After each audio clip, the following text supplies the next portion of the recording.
Hello everyone, I'm Thomas, and I'm here to help you unwind and drift off tonight.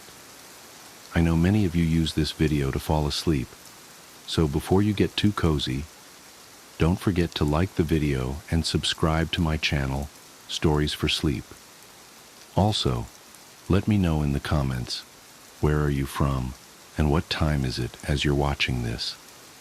Now settle in, get comfortable, and let yourself relax. How to summon the Butter Street hitchhiker. There's an urban legend in my hometown about a hitchhiker on Butter Street that will appear if you follow a series of instructions. Once summoned, you drive him to his destination, and if you play the game right, he will answer an unknowable question for you. If you play it wrong, well, just don't play it wrong. There's an old gravel pit at the end of Butter Street. The water there is the deepest blue. It's almost like staring into the ocean. That's how deep it is. More than one car over the years has been dredged up from the depths there. Officially, these drivers all fell asleep at the wheel. But unofficially, the deaths from cars careening off the road into the gravel pit during the wee hours of the night only add more veracity to the urban legend. They were the poor souls who broke the hitchhiker's rules. So far, no one has pinpointed the origin of the legend.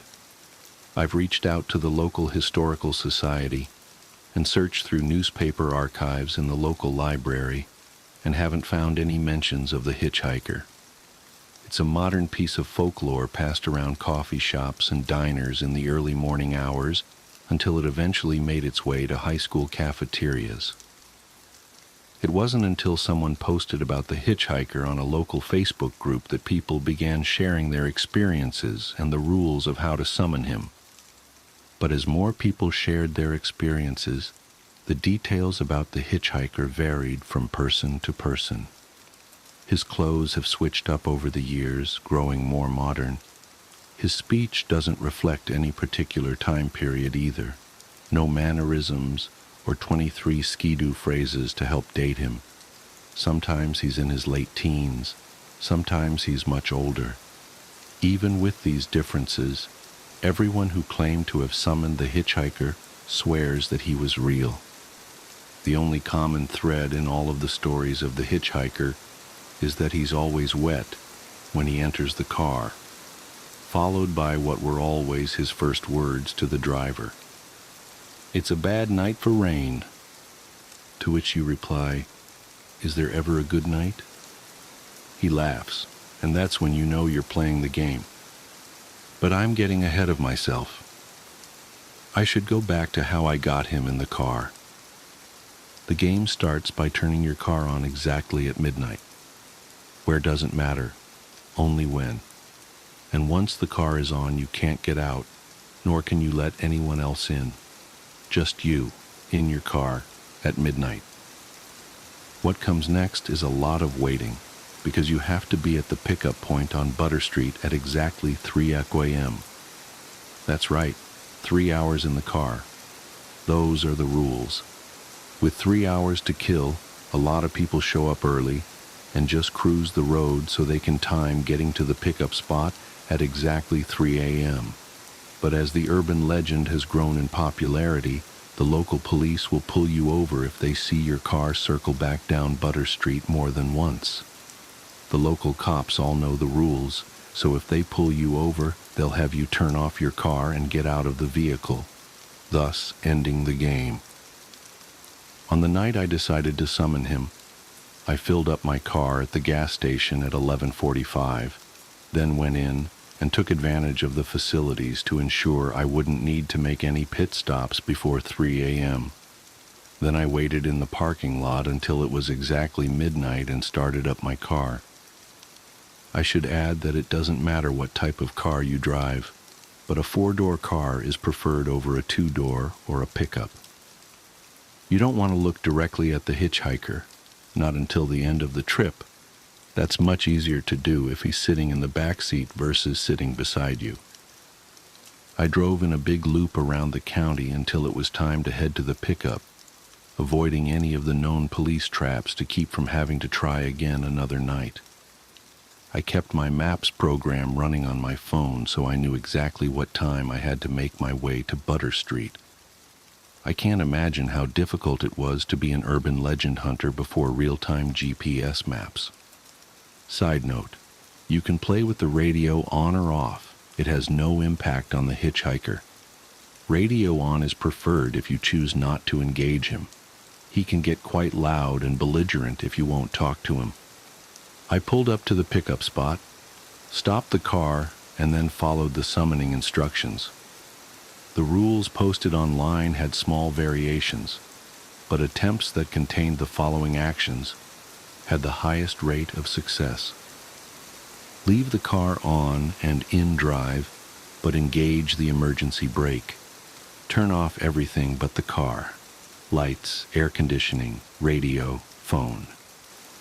Unlock the car doors 3 times. Roll down all the windows. Press the brake pedal 3 times. Turn the headlights back on. Wait 3 minutes. If he's not there by 3:03 a.m., then you did something wrong. With the lights off, I noticed a fog rolling in. Whether it was part of the ritual or not, I don't know, but it added a creepy aesthetic to waiting on a dark road at 3 a.m. for a ghostly hitchhiker. Other than the idling of my Subaru, the road was still and quiet. I had even shallowed my breathing so I could listen for footsteps, giggling teenagers, other cars, but there was nothing. I never even heard the car door open. I only heard it shut. "It's a bad night for rain," a voice said from the back seat. I felt every hair on my body stand up as a chill ran up the back of my neck. Over my stuttered breathing, I could hear the steady drip of water from his pant leg hitting his shoe. I didn't turn around, but I stole a peek in the rearview mirror. He wasn't a big guy, maybe my height. He was dressed in a white Dr. Dre The Chronic t-shirt, a red windbreaker, and what looked like dark denim jeans. The rules said the mirror was fine as long as you didn't turn the lights on in the car. But never look him directly in the face, not until he's out of the car and ready to answer your question. I gathered up my courage to reply back, but the words stuck in my throat. I cleared and tried again. "Is there ever a good night?" A pause as I stared back in the mirror at the shape in my back seat. I held my breath, waiting. Then, after what felt like ages, I saw his hand slap against his wet knee as he laughed. I let out the breath I was holding as I disengaged the parking brake. "Hold up. Put your wipers on, champ," he said. "With all that rain, you won't see the road." This was a scripted reply, part of the game. "Right, sorry." Also a scripted response. Despite his insistence on the rain, it was bone dry outside. Per the rules, I turned on my windshield wipers, setting them to their fastest setting. He settled back against the seat, laying his arm across the back window. "Mind if I turn on the radio?" I asked. This wasn't part of the game, but I figured it was best to ask and be polite. "It's your ride," he said. His voice was a smooth baritone. "One request, no country, please." "Sure thing," I answered. I put on a local top 40 station.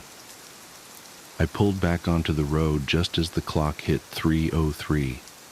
I stole looks in the rearview mirror as often as I felt comfortable while still keeping the car on the road. Luckily, this part of Butter Street was pretty straight, and not a lot of traffic. From his voice and the hand tapping against the wet knee in the back seat, I could tell he was a black man, maybe mid-20s, and dressed like he came straight from 1996. Nothing like any of the descriptions I read on the Facebook post about the hitchhiker. "Where you headed?" I asked. This was a scripted part of the game. "I'm headed to see my girl. I worked the late shift tonight, thought I'd pop in to surprise her." His response to this question was always different. That, coupled with the fact that the appearance of the hitchhiker seemed to shift, led many to believe that it's not the same spirit every time. I pulled up at the stop sign at the end of Butter Street. "Yeah, you want to make a right here," he said. I followed his orders, turning right. Other than following them, the destination and directions were irrelevant. The ride goes until 3:33 a.m. when he tells you to pull over. "So what's your story, man?" he asked. A scripted prompt, but how you reply was completely up to you. Some have ignored talking to him altogether, which apparently is not recommended. Some have shared a little out of politeness. Others have talked right up until drop-off time, filling the air with their own words. The more you talk to him, the more he talks back. It doesn't impact the game, it just makes the journey a little more interesting. Even though I'm driving a ghost, his voice is disarming, making him easy to talk to. I have a day job that pays the bills, just boring office stuff, but in my spare time I like to explore urban legends and haunted places. Go out looking for proof of life after death. "Ah, for real? Damn, that sounds spooky as hell." Unscripted reply. He leaned forward, putting his elbows on his knees. In the rearview mirror, I could see the sleeves of his windbreaker were shredded. "What's the scariest thing you've seen? Take a right up here." Unscripted. I wanted to say, "Besides this?" but I held my tongue. All indications from everyone who has played the hitchhiker's game say that he was unaware of his situation. He's just a passenger getting a ride to his destination. Attempts to get him to recognize his ghostly predicament do not go well, so I do not advise bringing it to his attention. I took the next right as I continued my story. About 2 years ago, I was on an overnight ghost hunt at the Ohio State Reformatory. It's an old prison up in Mansfield, where they filmed Shawshank Redemption, I said. I figured if he was from the 90s, he might remember the movie.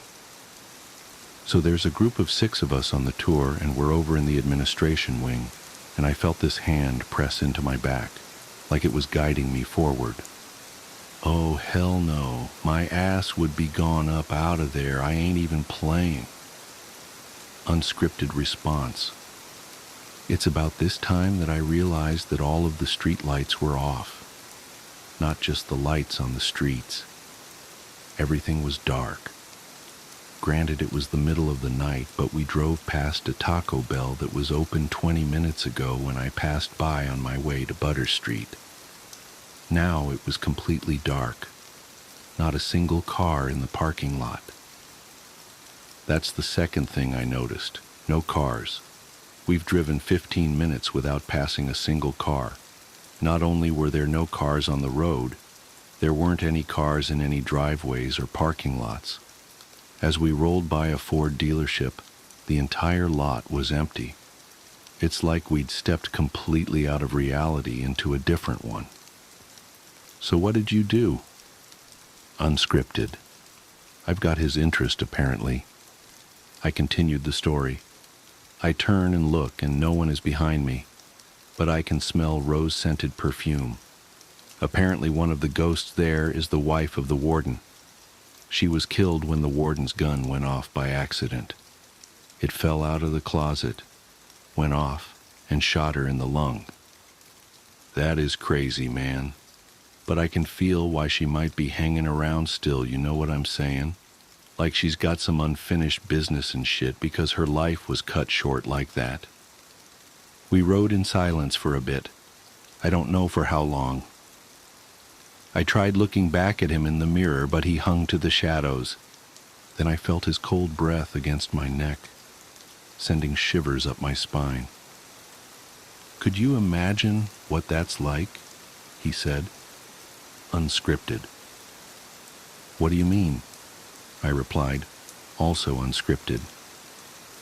Having your life cut short like that due to the careless act of another human being? That's pretty messed up.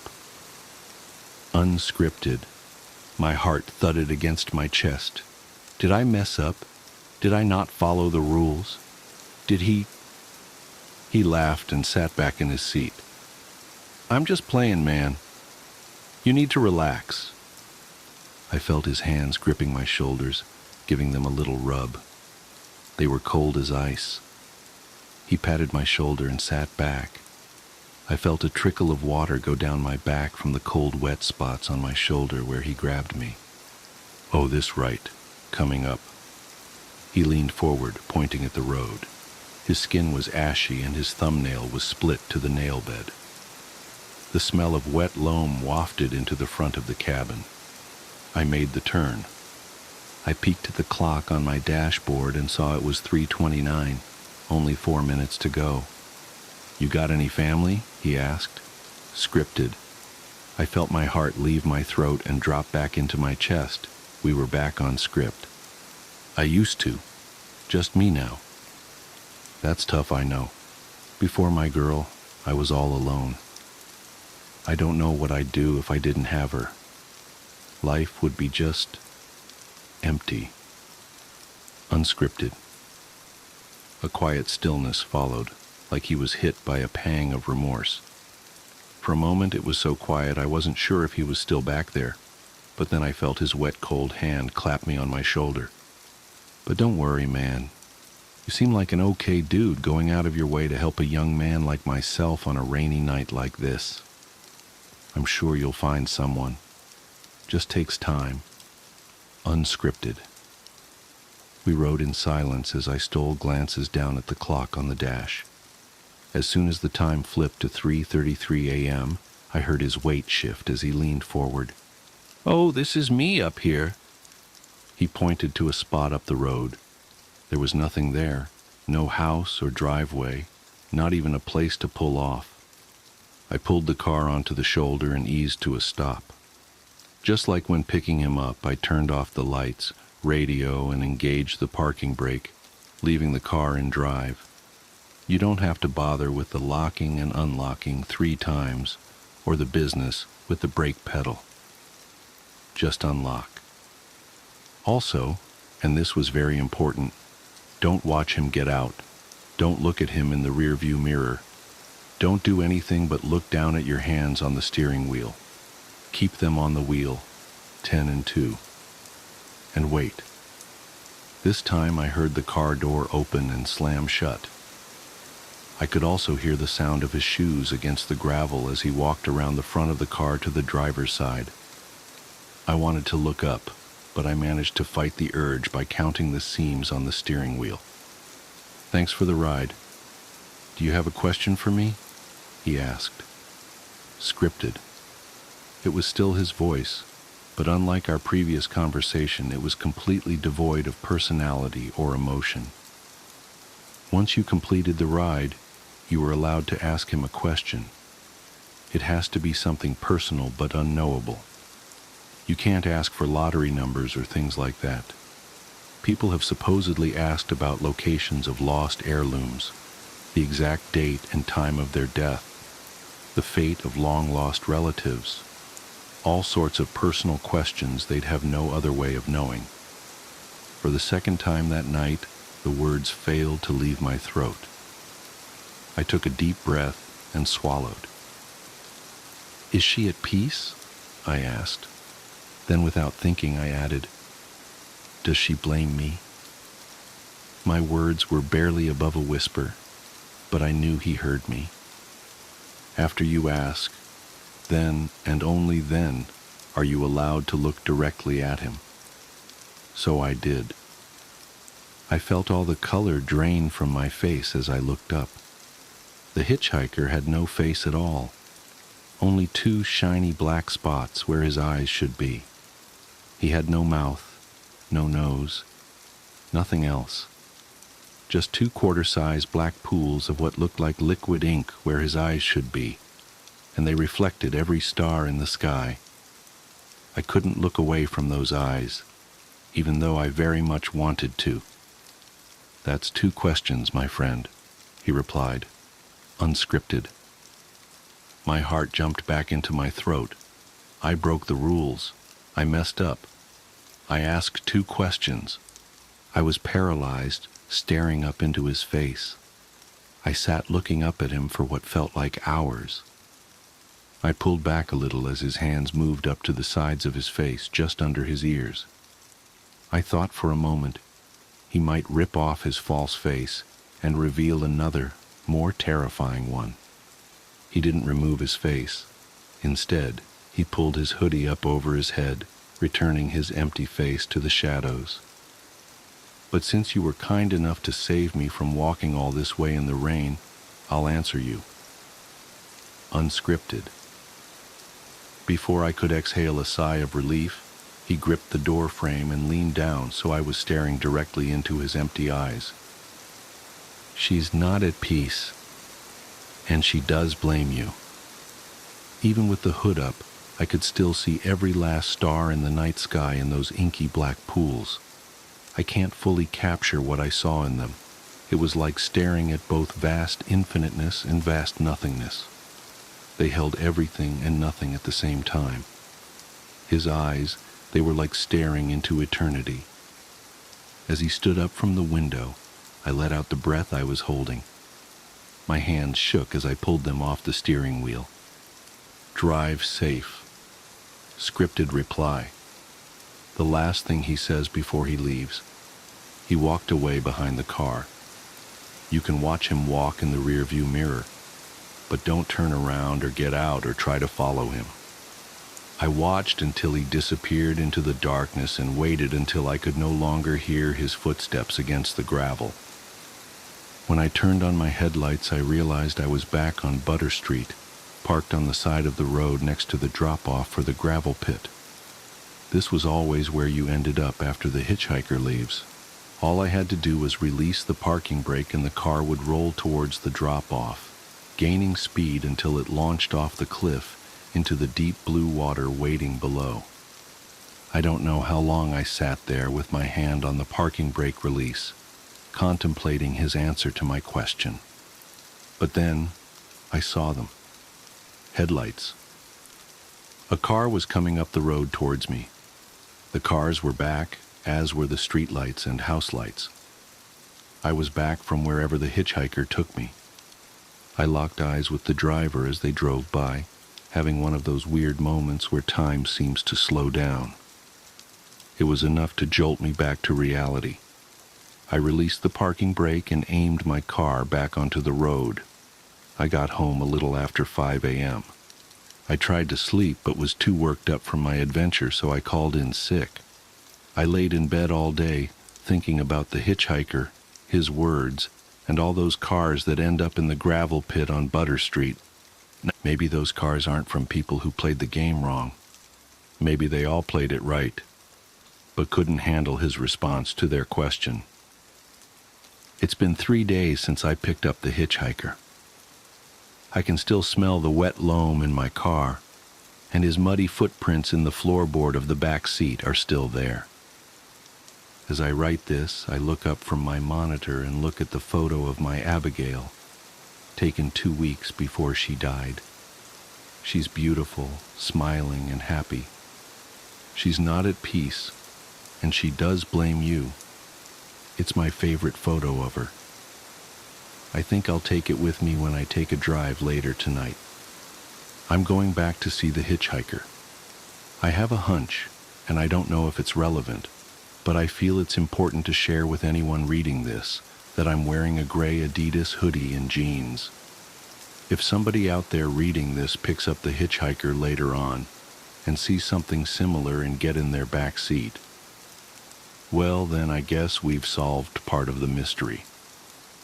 If you do pick up the hitchhiker, I hope you get the answer you're searching for. As I look outside, the skies are cloudy, but I hope the weather holds up for a drive later. It's a bad night for rain.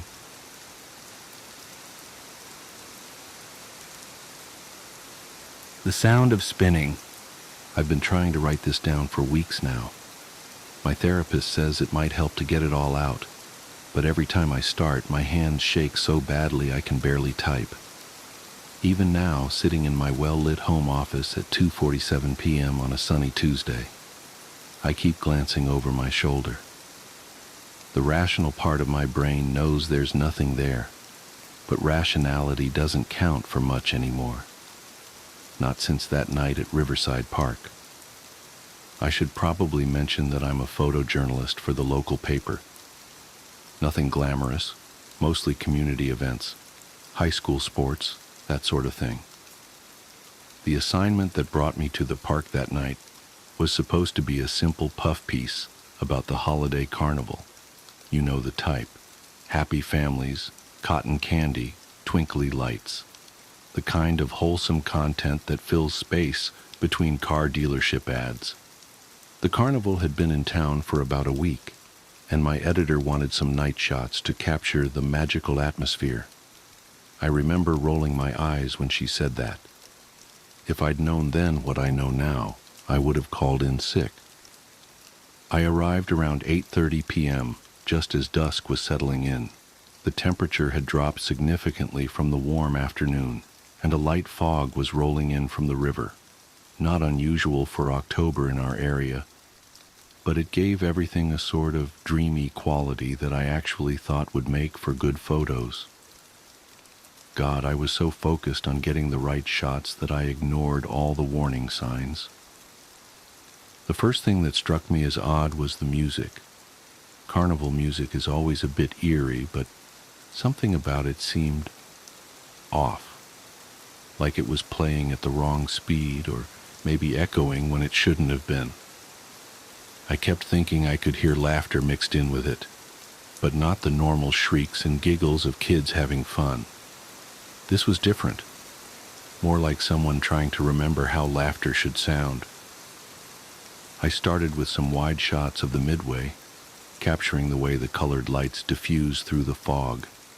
The place wasn't exactly crowded, but there were enough people around that I didn't feel uncomfortable. Not yet, anyway. I remember checking my phone, 8:47 p.m., and calculating how many more shots I needed before I could call it a night. That's when I noticed the carousel. It was set back from the other rides, partially obscured by the fog. Standard carnival carousel, or at least that's what I thought at first. Painted horses moving up and down, mirrors and gold trim, all that classic stuff. But something about it made my skin crawl. I tried to tell myself it was just the fog playing tricks with the lights, but beautiful, isn't it? I nearly jumped out of my skin. The voice came from right behind me, but I hadn't heard anyone approach. When I turned around, I found myself face to face with what I assumed was the operator, an older man in a red uniform that seemed somehow both pristine and impossibly old at the same time.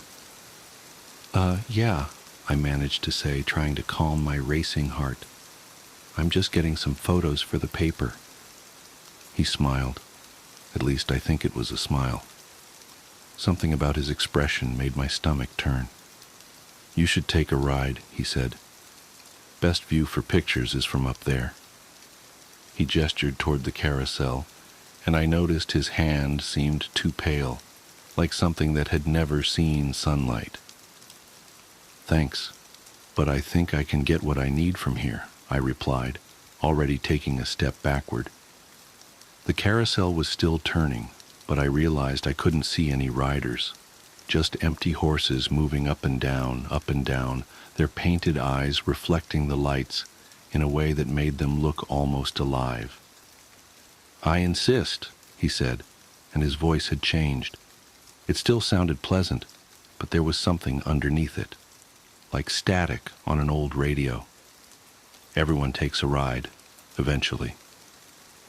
I turned to leave. I remember that clearly. I turned and started walking away, but somehow I was moving toward the carousel instead. The fog had grown thicker, and I couldn't see the other rides anymore. Just the carousel, spinning in that strange, silent way. No, not silent. There was that laughter again, coming from everywhere and nowhere at once. My camera was still in my hands, and I raised it almost involuntarily. Through the viewfinder, I saw something that made my blood run cold. The mirrors around the carousel's center column weren't reflecting the empty horses anymore. They showed riders, dozens of them. Some looked like they were screaming, but their faces were blurred, like long exposure photographs. And they were all looking directly at me. I tried to lower the camera, but my fingers wouldn't move. The operator was beside me again. How did he move so fast? And his hand was on my shoulder. His touch felt wrong, like pressure through several layers of thick fabric, even though his hand was directly on my jacket. "Your turn," he whispered, and his voice seemed to come from inside my own head. "Everyone rides. Eventually." What happened next is confused. I remember the cold. God, it was so cold. The kind of cold that burns. The carousel was moving faster now, but also somehow in slow motion. The horses' painted eyes were following me, their frozen expressions twisting into something else, something hungry. That horrible laughter was getting louder, and I could smell something that reminded me of old pennies and burnt sugar. I don't know how I got away. I have a vague memory of running, of my feet slipping on wet grass, of my camera swinging wildly from its strap. I remember reaching for my phone and seeing that it was 11:23 p.m. Impossible. I'd only been there for a few minutes, hadn't I? When I finally made it to my car, I sat there shaking for what felt like hours, watching the fog swirl in my headlights. I could still hear that music, faint but persistent, even with all the windows rolled up. The next morning, I convinced myself I'd imagined it all. Sleep deprivation, maybe, or some kind of weird panic attack. But then I looked at my camera. Most of the photos were normal, just carnival shots, exactly what my editor wanted.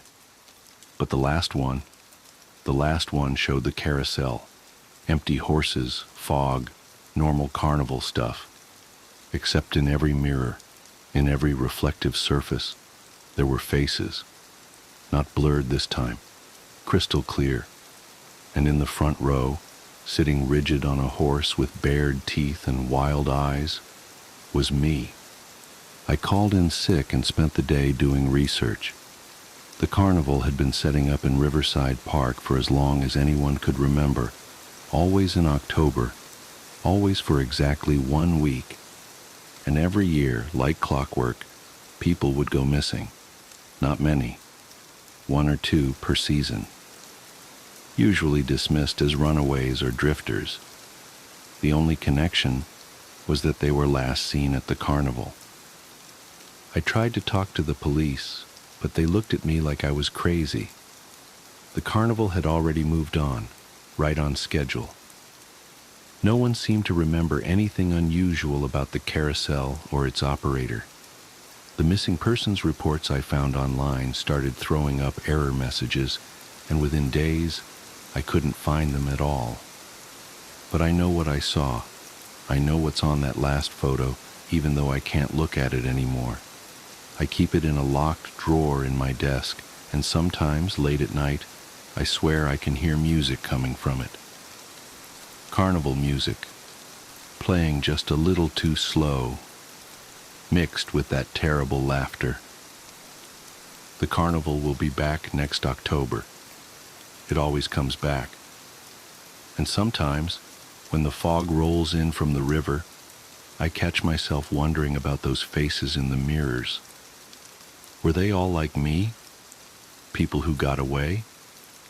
Or were they the ones who didn't? I've been trying to convince myself to destroy the photo, but I can't. It's evidence, proof that I'm not crazy. And maybe, just maybe, it might help someone else understand what's happening before it's their turn to ride. Because he was right, you know. Everyone rides. Eventually. 2 weeks after posting this account, the author was reported missing. Their home was found empty except for an open drawer containing a single photograph. The photo, according to police reports, showed only an empty carnival carousel in heavy fog. If you're armed and at the Glenmont Metro, please shoot me. Make it a headshot. Shoot me in the temple, aiming slightly downwards. I need the bullet to travel the shortest possible distance through my brain before it hits my hippocampus. If I'm lucky, the sensation of the gunshot ripping through my skull will only last a few decades.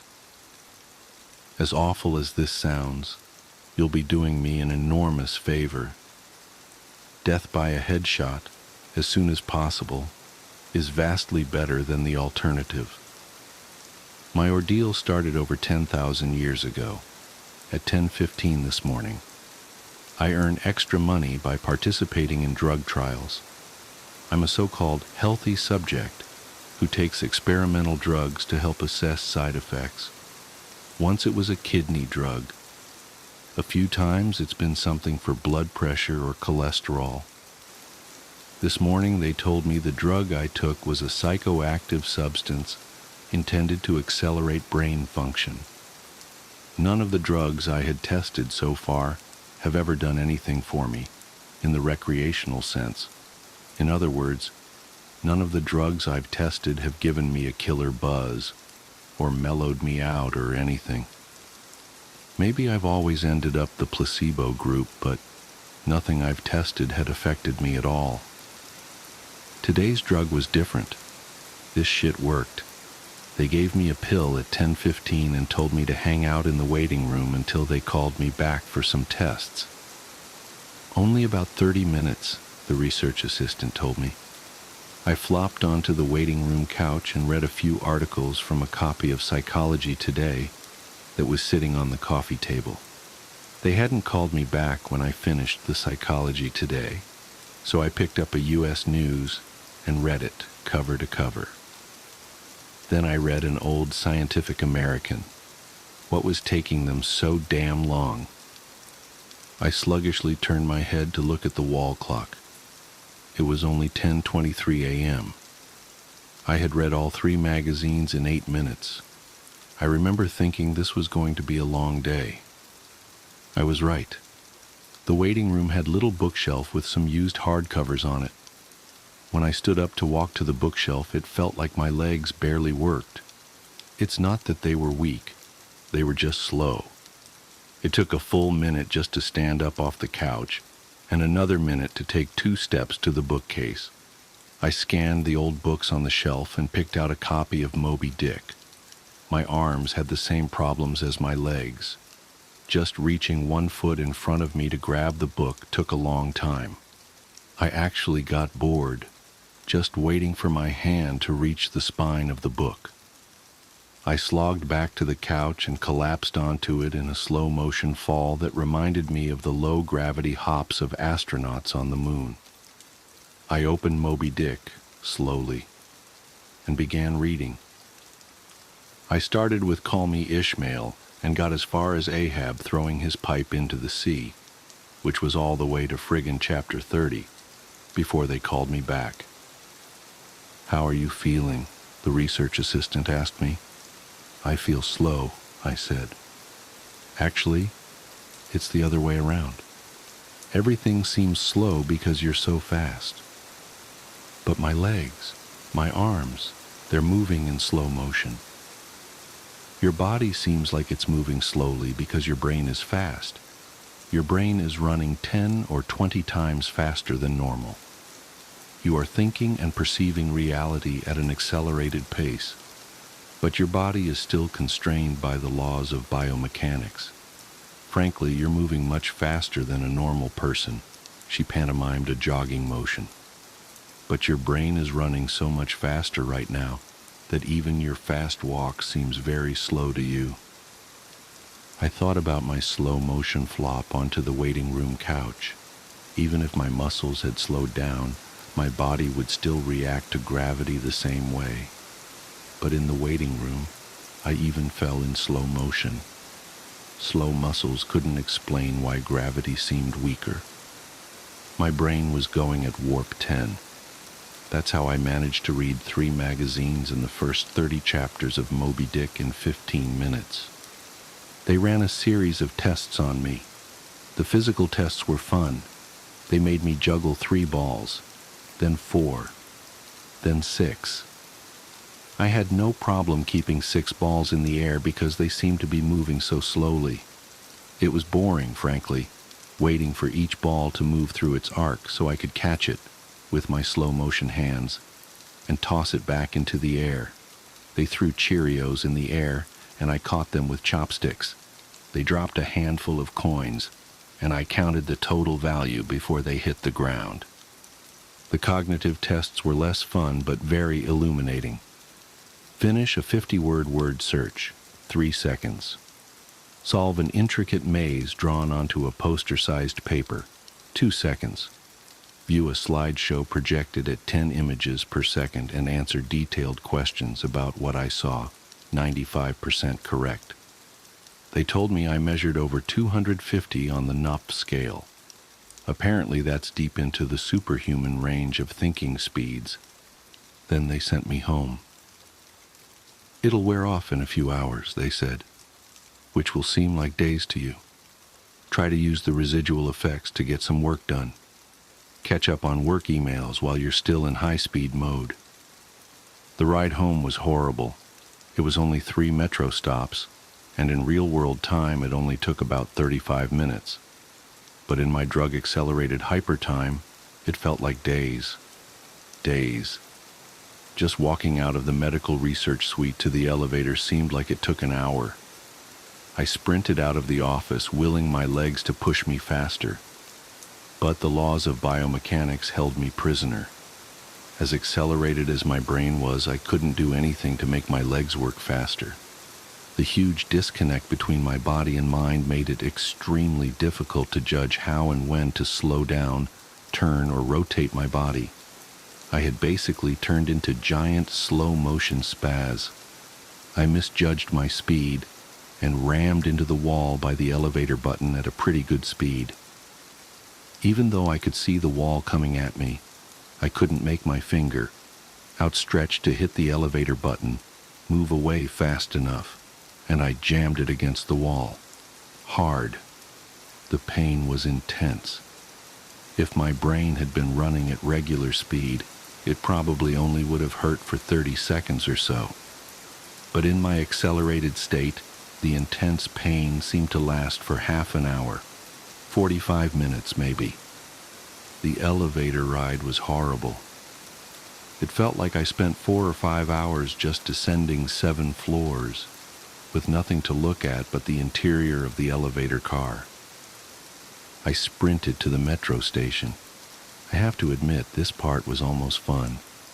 Even though my body moved at what seemed to me super slow speed, I could still carefully choose how and where to place my feet, swing my arms, and turn my torso.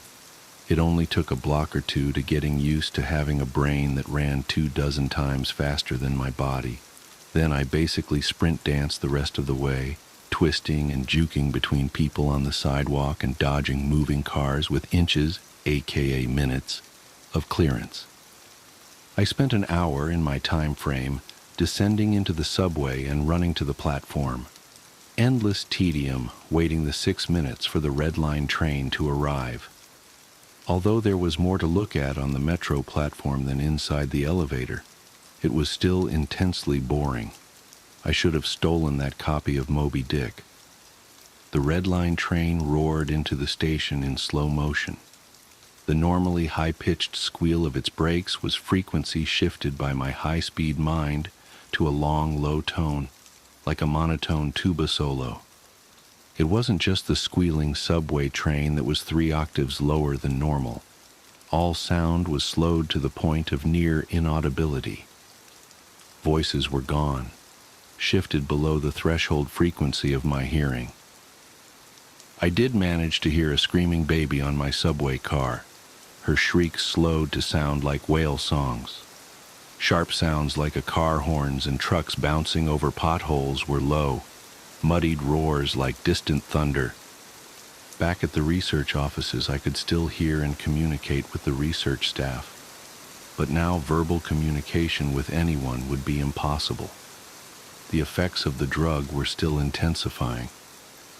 I spent what seemed like days on that fucking Red Line train. Days. Listening to the wail song of the screaming baby and the tuba solo of the brakes. Where ordinary voices were frequency shifted out of my audio range, smells didn't seem to be affected. I never became nose-blind to the body odor, the stench of the train's brakes, and melange of farts and other smells wafting through the metro car. I finally got back to my apartment. Sprinting through my open door and into the front hall at full speed was like a slow, relaxing drift down a lazy river. I was relieved to be home. At least I had stuff I could do there. I picked up the book I was reading, 100 Years of Solitude, and finished it. Despite turning the pages so quickly that I tore many of them, it seemed like most of the time I spent finishing the book was spent on page turning and not actually reading. 3 minutes had passed since I got home. I tried surfing the internet. My God. It takes a long time for computers to boot these days, but it was too frustratingly slow. Hours, seemingly, to load each new page, and a fraction of a second to read it. 100 articles in my news feed read, and just 3 more minutes done. I dipped into my pile of yet-to-be-read books and finished 2 more. 4 more minutes had passed. I decided to try to sleep off the remaining effects of the drug. Unfortunately, whatever part of my mind is responsible for perception, the part that's been accelerated to hyperspeeds by the drug, isn't the same as the part that governs sleep. Despite being awake for what I perceived as days, my physical brain still thought it was 1:25 p.m. It was not ready for sleep. Nevertheless, I tried to sleep. I walked to my bedroom, a slow 45-minute drift through my apartment, and flung myself into bed, lazily falling like a feather onto the mattress.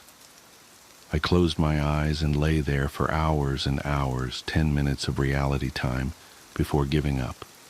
Sleep would not come. I was facing what was going to feel like days, or maybe even weeks of being trapped in a slow-motion prison. So I took an Ambien. The sensation of the pill and the splash of water I used to swallow it, sliding my throat, was sickening. A lump that blocked my breathing, moving like a slug down my esophagus. I read a book. 10 minutes had passed. I read another. 18 minutes since I took the Ambien. I threw the book across the room in disgust at my situation. The book slowly pirouetted and spun through the air like a leaf blowing in a breeze. It hit the wall with a long, faint rumble, the only sound I had had for what seemed like hours, then drifted to the floor like a flip-flop sinking in a swimming pool. The force of gravity hadn't changed since I took the pill. The laws of physics were the same. It was just my perception of time that had gone wackadoo. This meant I could use the speed things seemed to fall as a way of judging the effects of the drug. Based on how long it took the book to drift to the floor, I estimated the effects of the drug were still intensifying. I read a magazine. I turned on the television. I clearly saw each frame of video like I was watching a slideshow. Frustrated, I turned the television off. I read some more. The first 2 books of Churchill's A History of the English-Speaking Peoples. Not exactly a light read. Frankly, I hated it. But given the hours of tedium it would take to go get another book off my bookshelf, just sitting on the couch and reading Churchill was better, or at least less worse. It had now been 35 minutes since I took the Ambien. I lay down on the couch and closed my eyes. Time passed. I inhaled. An hours-long process. Time passed. I exhaled for more hours. Sleep would not come. I needed a new plan. I decided to go back to the offices where they gave me the drug. Maybe they would have something that could counteract its effects, or at least something to knock me out until it wore off. I exited my apartment as fast as possible, taking hours in my time frame to do so. I didn't even bother locking the door. It would have taken too long. Down the stairs, it's faster than the elevator if you run. Through the lobby, out the front door, and onto the street. These few things felt like a long day at the office. Sprinting down the street, dancing and weaving between pedestrians with what must have looked to them superhuman dexterity. Down the first flight of stairs at the metro, across the landing, another hour, then on to the second flight of stairs. That's when the Ambien hit me. The Ambien didn't make me sleepy. Not at all. Instead, it must have had a severe cross-reaction with the experimental drug I took this morning. I was bounding down the second flight of stairs, moving in slow motion, but still making perceptible progress. Then, wham, everything stopped. The dull roar of the street and metro noise ceased, replaced by the most perfect silence I've ever experienced. My downwards motion seemed to completely freeze. Before the Ambien kicked in, my perception of time was maybe a few hundred times slower than real time. After the Ambien took effect, time moved thousands of times slower. Every second seemed like days to me. Even just moving my eyes to focus on a new point was like an impossibly slow scroll across my visual field. Over the course of the afternoon, I learned how to walk, run, and jump when my mind ran hundreds of times faster than my body. But with another 4 or 5 orders of magnitude of slowdown caused by the Ambien, body control was almost impossible. I fell on the stairs. Even though I was all but frozen in mid-step, controlling my muscles was impossible. I commanded my foot forwards for hours, then backwards for hours more, when it seemed like I would miss the next step. Hours attempting to adjust the angle of my ankle, then readjusting when it felt wrong. Despite these efforts, I rolled my ankle on the next step. The pain wasn't at all mitigated by the slowness. Hours of increasing strain on my bent ankle. The nerve signals that send pain into the brain must work differently than the nerves in my ear. Sonic energy was spread out over time, diluted until it was imperceptible. Pain flowed into my brain undiluted by the change in my perception of time. Hours and hours of increasing weight on my turned ankle turned into hours of increasing pain upon increasing pain. I pitched forwards, my high-speed mind completely unable to control my low-speed body. I drifted downwards for days, managing to rotate my torso enough to keep my head from impacting the ground first. I eventually landed on my right shoulder. At first the impact wasn't even noticeable. Then I felt a slight pressure in my shoulder as it came in contact with the ground. The pressure grew, bringing increasing pain for hour upon hour. My shoulder finally gave out, popping out of its socket with an endless, sickening tug. I came to a stop days later, crumpled onto the ground, staring at the ceiling. The pain in my shoulder still screaming with the intensity of a fresh, violent injury. I had plenty of time to think during that fall. If every second seemed like days to me, then each minute of real-world time would be like years. Even if the drug cleared out of my system in the next 2 or 3 hours, this nightmare would seem to last centuries. By the time I hit the ground, I had a plan. I would somehow get to the platform and throw myself in front of a train. I twisted onto my hands and knees, days of my dislocated shoulder crying for relief. I misjudged my rotation and rolled onto my back. I tried again, collapsing onto my face as I tried to figure out how to control a body that moved slower than grass grew. Weeks of effort were finally rewarded with success. I stabilized on my hands and knees. If just getting on all fours was this difficult, I figured that walking or running was completely out of the question. So I crawled. I crawled through the metro tunnel. The dumb looks on the faces in the crowd lingered on me for weeks. I crawled under the turnstile and onto the escalator. The escalator spilled the rush hour crowd onto the platform at the same speed a glacier spills ice into the sea. I looked out over the crowded platform during my interminable downward ride. The train status sign said the next train wouldn't arrive for 20 minutes. 20 minutes was like a year to me. I'd have to spend a year on the metro platform, waiting to die. I crawled off the escalator, enduring days of stupid expressions on the commuters' faces. I crawled a few feet to a concrete bench and curled up next to it, trying to find a position to lessen the pain in my shoulder. Then my problem with time got worse, impossibly worse. The massive slowdown on the stairs was just the beginning of the interaction between the experimental drug and the Ambien. It fully hit me while I was curled up by the bench. I blinked. Years of darkness followed. Sound was already gone, and with my blink, sight was gone as well. All that existed was the pain from my fall. My hyper-accelerated mind wasted no time compensating for the lack of sensory input. Voices spoke to me. They sung to me in languages that never existed.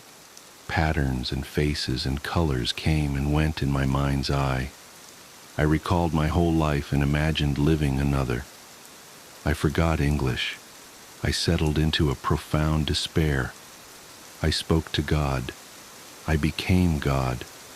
I imagined a new universe and brought it to life with my thoughts.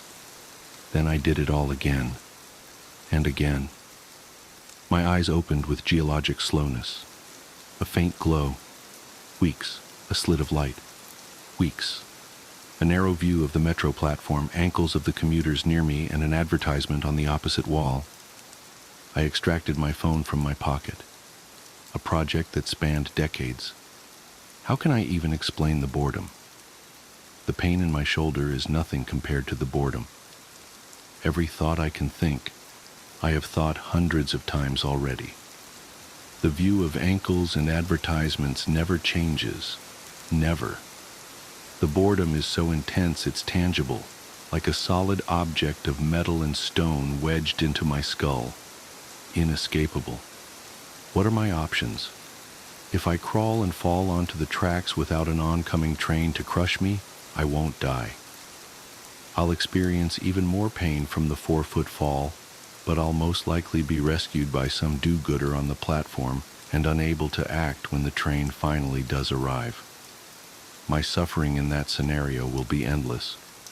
So I wait for the train, so I can throw myself under it. When it finally hits me, I will experience the pain of being ripped to pieces for centuries, until finally, the light of life leaves my brain, and my experience ends. I've lived hundreds of lifespans at the foot of this bench. I am far older, in spirit, than any human who has ever lived. Most of my life experience has been a snapshot of pain huddled on the floor of a subway platform with an unchanging view of ankles and advertisements. This post is my plan B, my Hail Mary, my long shot. I've spent lifetimes typing and posting this message in the hope that someone will read it and become convinced that my suffering must end. Someone on this platform right now. Someone who will find the man curled under the bench, the man who crawled down the escalator, and kill him as swiftly as possible. A bullet to the temple. If you're armed and at the Glenmont Metro, please shoot me.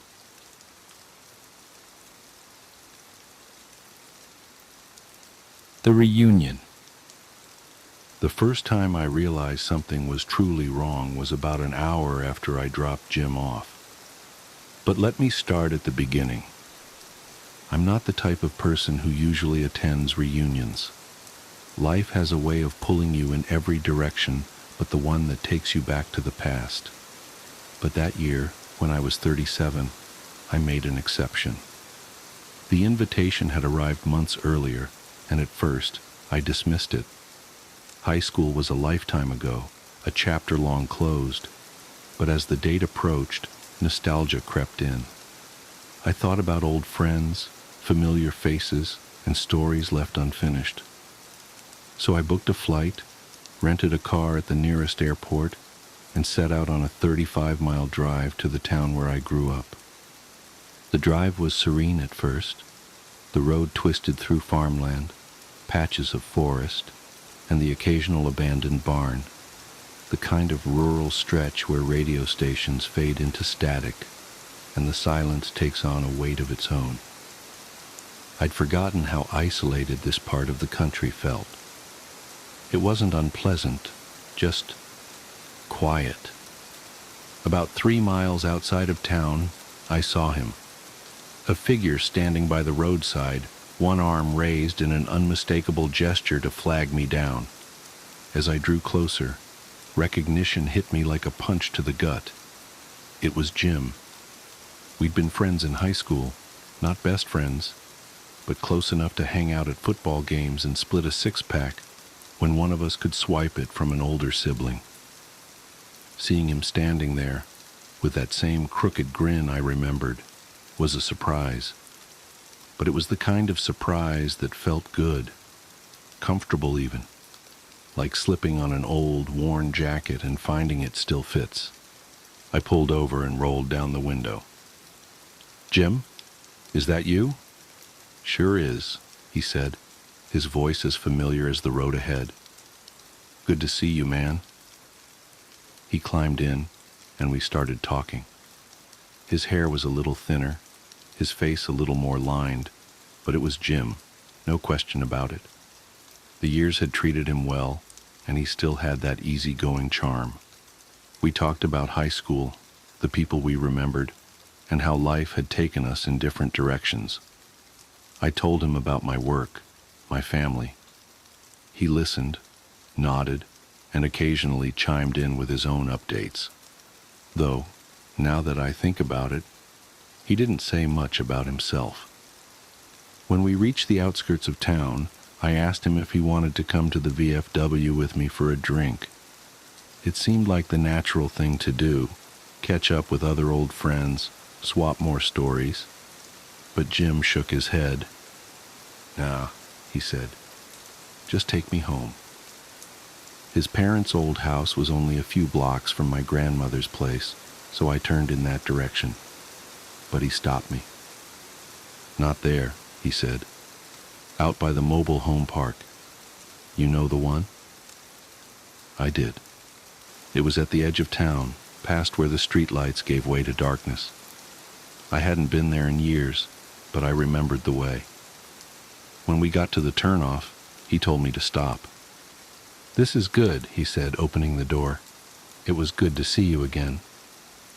"You sure you don't need a ride all the way?" I asked, but he was already stepping out. He smiled, waved, and walked off into the night. I sat there for a moment, watching until his figure disappeared into the shadows. Then I drove to the VFW. The parking lot was full, and the sounds of laughter and music spilled out as I stepped inside. Reunions are funny things. There's always that initial awkwardness as people try to reconcile the faces they've carried in their memories with the ones standing in front of them. But once the ice broke, the night unfolded like a high school yearbook brought to life. People I hadn't seen in decades greeted me with hugs and slaps on the back. At some point, the conversation turned to who had made it to the reunion and who hadn't. I mentioned Jim. "He's not coming tonight," I said. But I saw him on the way here, gave him a ride actually, dropped him off near the mobile home park. The room went quiet, not the gradual kind of quiet where conversations fade naturally, but the abrupt, jarring silence that makes you feel like you've said something horribly wrong. Even the guy singing karaoke stopped mid-verse, his voice trailing off as he set the microphone down. My cousin Barb was the first to speak. Her face had gone pale. "That's not possible," she said. I frowned. "Why not?" She hesitated, looking at the others for support. Finally, she said, "Jim died 8 years ago. He rolled his car on that curve 3 miles east of town. We were all at his funeral." I laughed, a nervous, brittle sound. "That's not funny. I just saw him, talked to him, gave him a ride." Barb shook her head. "I'm serious. Jim's gone. We buried him." My stomach turned. My hands felt suddenly clammy and the room tilted slightly. "No," I said, but my voice lacked conviction. That can't be right." Without another word, I turned and walked out to the parking lot. I needed air, needed to clear my head. The cool night breeze hit my face as I opened the car door. That's when I saw it. On the passenger seat was a newspaper, yellowed with age, its edges curled and fragile. The date at the top was 8 years old, and there, on the front page, was Jim's obituary. The rest of the night is a blur. I remember driving back to my hotel, my hands gripping the wheel so tightly my knuckles turned white. I couldn't bring myself to look at the passenger seat again. The paper stayed there, a silent accusation, daring me to confront what I couldn't explain. Over the years, I've told this story to a few people. Some believe me, most don't. But I've kept that newspaper. It sits in a drawer in my office, a relic of a night that refuses to make sense. I've thought about throwing it away, but I can't. It's the only proof I have that any of it happened. Sometimes late at night, I find myself wondering, if I drove back to that spot on the edge of town, would I see him again? Part of me wants to try. Another part of me hopes I never do. The inheritance. The first night I heard them move, I convinced myself it was the house settling. Old Victorian homes make all sorts of noises after all.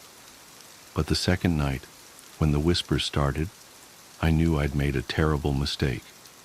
Let me back up. My Aunt Margaret died 3 weeks ago, leaving me her sprawling estate in western Massachusetts. I'd always been her favorite niece, though favorite might be too gentle a word. More accurately, I was the only family member who tolerated her peculiarities long enough to maintain a relationship. The others had written her off years ago as insane, and maybe they were right. The inheritance came with conditions, spelled out in painful detail through 17 pages of legal documentation. Most of it was standard stuff. Maintain the property, pay the taxes, don't sell for at least 5 years. But then there was the matter of the dolls. Aunt Margaret's collection filled an entire room on the 3rd floor. 47 antique porcelain dolls, each one handcrafted in the late 1800s, arranged meticulously on custom-built shelves. The will stipulated that I must acknowledge and converse with each doll daily, ensuring they never spend more than 24 hours in silence. I remember laughing when the lawyer read that part. "She can't be serious," I said, but Mr. Harrison's expression remained grave. "Your aunt was very specific about this condition, Ms. Chen. Failure to comply will result in immediate forfeiture of the estate." I signed the papers. What else could I do?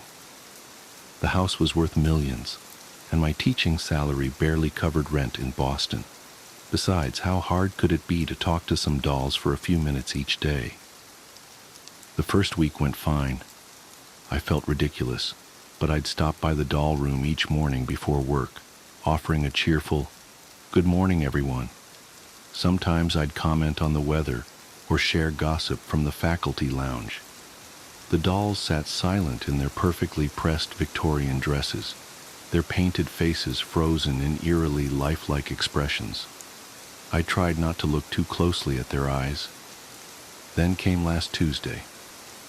I had a faculty meeting that ran late, followed by dinner with colleagues. By the time I got home, it was past midnight. I was exhausted, slightly drunk, and the thought of climbing 2 flights of stairs to talk to dolls seemed absurd. They'll survive one night of silence, I muttered, heading straight to bed. That's when everything changed. The scratching started around 3 a.m., a light, skittering sound like tiny fingernails dragging across hardwood floors. I pulled my pillow over my head, trying to block it out. But then came the whispers, so faint I could almost convince myself I was imagining them. She forgot us. Ungrateful child. We must teach her, the way Margaret taught us. I lay perfectly still, my heart hammering against my ribs. The voices seemed to be coming from the hallway, getting closer. I wanted to get up and lock my bedroom door, but terror had paralyzed me. All I could do was watch as my doorknob slowly began to turn. The door creaked open, revealing only darkness. Then, at ankle height, I saw them, tiny shadows moving across my floor, accompanied by the soft click of porcelain against wood. I squeezed my eyes shut, remembering how I used to hide from monsters as a child. But these weren't imaginary beasts under my bed. These were real, and they were getting closer. Something cold touched my hand, which had been dangling over the edge of the mattress.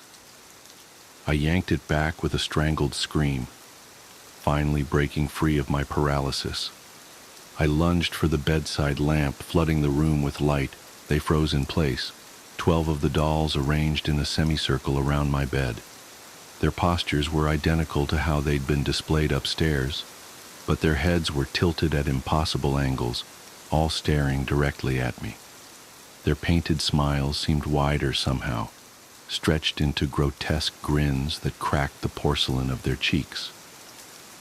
"We missed our conversation today, Elizabeth," said the largest doll, a Victorian beauty in a burgundy dress. Her lips didn't move, but I heard her voice clearly in my mind. It was like ice water trickling down my spine. Aunt Margaret never forgot, not once in 47 years. I scrambled backward until I hit the headboard. "I'm sorry," I stammered. "It won't happen again." "No," agreed another doll, this one a small boy in a sailor suit. "It won't." The lamp flickered and went out. What happened next exists in my memory as fragments, like a broken mirror reflecting nightmares. Cold, unyielding hands grabbing my ankles, the smell of ancient fabric and decay, porcelain fingers in my hair, dragging me from the bed, the sound of my own screams echoing through empty halls. I woke up in the doll room, propped in an antique chair with my arms and legs posed at unnatural angles. My joints ached as if I'd been holding the position for hours. Sunlight streamed through the window, illuminating dust motes that danced around the dolls, now all back in their proper places. Had it been a dream? The bruises on my ankles and the tiny scratches on my arms suggested otherwise. I stumbled to my feet, my muscles protesting every movement. "Good morning, everyone," I whispered, my voice shaking. "I hope you slept well." 47 painted faces stared back at me, their expressions unchanged. But now I noticed details I'd overlooked before, the slight variations in their poses, the way their hands seemed poised to reach, the hungry look in their glass eyes. That was 2 weeks ago. I haven't missed a day since, but something fundamental has changed. The dolls aren't content with simple greetings anymore. They demand stories, secrets, confessions. Sometimes they ask questions, their voices echoing in my head until I answer. They're particularly interested in my students. "Tell us about the children," they whisper when I try to sleep. "We miss having children visit. Margaret used to bring them, before the accident. I've searched for information about my aunt's past, but the town records are suspiciously incomplete. The librarian, an elderly woman with cloudy eyes, just shook her head when I asked about accidents involving children. "Best not to dig up old graves, dear," she said, then covered her mouth as if she'd revealed too much. Last night I heard them discussing something new. They think I'm not ready yet, not properly prepared. They talked about the transition and becoming one of us. I caught a glimpse of myself in the mirror this morning and froze. My skin seemed paler, smoother, almost like... No, I'm being paranoid. But I can't deny that my joints have been getting stiffer, or that my movements sometimes feel mechanical, as if invisible strings were guiding my limbs. And yesterday, a student asked why I hadn't blinked during our entire conversation. I should run, pack a bag and leave this cursed house behind, but I know they'd follow me. They follow me everywhere now, their whispers a constant companion. Sometimes I see them from the corner of my eye, at school, at the grocery store, in my car, always watching, always smiling those cracked porcelain smiles. Besides, the will was clear about leaving them alone, and now I understand why. They're so lonely, you see. They just want someone to play with, forever. And they've chosen me. I'm writing this as a warning, though I doubt anyone will believe it. If you inherit something unusual, read the conditions carefully. Some rules exist for a reason.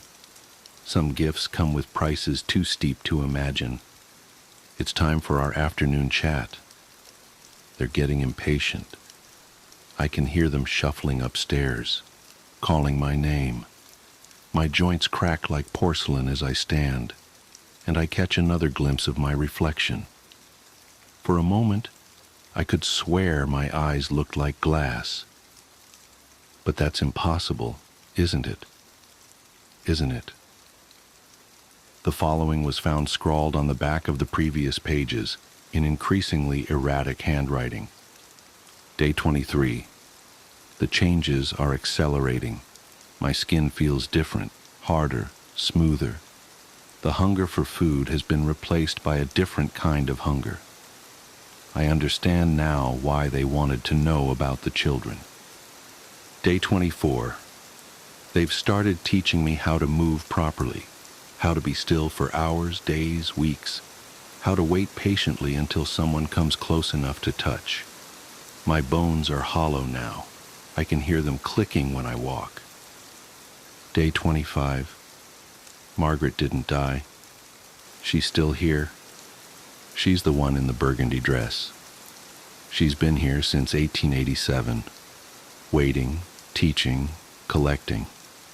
Soon I'll join them on the shelf, and we'll wait together for the next inheritor. Day 26. Can't write much longer. Fingers turning stiff. Hard to hold pen, but I need to finish this warning. Need to explain about the children, about why we need them, about the hunger that never stops, about the sound their screams make when they realize we're not just ordinary dolls, about how sweet their fear tastes as we... The handwriting becomes illegible here, deteriorating into scattered marks that look suspiciously like tiny footprints. Final note. If you're reading this, you've probably already inherited the house. And if you're reading this, it's already too late. We've been watching you since you arrived. You just haven't noticed us yet. Don't bother running. Don't bother screaming. Just remember to talk to us every day. And whatever you do, don't look too closely at your reflection. We wouldn't want you to see yourself changing too soon. Welcome to the family. The following newspaper clipping was found attached to the final page. Local teacher missing. Police baffled. Boston area elementary school teacher Elizabeth Chen, 29, was reported missing yesterday after failing to appear for work for the third consecutive day. Chen had recently inherited her aunt's estate in western Massachusetts and had been commuting to Boston for work. Police investigating the property found no signs of forced entry or struggle. The only unusual detail noted was that one of the aunt's antique dolls appeared to have been added to the collection recently. Detective James Morrison described it as remarkably lifelike, almost as if it had been modeled after a real person. The investigation is ongoing. Anyone with information about Ms. Chen's whereabouts is urged to contact local authorities. The night shift at Evergreen Memorial. The fluorescent lights in Evergreen Memorial's morgue had a peculiar way of humming. Not the steady drone you'd expect, but something more erratic, like Morse code transmitted by dying insects. I'd grown used to it over my 3 years working the night shift, just as I'd grown used to the other quirks of the job. The way the metal drawers contracted in the cold, making soft pinging sounds in the darkness. The faint chemical smell that never quite left my clothes. The knowledge that I spent my nights in the company of the dead. That night started like any other. I arrived at 11:45 p.m., 15 minutes early as always, to get my handover from Mike, the evening shift supervisor. The familiar routine helped keep the creeping unease at bay. Check the security system, sign the logbook, count the occupants. 3 tonight, Mike said, flipping through his clipboard. 2 from the hospital, natural causes. 1 from the county morgue, waiting on autopsy tomorrow morning. Nothing special. He yawned, already shrugging into his jacket. Everything's logged and tagged. Have a quiet one, James. I nodded, settling into my chair at the security desk. 3 bodies, an easy night. I'd had worse, like the time we had 14 after that bus crash, or the night of the apartment fire. Those nights the air felt thick with death, heavy with the weight of so many lives suddenly ended. But 3 was manageable, almost peaceful.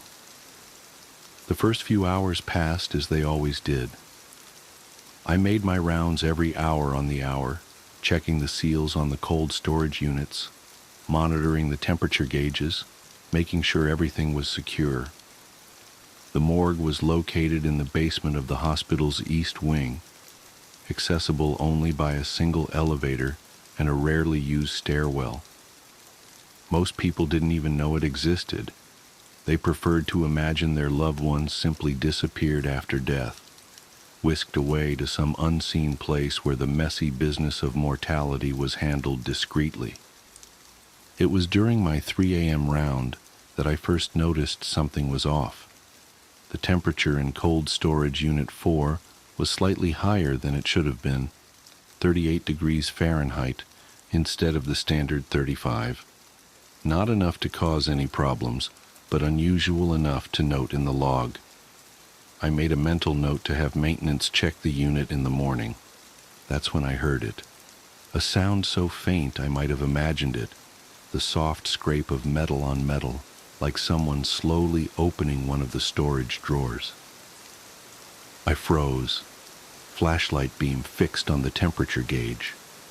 The sound didn't repeat. After 30 seconds of straining to hear anything beyond the usual ambient noise of the morgue, I convinced myself it had been nothing, just another of the building's many nocturnal voices. But when I turned to continue my rounds, the beam of my flashlight caught something that made my blood run cold. A single droplet of water on the floor, directly beneath storage unit 6. As I watched, another drop fell, joining the first. Condensation wasn't unusual in the morgue. The temperature difference between the storage units and the main room often caused it. But Unit 6 was empty. Had been empty all week, according to the logs. I approached slowly, my footsteps echoing in the silence. The handle of Unit 6 was cold under my fingers as I pulled it open, dreading what I might find. Empty. Just as it should be. The stainless steel interior gleamed in my flashlight beam, completely dry. I shut the drawer, shaking my head at my own paranoia. 12 years working in morgues, and I was still jumping at shadows. I turned to head back to my desk, and that's when I saw it. A wet footprint on the floor. A single bare footprint, as if someone had stepped out of a shower, and it hadn't been there a moment ago. I swept my flashlight beam across the floor, following a trail of similar prints that led toward the main storage area. They were spaced oddly, too far apart for a normal stride, as if whatever had made them had been hopping, skipping. The logical part of my brain kicked in, trying to make sense of it. A leak in the ceiling, maybe, or someone playing a prank, though who would be sick enough to break into a morgue in the middle of the night just to leave wet footprints was beyond me. I followed the trail, my heart pounding so hard I could feel it in my throat. The footprints led to Storage Unit 12, one of our 3 occupied units for the night. According to the log, it contained John Doe, 47, a drowning victim found in the lake 2 days ago, awaiting identification. The handle of Unit 12 was wet. I should have called security. Should have backed away, returned to my desk, and called for backup. That's what protocol demanded. That's what any sane person would have done. Instead, I pulled open the drawer. The body bag was unzipped, empty. A drop of water fell on my hand and I looked up. He was on the ceiling. John Doe, number 247, naked and dripping, his waterlogged flesh pale as milk in the beam of my flashlight. He was crouched like a spider, hands and feet somehow adhering to the ceiling tiles, head twisted at an impossible angle to stare down at me with milky eyes. His mouth opened, far wider than any human mouth should be able to open, revealing rows of needle-sharp teeth that hadn't been there during his intake examination. A sound emerged, like water rushing through pipes, forming words that no dead throat should have been able to produce. I brought friends. That's when I heard the other storage units beginning to open, one by one. The sound of metal on metal no longer soft but sharp and deliberate. And other sounds, wet sounds, slithering sounds, the pop and crack of rigor mortis giving way to impossible movement. I ran. God help me, I ran as fast as I could, abandoning my flashlight, abandoning everything except my desperate need to escape. I could hear them behind me, the splash of wet feet on concrete, the rustle of body bags, and that awful rushing water voice calling out, "Count them, James. Count your friends." I reached the security desk and slammed my hand down on the emergency alarm. Nothing happened. The power was out. How had I not noticed the power was out? Even the emergency lights were dark, leaving only the pale square of the basement window to illuminate the room. My phone, I needed to call for help. But when I pulled it from my pocket, the screen showed nothing but static, which seemed to move and shift as I watched, forming patterns that looked disturbingly like faces. The sounds were closer now. Something wet dragged itself across the floor behind my desk. Something else skittered across the ceiling, leaving damp trails in its wake. And from the darkness came that voice again. "Count them, James, one by one. But you might want to include yourself in the final tally." I felt something cold and wet wrap around my ankle. I woke up screaming in my chair at the security desk, morning sunlight streaming through the basement window. Mike was shaking my shoulder, looking concerned. "Bad dream?" he asked. "You were out cold when I came in." Must have been some night. I looked around wildly. Everything was normal. The power was on, the fluorescent lights humming their usual drone. No wet footprints, no open storage units, no dripping creatures from the lake. Yeah, I managed. Must have dozed off. Sorry. Mike shrugged. No worries. Want to do the morning count before you head out? I nodded, still shaky but determined to prove to myself it had all been a dream. We walked to the storage area together, Mike clipboard in hand. Let's see, he said, checking his notes. Should be 3 bodies, right? 2 natural causes, 1 drowning victim. I nodded again, not trusting myself to speak. We counted the occupied units. 1, 2, 3, 4. Mike frowned. That can't be right. Log shows 3. With trembling hands, I opened Unit 13, a unit that should have been empty. Should have been clean and dry and empty. Inside was a body bag, unzipped. Inside the bag was me, my skin pale and waterlogged, my mouth frozen in a scream that showed rows of needle-sharp teeth. And clutched in my dead hand was a note, written in my own handwriting. Final count. 4 bodies. The extra one is still warm. I passed out. When I woke up in the hospital 2 days later, they told me Mike had found me unconscious at my desk, soaking wet, with no memory of how I got that way. The security cameras had malfunctioned, showing nothing but static for my entire shift. The motion sensors recorded no movement except my regular rounds. And John Doe, number 247, never existed according to the records. No drowning victim had been brought in that week. In fact, there hadn't been a drowning in the county lake in over 20 years. I quit my job at Evergreen Memorial that day. Found work at a convenience store, where the only things that go bump in the night are teenagers trying to steal beer. But sometimes, when I'm alone in the store at 3 a.m., I catch myself counting things: inventory, customers, footprints, and sometimes, just sometimes, I could swear there's one more than there should be. The real horror started 3 days ago when I received a letter from Evergreen Memorial. They're renovating the morgue, and during the demolition of the old cold storage units, they found something in Unit 13. Something that, according to the laws of physics and biology, couldn't possibly exist. They found a body bag containing a perfect preserved corpse, despite the unit being powered down for months. A corpse with my face, my clothes, my ID badge. And in its hand was a note, written in handwriting identical to mine. Time for the morning count. Don't forget to include yourself, all of yourselves. We've been so looking forward to this reunion. I'm writing this now because I need someone to know what happened, what's still happening, because when I look in the mirror, I see teeth that seem a little sharper each day.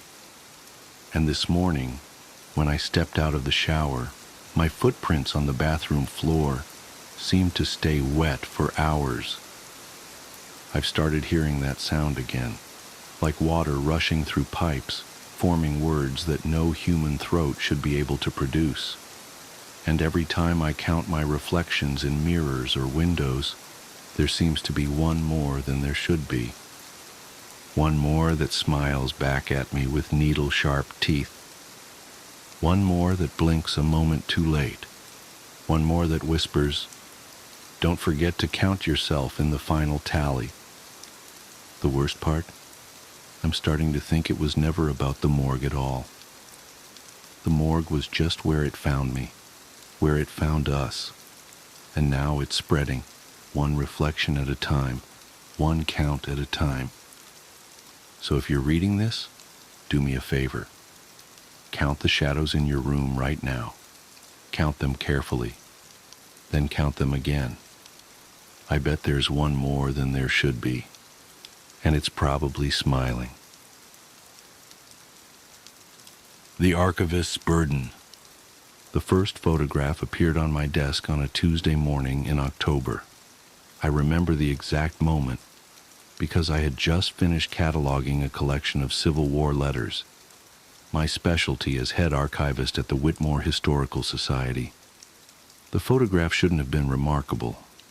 A black and white portrait of a young woman circa 1940s, her eyes downcast and hands folded primly in her lap. But something about it made my skin crawl. I've spent 20 years handling historical artifacts, learning to read the stories they tell beyond their physical presence. This photograph felt wrong. Not damaged or fraudulent. I've encountered plenty of those. But wrong in a way that defied professional explanation. The woman's pose was too still, her shadow too dark against the backdrop, and her hands. I could have sworn they were in a slightly different position each time I looked away and back. "Margaret?" I called out to my assistant but received no response. Right. She had taken a personal day. I was alone in the archive's basement office, surrounded by climate-controlled storage rooms and the gentle hum of dehumidifiers. I checked our acquisition records but found no entry for the photograph. This wasn't entirely unusual. We sometimes received anonymous donations through our mail slot. I created a new entry following standard cataloging procedure. My hands trembled slightly as I measured the photograph's dimensions. 8 x 10 inches, standard size. The paper was period appropriate, showing expected signs of age. When I looked up from my notes, there was a second photograph on my desk. I froze, pen hovering above paper. This one showed the same woman, but from a different angle. Her head was turned slightly to the right, and though her eyes were still downcast, a faint smile played at the corners of her mouth. The shadow behind her had grown larger, spreading across the backdrop like an ink stain. I am not a fanciful person. My profession demands rigorous attention to detail and skepticism toward unprovable claims. I've debunked countless stories of haunted artifacts and cursed heirlooms. But in that moment, I felt something I hadn't experienced since childhood, pure, irrational terror. I forced myself to remain calm and logical. Someone must have placed the second photograph there while I was distracted with cataloging. But I hadn't heard footsteps on the creaking floorboards, hadn't felt the characteristic draft when the basement door opened. The phone on my desk rang, making me jump. I answered with hands that were definitely shaking now. "Whitmore Historical Society. This is Daniel speaking." Static crackled on the line. Through it I heard what sounded like an old recording of orchestral music, the kind played on a phonograph. A woman's voice, distant and distorted. "Have you seen them yet?" "I'm sorry. Who is this?" "The collection needs to be complete." The music grew louder, brass instruments distorting into something that sounded like screaming. "She's been waiting so long." The line went dead. When I looked back at my desk, there were 4 photographs. In the third, the woman's head was raised, but her face was obscured by shadow. The fourth showed her standing, her dress rippling as if caught in a breeze, though the backdrop remained perfectly still. The shadow behind her had taken on a vaguely human shape, reaching toward her with elongated fingers. I should have left, should have walked out of that basement and never returned. But archivists have a duty to preserve history, to maintain order in the face of chaos. And beneath my fear was a familiar, scholarly curiosity. Who was this woman? What was the significance of these photographs? How were they appearing on my desk? I began to research. The woman's clothing and hairstyle suggested the photographs were taken between 1943 and 1945. The backdrop and lighting setup matched the style of Marcus Sullivan, a photographer who operated a studio in downtown Whitmore during that period. Sullivan was known for his innovative techniques and had a particular interest in capturing movement in still photographs.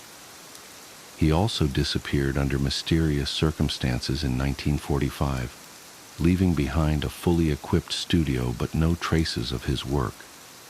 The police investigation found all of his photographs and negatives had been destroyed, the ashes still warm in his fireplace when they arrived. As I read the newspaper archive's account of Sullivan's disappearance, I noticed something that made my blood run cold. The article mentioned his last known client, Miss Eleanor Reed, age 23, who sat for a portrait session on the morning of Sullivan's disappearance. When questioned, Miss Reed claimed to have no memory of the session, though multiple witnesses saw her enter the studio. She was cleared of any involvement, but suffered a nervous breakdown and was institutionalized 2 weeks later. I looked up from the microfilm reader. 8 photographs now covered my desk. In each successive image, the woman, Eleanor, was closer to the camera. Her smile had widened into something that stretched too far across her face. The shadow behind her had resolved into a dark figure that exactly matched her pose, like a 3-dimensional silhouette trying to peel itself away. The air in the basement felt thick, heavy with the scent of photographic chemicals. The humming of the dehumidifiers had taken on a rhythmic quality that reminded me of the orchestral music from the phone call. I reached for the newest photograph with trembling fingers. The moment I touched it, every light in the basement flickered and died, leaving only the red glow of the emergency exit signs. In that crimson illumination, I saw that the photographs had changed. Eleanor was looking directly at the camera now, her eyes wide and pleading. The shadow figure had wrapped its arms around her waist, its head inclined toward her neck. And then, in the darkness between one emergency light and the next, I heard it, the whir and click of a camera shutter, again and again. Each sound brought a burst of phantom flashbulb light that burned after images into my vision. When my eyes adjusted, the photographs had multiplied. They covered my desk, spilled onto the floor, plastered themselves across the walls. Hundreds of Eleanors stared at me, their expressions progressing from fear to resignation to something else entirely. In each image, the shadow figure grew more substantial, more real, while Eleanor became increasingly transparent, like a double exposure slowly fading away. The temperature plummeted. My breath fogged in the air as I stumbled backward, knocking over a stack of archival boxes. The crash echoed through the basement, but beneath it, I heard something else. The scratch of a phonograph needle, followed by that distant orchestral music. The collection must be complete. The voice came from everywhere and nowhere, Eleanor's and not Eleanor's, a chorus of whispers that made my teeth ache. The emergency lights flickered faster now, strobe-like bursts that transformed the basement into a makeshift darkroom. In those fractional seconds of illumination, I saw them. Figures stepping out of the photographs, Eleanor and her shadow multiplied into a crowd of identical pairs. They moved with jerky, stop-motion precision, like subjects in an early motion study. With each step, the shadow figures grew more solid while the Eleanors became increasingly ghost-like. I ran for the stairs, but they were blocked by a wall of photographs that hadn't been there moments before. Each one showed the same scene, the basement, from every conceivable angle, with me at the center. And in every image, standing just behind me, was a shadow that didn't match my pose. The whirring of camera shutters reached a deafening crescendo. The emergency lights exploded in a shower of sparks and glass. In the total darkness that followed, I felt something cold brush against the back of my neck, like fingers made a photographic negative. "Your turn," Eleanor's voice whispered, her breath like chemical fixer against my ear. "The artist needs new subjects." The last thing I saw before the flashbulb went off was my own shadow, standing 3 feet away, smiling back at me. They found me the next morning when Margaret came into work. I was sitting at my desk, apparently cataloging a collection of photographs that didn't exist. The doctors called it a psychotic break brought on by prolonged isolation and archival gases. They said I was lucky. Most of the other victims of the Whitmore photography incident didn't survive their encounters. I've been in this institution for 3 months now. The medication helps with the tremors, but nothing can erase what I saw, what I became. Sometimes, when I look in the mirror, my reflection moves a fraction of a second too late. My shadow falls in impossible directions, no matter where the light source is, and the photographs keep appearing. On my bedside table, under my pillow, tucked into my case file. Always the same progression, always ending with a new subject. The collection grows, one portrait at a time.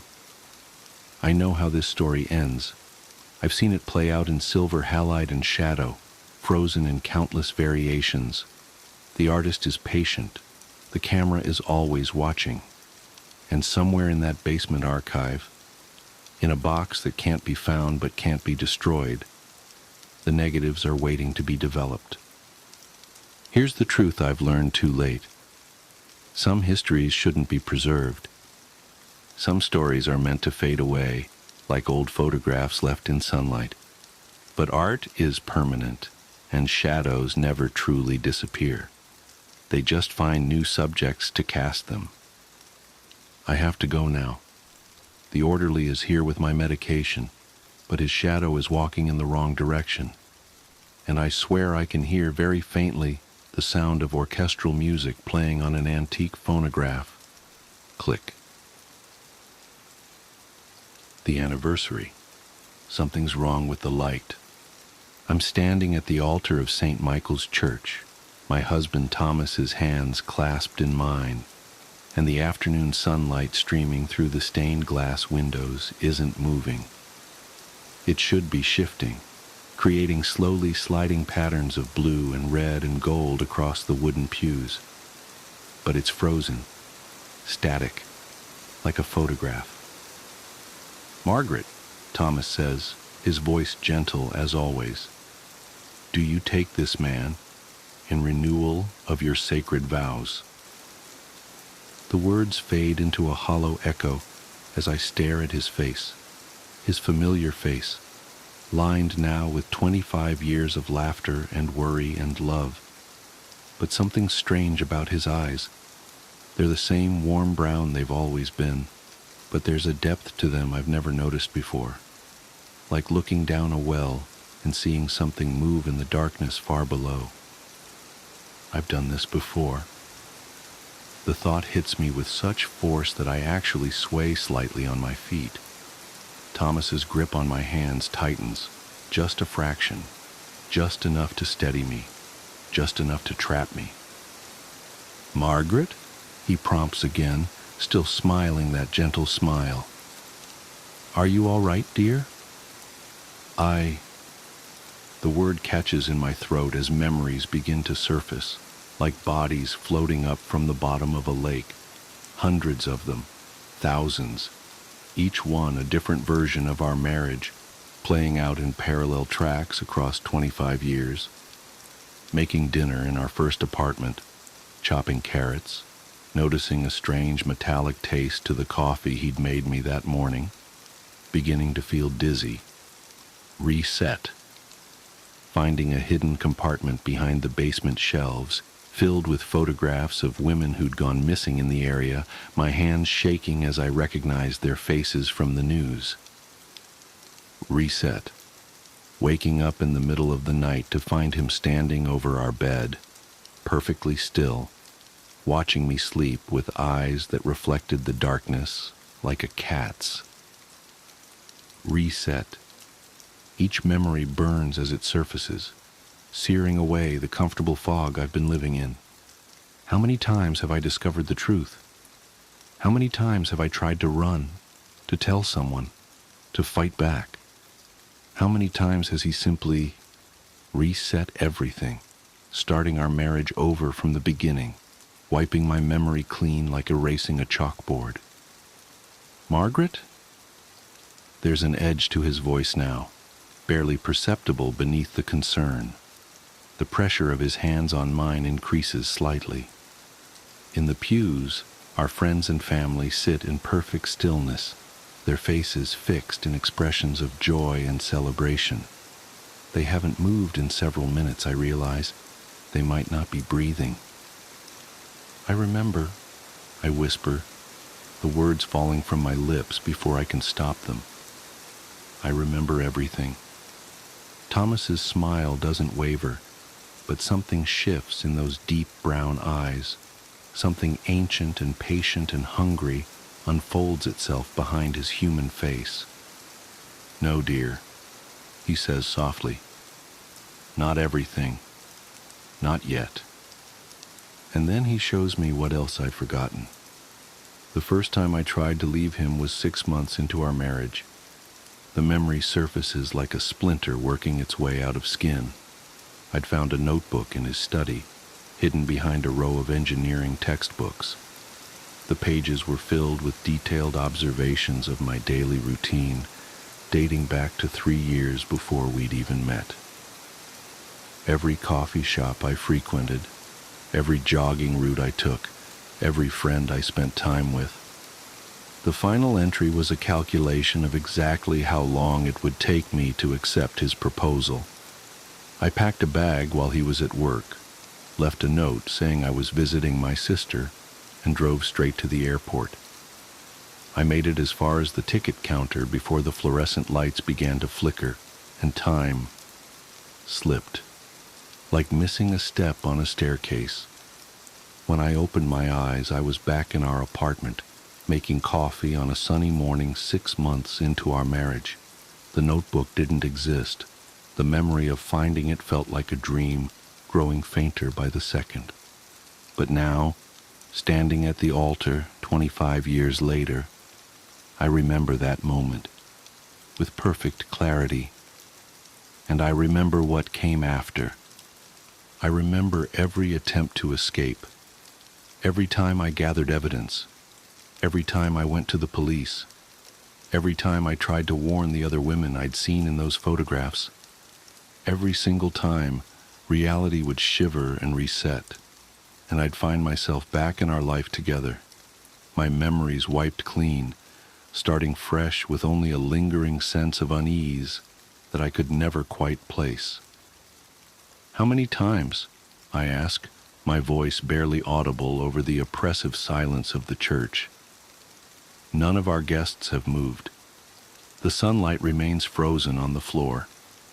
Thomas smiles wider, and for a moment I see something else beneath his face, something with too many teeth.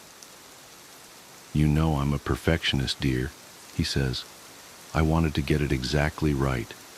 The first few hundred attempts were messy, but you helped me refine the process.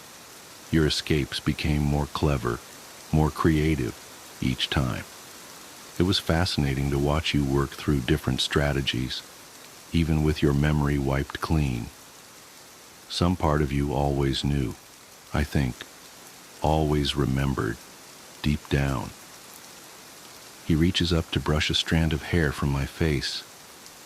His touch is gentle, loving, possessive. This is the first time I've let you keep your memories, he continues. Think of it as an anniversary present. 25 years is silver traditionally, but I thought awareness would be more meaningful. Why? The word comes out as a sob. Why me? Why all of this? Because you're perfect, he says simply. Your mind, your spirit, your determination. Even now, I can see you thinking, planning, looking for a way out. It's beautiful. And I've spent 25 years, well, significantly more than that technically, helping you become even more perfect. He leans closer, his voice dropping to a whisper. Would you like to know how many times we've reached this moment? How many versions of our marriage I've collected and preserved? How many Margarets I've helped evolve and grow through these loops? I try to pull away, but his grip is iron. The church seems to darken around us, the stained glass windows dulling to black. Our audience of friends and family begin to fade like old photographs, revealing their true nature. Empty shells, props, memories given form but no substance. The best part, Thomas continues, is that this isn't even the final version. We're going to keep working on it, you and I, making it better, making it perfect. And now that you're aware, the real work can begin. The darkness at the edges of my vision begins to creep inward. I can feel time starting to slip again, reality preparing to reset. But this time it's different. This time, I'll remember. Happy anniversary, my love, Thomas says, and his face splits into something that was never human at all. The darkness swallows us both, and somewhere in the distance, I hear wedding bells begin to toll. I wake up on the morning of my wedding day, 25 years ago. Sunlight streams through the window of my childhood bedroom. My wedding dress hangs on the closet door, pristine and white. I remember everything. And somewhere nearby, my perfect, patient husband-to-be is waiting to begin again. Rather than scream, I smile, because this time I remember all my previous attempts to escape. Every strategy, every failure, every reset. 25 years of experience compressed into perfect clarity. And I have a new plan. This time will be different. This time I'm not running away. This time I'm taking him with me into the void. The vanishing camper. I'm not sure how to start this story. Even now it feels unreal, like something out of one of those campfire tales meant to spook kids. But it happened. I lived it. And every time I think about it, a cold shiver crawls up my spine like a spider's legs. Maybe writing it down will help. Maybe it won't. But at least you'll know what happened to us that weekend in the woods. It started innocently enough. My best friend, Jake, had been nagging me for weeks to join him and some of our old college buddies for a camping trip. One last hurrah, he'd called it, like we were still 21 and invincible. I wasn't keen on the idea. Since my wife, Sarah, passed away 2 years ago, I'd become something of a recluse. I worked, I ate, I slept. That was my life. But Jake was persistent, and I owed him. He'd been there for me when the grief threatened to swallow me whole, so I said yes. There were 5 of us in total: Jake, me, his younger brother Matt, our mutual friend Chris, and a guy named Tom who was Matt's co-worker. I didn't know Tom well, but he seemed nice enough, a bit quiet maybe, but friendly. We piled into Jake's beat-up SUV on a crisp Friday morning, the air sharp with the promise of fall. Our destination was Pine Hollow, a dense forest reserve about 3 hours' drive from the city. Jake said he'd been there before and assured us it was perfect for camping, remote, peaceful, and picturesque. The drive up was uneventful. We laughed, shared old stories, and teased each other mercilessly, the way only old friends can. By the time we reached the trailhead, the sun was dipping low, painting the sky in streaks of orange and pink. We loaded up our gear and hiked about 2 miles into the woods until we found a clearing near a small, still lake. It was beautiful. The kind of place that made you forget, for a moment, that the world could be cruel. We set up camp quickly. 2 tents, a ring of stones for a fire pit, and a rope strung between 2 trees to hang our food and keep it away from curious animals. By the time the fire was roaring, darkness had fallen. We sat around the flames, drinking cheap beer and roasting marshmallows, the flickering light casting long shadows across our faces. It felt good, normal even. For the first time in years, I felt a glimmer of peace. Then Tom told his story. It started as a joke. We'd been swapping ghost stories, each trying to outdo the last. But Tom's tale was different. He spoke quietly, almost reluctantly, his eyes darting to the shadows just beyond the firelight. "Have you ever heard of the Pine Hollow Vanisher?" he asked. We hadn't. He told us about a man, or something that looked like a man, who supposedly haunted these woods. According to local legend, campers would go missing without a trace. No bodies, no belongings, nothing, just gone. Some said the Vanisher lured people away with strange sounds or lights, leading them deeper into the forest. Others claimed he appeared in their dreams, beckoning them to follow. Tom's voice dropped lower. The weirdest part? Sometimes the missing people would show up in photos taken after they disappeared, always in the background smiling. We laughed it off, of course. Just another campfire story. But as the night wore on and the forest grew quieter, the tale stuck with me. It wasn't just the story itself, it was the way Tom told it, like he wasn't sure if he believed it, but didn't want to tempt fate. The first night passed without incident. I woke to the sound of birds chirping and the smell of bacon sizzling over the fire. Jake was in his element, flipping pancakes on a portable griddle, while Matt and Chris argued over the best way to rig a fishing line. Tom was off to the side, sketching something in a notebook. He looked distant, like his mind was elsewhere. "What are you drawing?" I asked, taking a seat next to him. He hesitated before showing me. It was a rough sketch of a man, or what might have been a man.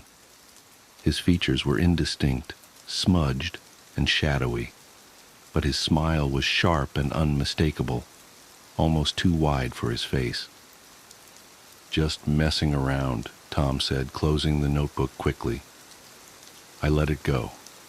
We spent the day hiking, fishing, and exploring the area. The forest was beautiful, but it had a way of making you feel small. The trees were impossibly tall, their branches intertwining to form a canopy that blocked out most of the sunlight. The air was cool and damp, carrying the earthy scent of moss and fallen leaves. It was easy to get turned around if you strayed from the path, and the deeper we went, the quieter it became. No birds, no insects, just the sound of our footsteps crunching on the forest floor. By the time we returned to camp, the sun was setting again. We cooked dinner, shared more stories, and settled in for another night around the fire. But something felt different. The mood was heavier, the laughter more forced. Even the fire seemed dimmer, its light barely reaching the edges of our camp. It was Chris who noticed it first. "Where's Tom?" he asked, looking around. We all turned, realizing at the same time that he was gone. His backpack was still by the tent, his sketchbook lying open on a log, but there was no sign of him. "He probably went to take a leak," Jake said, though his voice lacked conviction. We waited. 5 minutes, 10, 15. Still no Tom. Jake grabbed a flashlight and we fanned out to search for him, calling his name. The forest swallowed our voices, the darkness pressing in on us like a living thing. I couldn't shake the feeling that we were being watched. After an hour, we regrouped at the camp. Jake wanted to keep searching, but Matt pointed out that we could easily get lost ourselves if we weren't careful. We agreed to wait until morning, hoping, praying, that Tom would come back on his own. He didn't. The next day was a blur of frantic searching and growing dread. We combed the forest for hours, shouting his name until our throats were raw. We found nothing. No footprints, no broken branches, no sign that he'd ever been there at all. By evening, we were forced to admit the truth. Tom was gone. We decided to pack up and head back to the trailhead to get help. But as we were breaking down camp, I noticed something by the fire pit. It was Tom's backpack, neatly placed on the ground. That wouldn't have been strange, except we'd already searched the area. The backpack hadn't been there before. Inside, we found his sketchbook, a water bottle, and a single Polaroid photo. My hands trembled as I pulled it out. It was a picture of us, taken the first night, sitting around the fire. But there was someone else in the photo. Standing in the background, just beyond the circle of light, was a man. His features were blurry, his form indistinct, but his smile was sharp and unmistakable. We left the forest that night, leaving behind the tents, the gear, everything. The police organized a search, but they never found Tom. Officially, he's still listed as missing. Unofficially, I know the truth. I still have the photo. Sometimes late at night, I take it out and stare at it, trying to make sense of what happened. And every time I notice something new. The man in the background is closer now, his smile wider, his eyes brighter. I don't know what he is. I don't know what he wants. But I know one thing for certain. He's coming for me. My girlfriend talks in her sleep. Last night she told me where the bodies are. If I'm being honest, I ignored the warning signs. I mean, wouldn't you? Sharon was perfect, or at least she seemed perfect at the time. She's beautiful in that classic way that makes people stop and stare. Smart, too. She's got a dry sense of humor that could cut glass, and she knows exactly how to use it. We've been dating for 8 months now. And yeah, maybe it was a little fast, but everything just clicked. From our first date, I knew I wanted her in my life. She felt like the total package, someone I could actually see myself building a future with. Looking back, there were little things I should have paid more attention to. It started on our 4th date. We were sitting on her couch drinking wine when she brought it up. "I should probably warn you about something," she said, swirling her glass. I raised an eyebrow, already half in love with her. "Oh, what's that?" "I'm not the easiest person to sleep next to," she said. I laughed, thinking she was making a joke. "Don't worry. I've shared a bed with snorers before. I think I can handle it." She shook her head, a small smile playing on her lips. "It's not just snoring. I talk in my sleep. Sometimes I move around or, well, I've even been known to slap people by accident." "Slap people, huh? Sounds like an occupational hazard," I teased. She gave me this look, half serious, half amused. "I'm just saying, it's happened before. If you decide to stick around, you've been warned." At the time, I didn't think much of it. It sounded harmless, even kind of cute. But looking back, yeah, I should have taken her more seriously. The first time I stayed over at her place, I was anticipating a slap in my sleep just so I could poke fun at her about it the next morning. But for the most part, that first night was uneventful. She tossed and turned a little, muttering what sounded like random gibberish. "Not the red one," and "Don't let it fall." I barely noticed. Over the next few weeks, her quirks started to come out more. One night I woke up to her hand smacking me squarely in the chest. "What the hell?" I mumbled, groggy and confused. Sharon was still asleep, her arm falling limp against the bed. The next morning, I brought it up over breakfast. "So, you hit me last night." She almost choked on her coffee, her eyes wide with mock horror. "I did?" "Yup, full-on smack. Guess you were dreaming about fighting someone." She grinned, shaking her head. "Maybe I was dreaming about Aaron." Aaron was her ex-husband. She didn't talk about him much, but from what I gathered, their divorce had been messy. The way she said his name, half joking, half bitter, made me wonder if there was more to the story. Still, I laughed it off. At the time, it didn't seem like a big deal. The warnings kept coming, however, in subtle ways I didn't recognize for what they were. A few weeks into staying over, Sharon brought it up again one night as we got into bed. "I wasn't kidding about the sleep stuff, you know," she said. "I know," I replied, pulling the covers over us. "Honestly, it's not that bad. It's sort of adorable." Her smile faltered for just a second. "Just don't freak out if I say something weird, okay?" I gave her hand a reassuring squeeze. "Sharon, it's no trouble, really.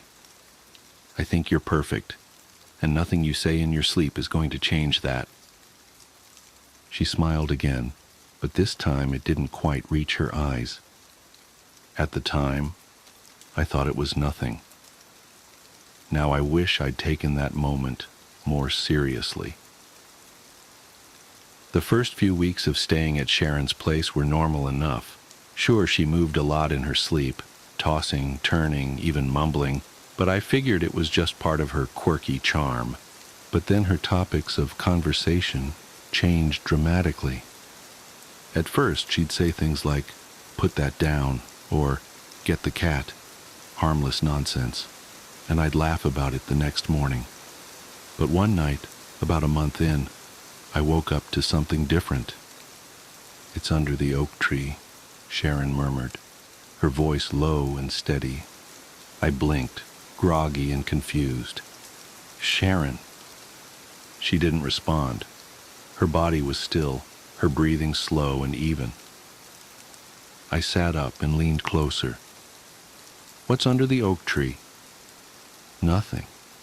She didn't say anything else, just rolled over and pulled the blanket tighter around herself.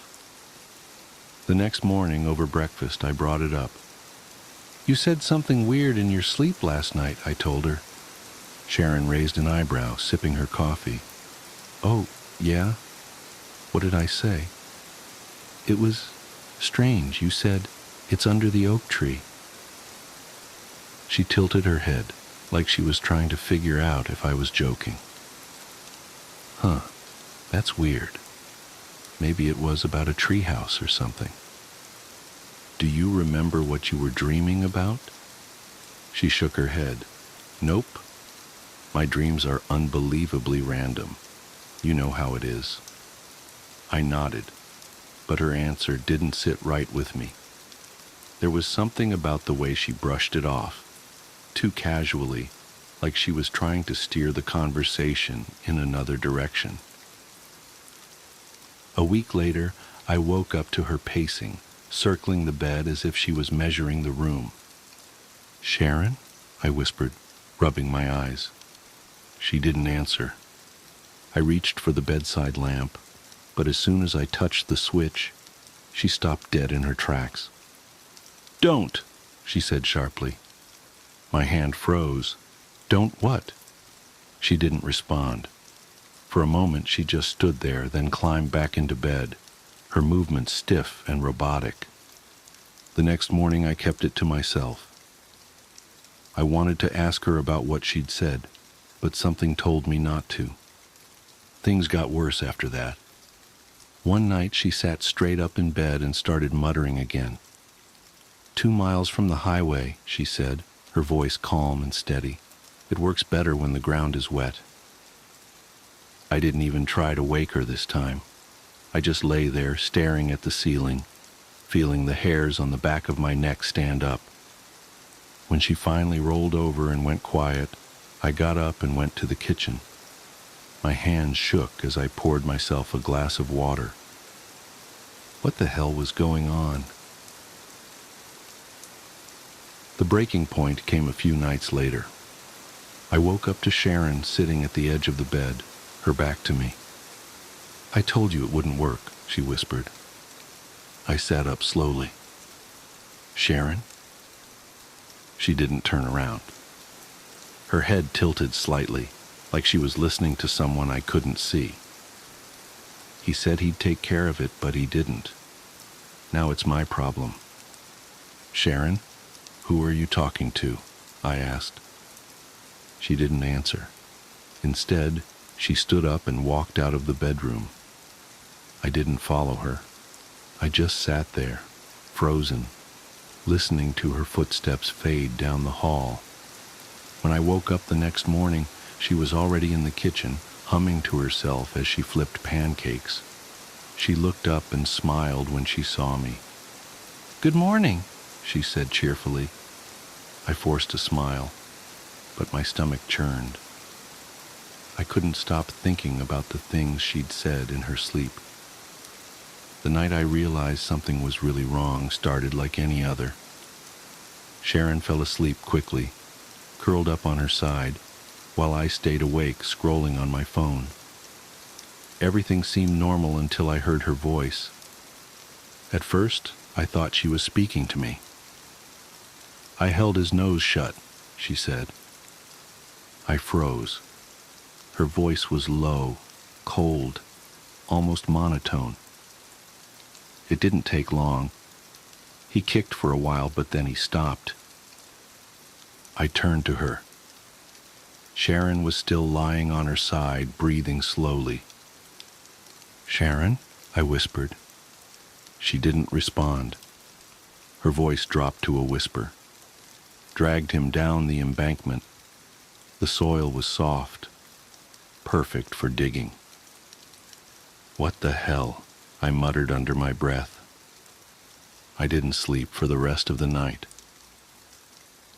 And the next morning I confronted her. "You were talking in your sleep again last night." Sharon glanced up from her coffee, looking amused. "Oh, no, really. What did I say this time? I hope it wasn't anything embarrassing." I hesitated. You said something about suffocating someone and digging a grave." She frowned. "That's weird. Maybe a nightmare about one of those crime shows I watch. You know how much Netflix I binge." She laughed, but it didn't feel genuine. "You don't remember what you were dreaming about?" I pressed. Sharon shook her head. "No, sorry. Honestly, Chris, I never remember any of my dreams." I nodded, but I suspected she wasn't telling me everything. A few nights later, I woke up to her voice again. "Max," she said. Her tone was calm, detached. I sat up in bed, my skin crawling. "He's behind the old barn," she continued. "The one with the blue door." The name was familiar. A young man named Max had gone missing years ago while on a camping trip. His case was still unsolved. The next morning I didn't bring it up. I didn't know how to. But I couldn't get the name or her words out of my head. I Googled Max's name on my phone. His disappearance had happened in the next county over. There was no mention in the reports of a barn or a blue door, but the other details Sharon had mentioned matched the description of the area where he'd last been seen. A few days later, I worked up the courage to suggest something to Sharon. She was grinning when I first approached. "Have you ever thought about doing a sleep study?" I asked carefully. Her smile faded. "Why would I do that, Chris?" "I don't know, just... You've been saying some really strange things in your sleep. Maybe it's stress or something. I'm fine, she said, shaking her head. You're overthinking it. What about recording it? I said. Just so you can hear it for yourself. Her expression darkened instantly. No, absolutely not. That's a huge invasion of privacy. I wasn't trying to... If you ever record me without my permission, Chris, we're done. I mean it. Our eyes met, I nodded, and we went on with our day. Inside, however, my world was unraveling. That night, after she fell asleep, I couldn't help myself. I propped my phone under a pillow on her side of the bed and hit record. The next morning, while Sharon was in the shower, I played back the audio file.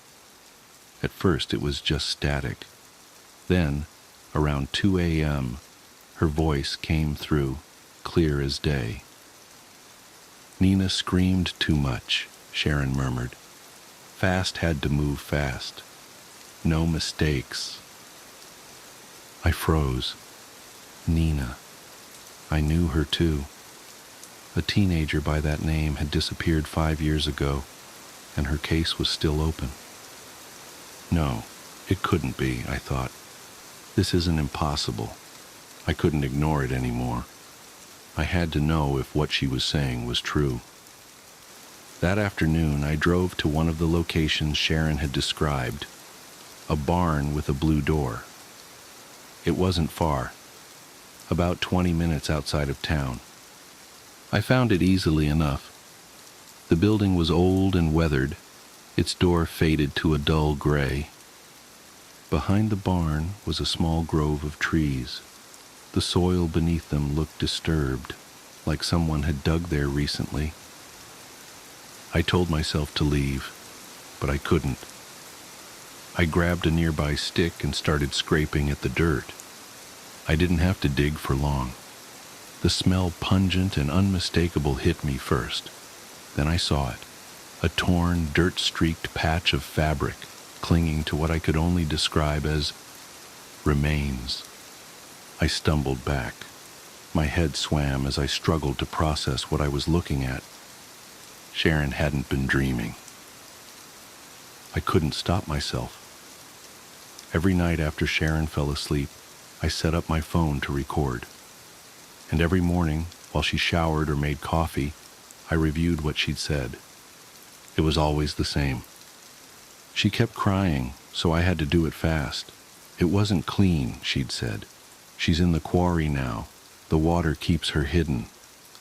The names changed, but the pattern didn't. Every night Sharon whispered something chilling, something specific. Beneath the roots, that's the trick, she'd won one night. No one ever checks beneath the roots. Every morning, I woke up more terrified than the last. The audio files piled up, each one a piece of a horrifying puzzle. I couldn't deny it anymore. These weren't dreams. They were confessions. Sharon started to notice something was off. "You've been quiet lately," she said one morning, sliding a plate of scrambled eggs across the table. "Just tired," I muttered, avoiding her eyes. "You're always tired these days," she said, tilting her head. "Is something bothering you?" "No," I lied. "Nothing." She studied me for a moment, her gaze sharp and unblinking, and then smiled. "Okay." After that, I felt she watched me more closely, just waiting for me to slip up.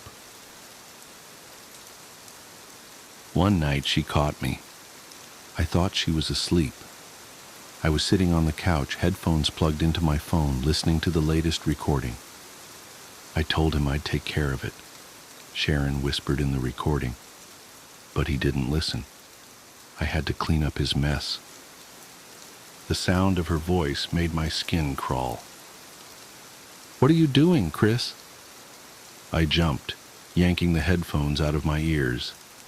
Sharon was standing in the hallway, her arms crossed over her chest. "Nothing." I said quickly, locking my phone and shoving it into my pocket. Her eyes narrowed. Were you just listening to something? No, I stammered. I was just scrolling through Instagram. She didn't move. Her expression didn't change. She just stood there, staring at me. Let me see your phone, she said finally. What? I said, laughing nervously.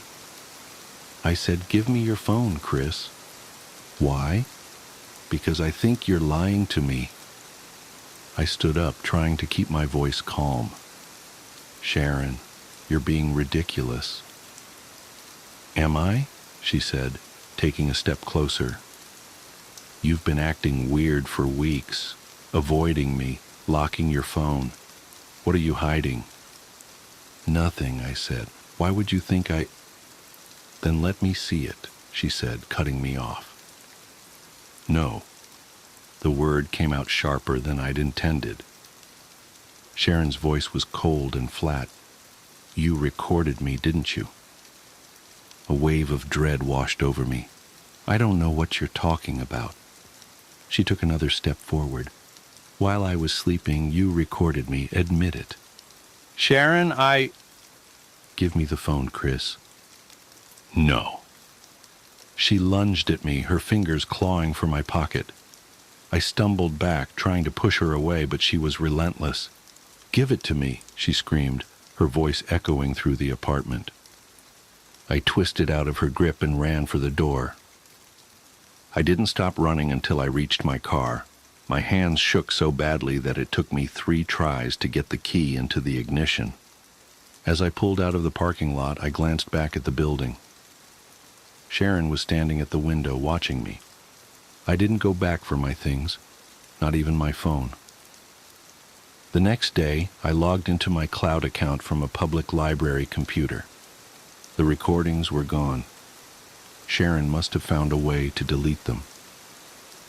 I sat there, staring at the empty folder. All the evidence, every scrap of proof, was gone. I didn't go to the police. I couldn't. What was I supposed to say? That my girlfriend confessed to a dozen murders in her sleep? That I found a body exactly where she said it would be? They'd laugh me out of the station. Or worse, they'd think I was involved. And without the recordings, I had nothing but my word. Instead, I did the only thing I could think of. I ran. I drove straight to the next town over, checked into a cheap motel, and spent the rest of the night staring at the cracked ceiling, trying to figure out what the hell I was going to do. The next morning, I bought a new phone with cash. It was nothing fancy, just a basic model that could make calls and access my cloud account. Not that it mattered. The recordings had vanished. Every file I'd backed up had been erased. She'd found a way to delete them. For weeks, I stayed in the motel, keeping my head down and jumping at every sound outside my door. I just knew Sharon was out there, watching, waiting for the right moment to strike. I avoided social media, too afraid she would use it to track me down. The only thing I kept up with was the news. Every morning I scrolled through local crime reports, praying I wouldn't see her name, or worse, hear that another body had been discovered. At first there was nothing. No missing persons or disappearances, no murders. For a moment, I let myself believe that maybe I'd scared her enough to stop. Then the killings started again. It was small things at first. A man found strangled in his home, a woman's body pulled from a lake. Both in neighboring counties, the circumstances eerily similar to the stories Sharon had whispered in her sleep. I told myself it was just a coincidence. It had to be. But then it got closer. A teenage girl went missing from my hometown. Her bike found abandoned on the side of the road just a mile from where I grew up. A week later, her body was discovered in a shallow grave beneath a grove of trees. I couldn't breathe when I saw the report. The site matched Sharon's description exactly. Beneath the roots, that's the trick. No one ever checks beneath the roots. It was her. It had to be. The breaking point came when the news reported another victim. My cousin, Riley. Riley and I weren't close, not anymore, but we'd grown up together. She was the kind of person who lit up every room she walked into, always smiling and laughing. When I saw her name on the news feed, I felt like the floor had been ripped out from under me. The reporter said she'd been found near the same grove where the teenager's body had been discovered. They didn't give any details, but I already knew what they weren't saying. I knew it was Sharon. For days I couldn't eat or sleep. All I could think about was Riley, how I could have stopped this if I'd done something sooner, if I'd gone to the police or told anyone about what Sharon had said. But I hadn't. I'd run away like a coward, and now Riley was dead. The guilt was suffocating. I've made a lot of mistakes in my life, but running away from Sharon has to be the worst. I thought leaving would save me. I thought it would keep her from finding out how much I knew. But the truth is, it didn't save Riley. It didn't save anyone. I can't keep this to myself anymore. I don't care if no one believes me or if people think I'm crazy.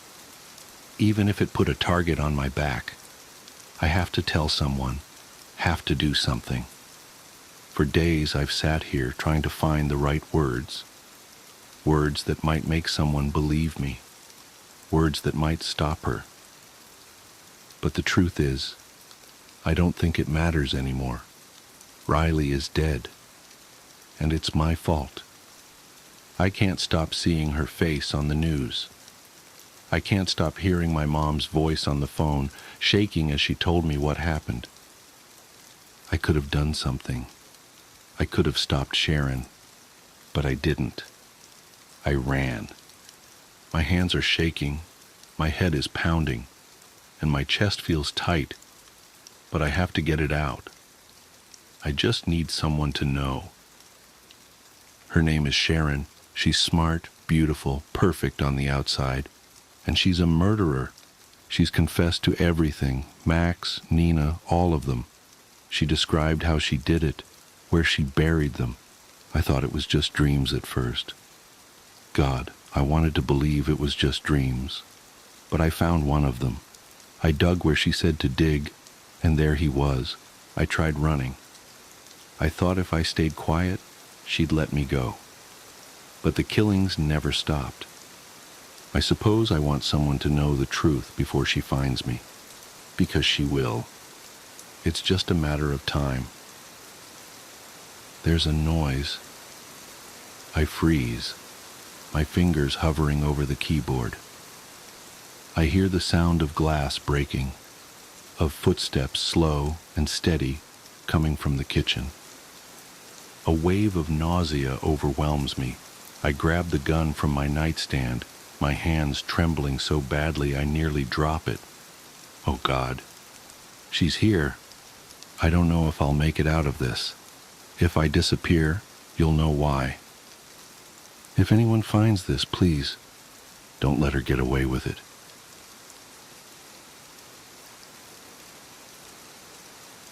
I'm a real estate agent who sells haunted houses, and I wish I wasn't. Have you ever purchased a house, fixed it up, and made it into a home? I'm sure you watch those HGTV shows, Fixer Upper and Flip or Flop. Those shows are laughable to me. You see this foreclosed wreck of a house get fixed up into this cute, livable home. That stuff is easy to do. You know what's hard to sell? A haunted house. I'm a real estate agent who specializes in stigmatized homes, which are what you call haunted houses. A stigmatized home is any home where violence occurred or paranormal activity has been reported. In several states, we must legally disclose what happened in these homes. I don't believe in ghosts, so to me, it is easy money to take on these cases. A little bit of burnt sage in the corners and tap water sprinkled around the house, and you have yourself a cleansed home. This was my gig, and it worked. All I had to do was Google how to get rid of ghosts. People fell for it every time too, and I'd be laughing all the way to the bank. You want me to light a candle and do a seance for you to buy this $300,000 house? Deal! You want me to put my hand on a Bible and pray with you before you buy this $450,000 home? Sold. I always thought that people were so gullible to believe in such silly things. Ghosts aren't real. I wouldn't even call myself a skeptic. I flat out didn't believe in the afterlife. This is what I believed until I had the unfortunate opportunity of selling a house where a murder took place. As soon as I saw the listing, I knew I had to help. When you have one killing, a house can be hard to sell, but 5 killings, you have yourself a deal breaker. Some lunatic had killed the whole family. I didn't press the bank for details, since that never seems to help. The less I know, the better. I don't want to get caught up in the stories because I feel like that knowledge lingers in my words as I try and sell to the borrowers that come through the house. The first thing I do when I arrive at a house like this is open all the windows. You would be surprised by what a breath of fresh air can do to a home that has been sitting for quite some time. I'll usually wipe everything down with a lemon-scented cleanser, then put out fresh flowers on all the tables. Honestly, those tricks really seem to help the house sell. The whole idea is to erase the uneasy vibe. If my client is superstitious, I'll whip out the sage and holy water. So, as you can imagine, as soon as I got to this house, I went straight to work. I went to open the window above the kitchen sink. My fingers slid underneath the hinges as I pulled up, but it wouldn't budge. Again, I tried the living room windows, yet they were stuck, almost as if they were cemented shut. I even double-checked the locks and looked around the frame for any nails, but there was nothing. I knew that would be my first problem in selling the house.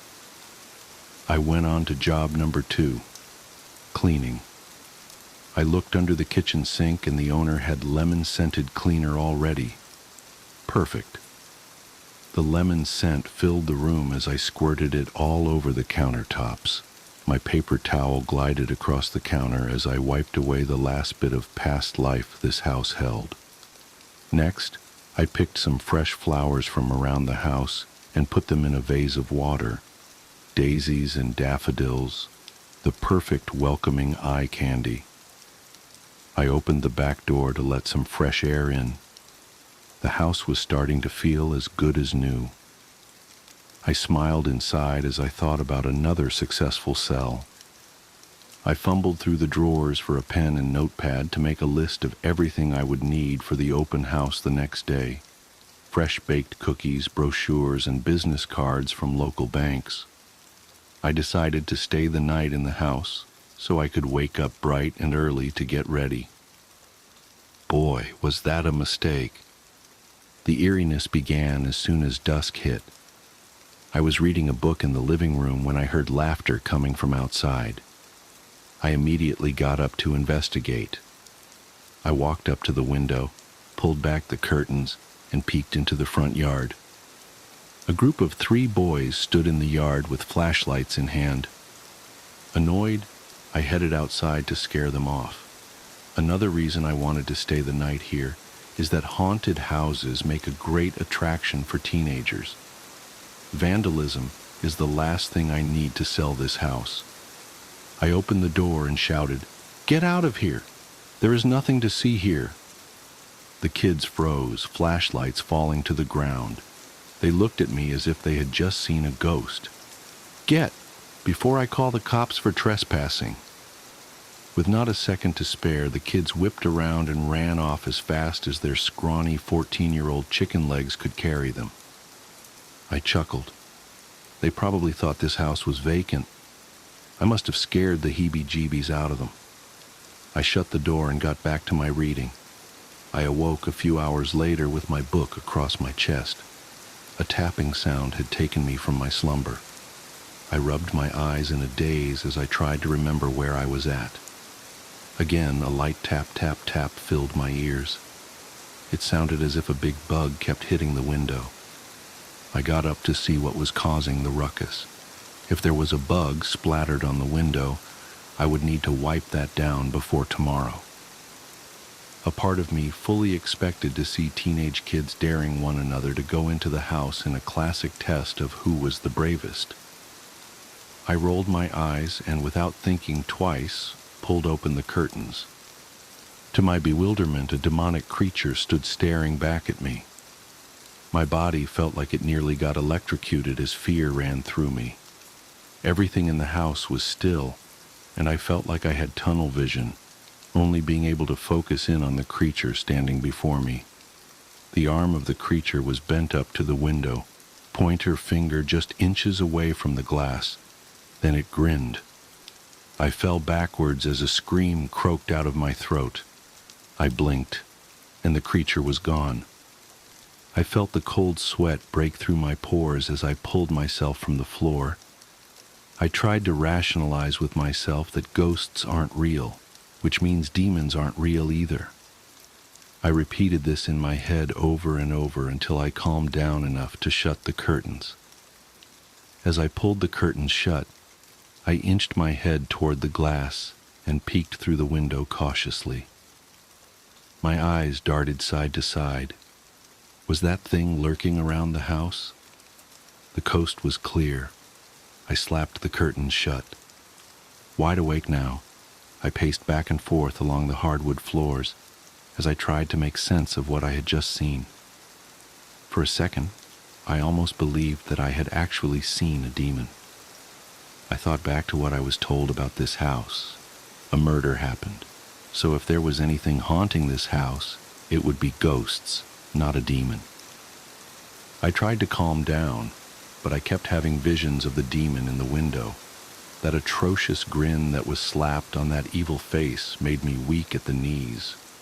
Was I losing my mind? No. I saw something staring at me. I awoke to a tapping of the window. I knew it. I felt spooked, but surely there was a rational explanation for what was happening. I pulled myself together and started to think. I pressed my fingertips into my temples as I tried to make sense of what I had just seen. What if this house really was haunted? Would I last until the morning? I slapped my hand to my forehead as I realized how crazy I was starting to sound. Geez, I'm just as bad as my clients. Since when do I get wrapped up in ghost stories? I reminded myself that I sell haunted houses for a living. What was happening to me should have a rational explanation. I laughed at the absurdity of the situation and immediately started to feel better. As I rationally walked through each moment that led up to seeing the demon in the window, it clicked. The kids. I scared off those kids, and they probably got mad and came back dressed as a demon to scare me. I chuckled as I realized how I almost fell for the whole thing. In a sprint, I ran out the front door and stood in the lawn as I shouted into the night, "You kids got me good. You almost had me there for a minute." I heard a whisper of laughter behind me. It wasn't a spooky type of laughter. It was an innocent, playful sort of laughter. I turned around and saw a little girl standing in the doorway of the house. She had to be about 8 years old. She had a big smile glued to her face. I glanced at my watch. It was midnight. Way too late for such a young girl to be out. "You need to get home. Do your parents know where you are?" She started laughing a little louder this time. "I'll walk you home if you tell me where you live. Your parents must be worried." She covered her mouth with both of her hands as she giggled even harder this time. I thought about the kids who had come back to scare me. She must be one of their little sisters. I found her behavior to be very peculiar, and the other kids were nowhere in sight. I took a few steps toward her and she stopped laughing, then took off running in the house. I went to chase her, but as soon as I got inside, she had vanished. I checked the kitchen, the bathroom, and the living room. Nothing. I even shouted for her, "Little girl, come out. You aren't in trouble. We just need to get you home." Still, nothing. I ran back downstairs after checking the bedrooms. I was a few steps away from entering the kitchen when I heard heavy, raspy breathing coming from around the corner. A part of me started to panic. It was one odd thing after another. Could all these odd happenings have a simple explanation? Feeling totally spooked at this point, I cautiously made my way toward the noise. As each foot stepped closer, I felt like I could just sink into the floor and die.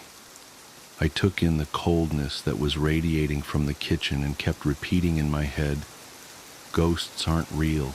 Ghosts aren't real." I took a deep breath, reminding myself that there was a perfectly rational explanation for all the odd behavior, but still, I couldn't help but wonder what I was going to find in the kitchen. Every ounce of adrenaline I had left was pulsing through my veins. I turned into the kitchen and saw an old man with an oxygen tank staring at me, heavy breathing being his signature trait. He just stared at me, wheezing and breathing as he held his oxygen tank. "Can I help you, sir?" He slowly lifted his free arm to show a water bottle in his hand. His arm shook as he laid his oxygen tank against the wall. He then proceeded to unscrew the cap on the water bottle, fingers shaking slightly. I cocked my head to the side as I watched intently. Perhaps he was the little girl's grandpa, and he had lost her during a late-night walk. He held the water bottle out toward me, arm parallel to the ground. Then with one hard jerk, he splashed the water on me. Hocus pocus. Oh, wait. It didn't make you disappear. I stood soaking wet as the old man let out a raspy laugh. His smile held each yellowed tooth in place as his wrinkled gray skin reached wide from cheek to cheek. "Sir, you need to leave. I'm not sure how you got in or why you think you can just come in here." "I can't leave. I'm dead." I felt my heart flutter in my chest. You're dead?" Another raspy laugh escaped him. "You remember Wanda Smith?" I thought back to a few months ago. I did remember her. She was a sweet old lady who had just lost her husband. She needed my help selling her home because nobody wanted to buy the house after word got out that her husband died in the bedroom. "That was my wife. I've seen what you do. You mock the dead." Panic washed over me. If this old man standing in front of me was a ghost, did that mean the little girl was a ghost too? Which means the demon? The old man interrupted my thoughts. "Karma is a bitch, isn't it, Jackson?" "What do you mean? Why are you here? Are you trying to haunt me?" The old man let out another raspy laugh and slowly faded away. I heard the faint giggle of the little girl once again. I turned around but didn't see anything. A cold sweat broke down my back as I started to wonder if I was going crazy. Ghosts aren't real, but mental illness is. I'm becoming delusional. A light tap on my backside distracted me from my panic. I spun around to see the little girl just inches away, standing right behind me. "What do you want? Is this all a dream? Are you a hallucination?" The little girl didn't say a word. She used her pointer finger to tell me to lean in closer. I bent over to get a little closer. She just kept bending her pointer finger as if to say, "Come closer, closer," the grin on her face spreading. I bent my knees and hovered at her level. She leaned in to cup her hands around my ear and whispered, He told me to distract you. My spine stiffened as I shot up and looked down at the little girl in disbelief. Who told her to distract me? She started laughing as loud as she could to where it was almost an ear-piercing scream. The louder she laughed, the more deformed her face started to appear. Her skin started to look like plastic melting, like if you were to hold a baby doll up to a fire. She kept laughing as her skin and muscle sloshed off onto the ground. Laughter rang in my ears until she was nothing but a skeletal head. I stood horrified looking at the little girl's skull. There was a hollowed hole where there was once a nose that sat as cute as a button on her face. Deep dark sockets sunk into the skull where her little green eyes once were. With one last burst of laughter, her skeletal jaw fell to the floor and rolled toward my feet. I knew I had to get out of this house. This house truly was haunted. I made a straight line for the front door. The rubber on my shoes squeaked against the hardwood floors as my legs carried me faster than my body could keep up. I could hear laughter following me from upstairs. It sounded like hundreds of children laughing. The laughter grew louder and louder as I inched closer to the front door. The laughter quickly turned demonic as the sound contorted into petrified moans. My sweaty palm hit the knob on the door as I twisted it and threw the door open. I immediately fell back as I felt my heart nearly stop. Standing in the doorway was the demon. The burnt red skin hung from its face as the horns sharpened to a point on top of its head. A snake-like tongue slithered out of its mouth as it began to talk to me. Keep staring. Shaken, I crawled backward like a crab as I tried to escape the evil standing before me. What do you want? Keep staring. The moans and groans grew louder from upstairs. I almost couldn't hear what the demon was saying. I felt as if the demonic sounds were engulfing my soul. I looked to my left and saw the old man once again, laughing a dry, raspy laugh. He's telling you to stay, Jackson. In other words, you can't leave. But why? What have I done? The old man laughed once again, then threw a rolled-up newspaper at me which landed at the bottom of my feet. Look at it, you sick son of a bitch. Did you ever wonder why you couldn't step foot off this property? I pulled open the newspaper, frantically flipping through the pages and thumbing my finger down the pages as I scanned through the images. I felt electricity run through every muscle as my eyes scanned over my picture. In big, bold letters above my name it read, "Crazy husband kills entire family, then shoots himself." I let the newspaper fall to the floor. This couldn't be real. I had to be in a nightmare right now. I would never hurt my family. I didn't remember doing this. Tears streamed down my cheeks and onto the newspaper as I tried to think back to what had happened. I got up and started to run around the house in a frenzy as the horrific details started to piece together. This was my house. I started to scream as I fell to my knees. What have I done? I have ruined my life. Everything had come back to me now. I sat on my knees, staring at the front door as the vision flooded my memory.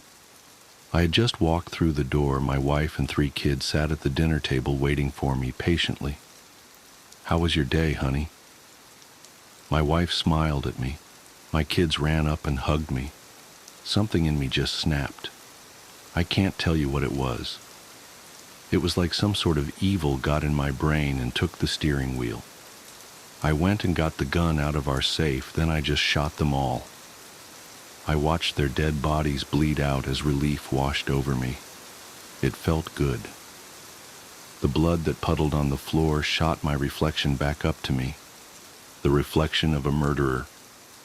I stomped my shoe in the puddle as the realization of what I had done finally hit me. I did the only thing I knew to do next, shoot myself. I stared up at the demon, the old man. and the little girl who were all staring at me, surrounding me in a circle. The old man piped up again. "This is your version of hell, Jackson. This will be the 103rd time you have relived this. Each day is a little different. We always think of new ways to scare you. Fun, isn't it?" I started bawling. Was this how I was going to spend eternity? I wept and called out to see if anyone out there could hear me. Was there a God out there?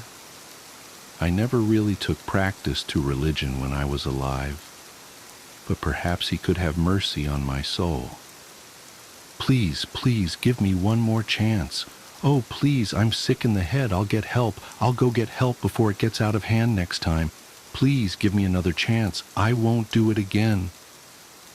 I awoke the next day to find myself in my bedroom.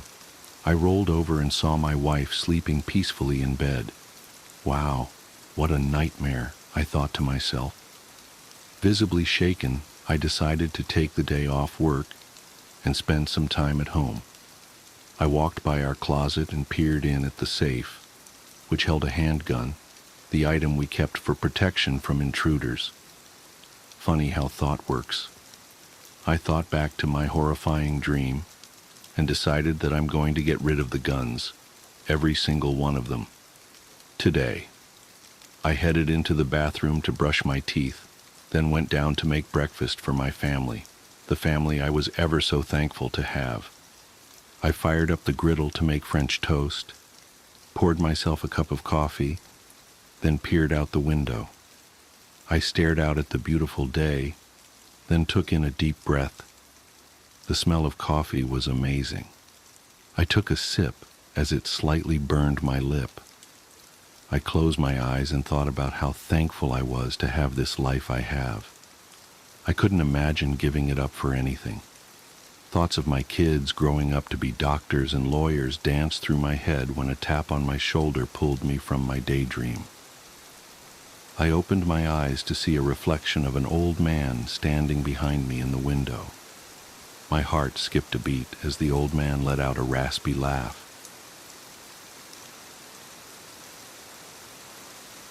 The morning commute. I've been trying to write this down for 3 days now. My hands still shake when I think about it, but I need to document what happened while the details are fresh. Maybe someone can make sense of it, because I sure can't. I keep checking news sites and local forums, but there's nothing. Just the usual traffic reports and weather updates. It started last Wednesday. Nothing special about that morning. Just another dreary February commute. I remember being annoyed because my travel mug was leaking slightly, leaving little brown rings on my center console. The heat was blasting to fight off the 28-degree chill, making that plasticky new car smell more noticeable than usual in my recently leased Civic. I always take the back roads to avoid I-95 traffic. There's this stretch of Route 27 that winds through the woods for about 4 miles before connecting to the industrial park where I work. Usually I zone out on autopilot there, just following the gentle curves while my mind wanders to the day ahead.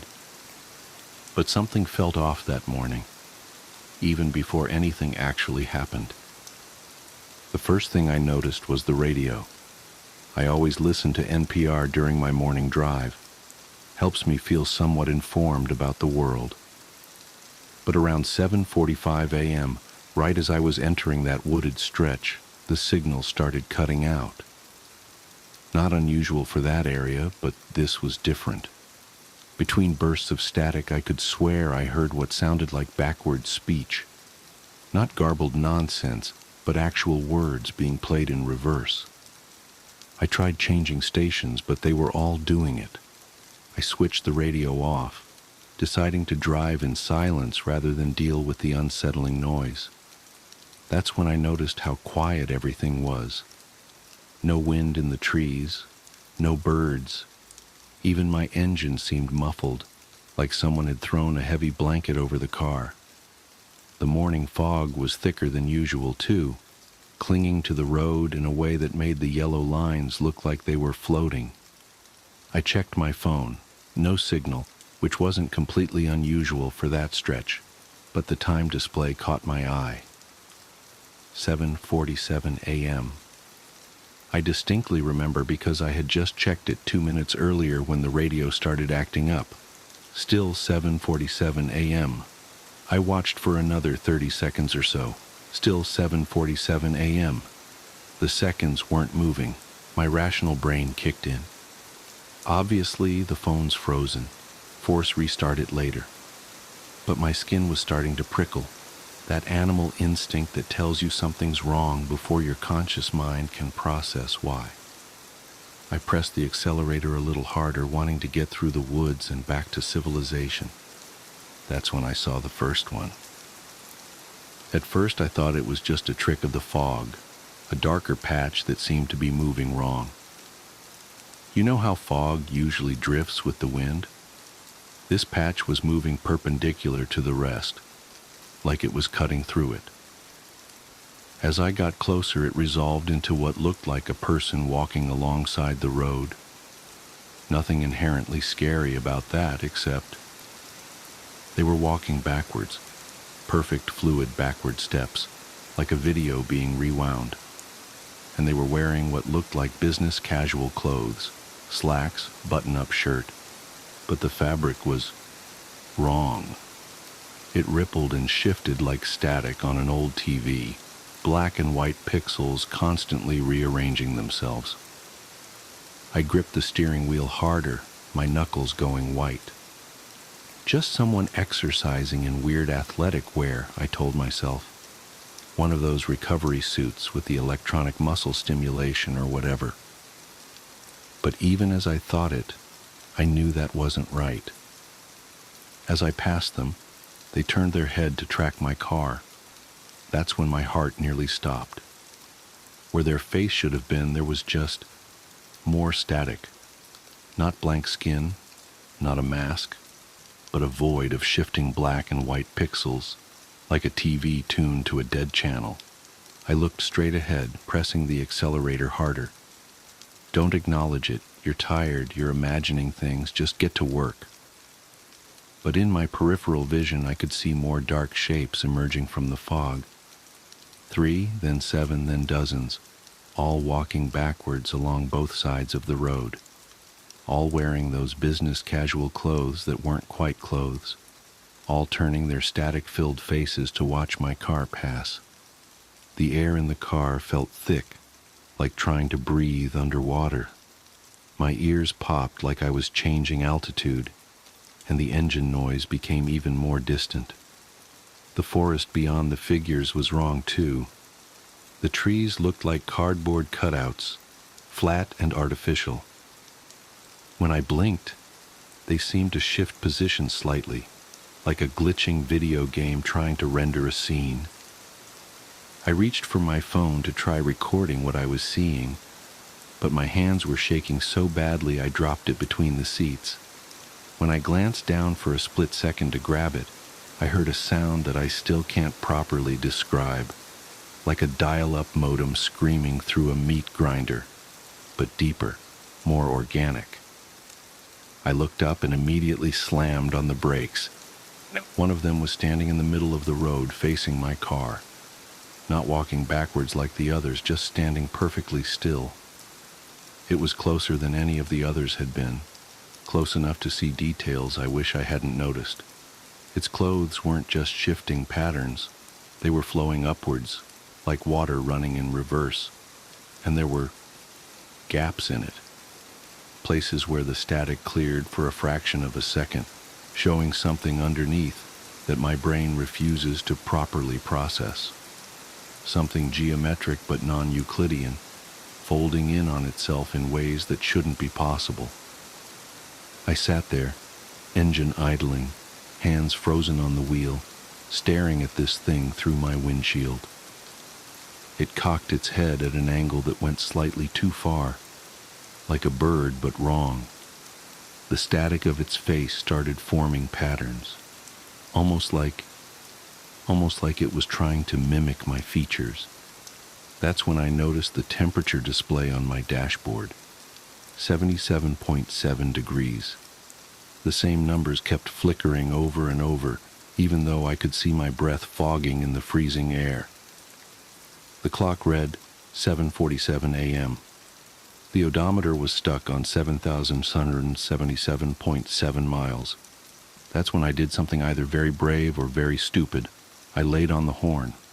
The sound came out distorted, stretched, and warped like it was being played at quarter speed. But it had an effect. The figure in the road spasmed, its form glitching violently, and then it moved. Not stepped or walked, but moved, like a video file corrupting. One frame it was in the road, the next it was beside my car, hand pressed against my driver's side window. The static of its face pressed close to the glass, forming and reforming into almost recognizable patterns. Was it trying to communicate? Trying to get in? I didn't wait to find out. I slammed the accelerator and swerved around where it had been standing. My tires found purchase on the wet asphalt and I shot forward, engine finally roaring at its proper volume. In my rearview mirror, I could see all of them turning to watch me go. Their movements jerky and wrong, like stop-motion animation at too few frames per second. The fog began to thin. My phone suddenly chimed with a dozen delayed notifications. The radio burst back to life mid-sentence, some story about local council elections. The clock jumped to 8:15 a.m. The temperature reading settled back to a realistic 29 degrees. Everything was normal again. I pulled into the first gas station I saw, hands trembling so badly I could barely put the car in park. The morning commuters filling their tanks and buying coffee gave me odd looks. I must have seemed crazy, sitting there hyperventilating in my car. When I finally got my breathing under control, I checked my phone. The photos I tried to take were corrupted, just blocky digital artifacts and strange patterns. But I did find something else. In my podcast app's recently played history, there was an entry from 7:47 a.m. It's just 30 seconds of what sounds like white noise, but if you play it backwards and adjust the speed, it almost sounds like words. I uploaded it to my computer and ran it through some audio software, but I still can't make out what it's saying. I called out sick that day, drove home taking the interstate, even though it added 40 minutes to my journey. I've been taking that route ever since, even though it means leaving an hour earlier and sitting in traffic. Better than the alternative. But here's the thing that really keeps me up at night. I decided to do some research into that stretch of Route 27. Found some old forum posts and local news articles. Over the past decade, there have been an unusually high number of single-car accidents there, always between 7:45 and 7:50 a.m. The police reports all read similarly. Driver lost control of vehicle. No obvious cause determined. Driver claimed mechanical malfunction, but no evidence found. And the victims? All commuters, all wearing business casual. I keep telling myself there must be a logical explanation. Bad cell reception and a frozen phone, fog playing tricks on my eyes, stress and an overactive imagination. But yesterday, I was reviewing some old work emails and I noticed something that made my blood run cold. Every email I've ever sent between 7:45 and 7:50 a.m. is corrupted. The text is replaced with strings of sevens and static characters. The timestamps are all stuck at 7:47 a.m. I have to drive to my sister's wedding next week. It's a 6-hour trip and I've mapped 3 different routes. They all intersect with Route 27 at some point. I don't know what I'm going to do, but if you're reading this and you commute through wooded areas in the early morning, do yourself a favor. Check your clock when the fog rolls in, and if it ever gets stuck at 7:47 a.m., don't stop driving. Don't look at the shapes in the mist, and whatever you do, don't honk your horn. They might just honk back. I've been trying to leave my bathroom for the past 30 minutes. I can't leave my bathroom. About 30 minutes ago, I got out of the shower and dried off, put on my PJs, opened the door and walked out, only to find myself back in my bathroom, staring at the closed door. I stopped and tried to rationalize what had just happened to me. I convinced myself that I had simply imagined that I had opened the door and stepped out, so I tried again. I pushed the door handle down, opened it, stepped out, and yet again found myself in my bathroom, standing in front of a closed door. This has happened every single time I've tried to leave. I keep my phone in the bathroom with me when I'm showering. I live alone, so I keep it with me just in case, for safety. The first thing I did was call my parents. My dad didn't pick up, but my mom did. I tried to explain the situation to her, but she couldn't seem to understand how I was trapped in my bathroom if the door could open. She seemed convinced that I must mean that my bathroom door's lock was broken and I was trapped inside. Regardless, she said that she would be over ASAP.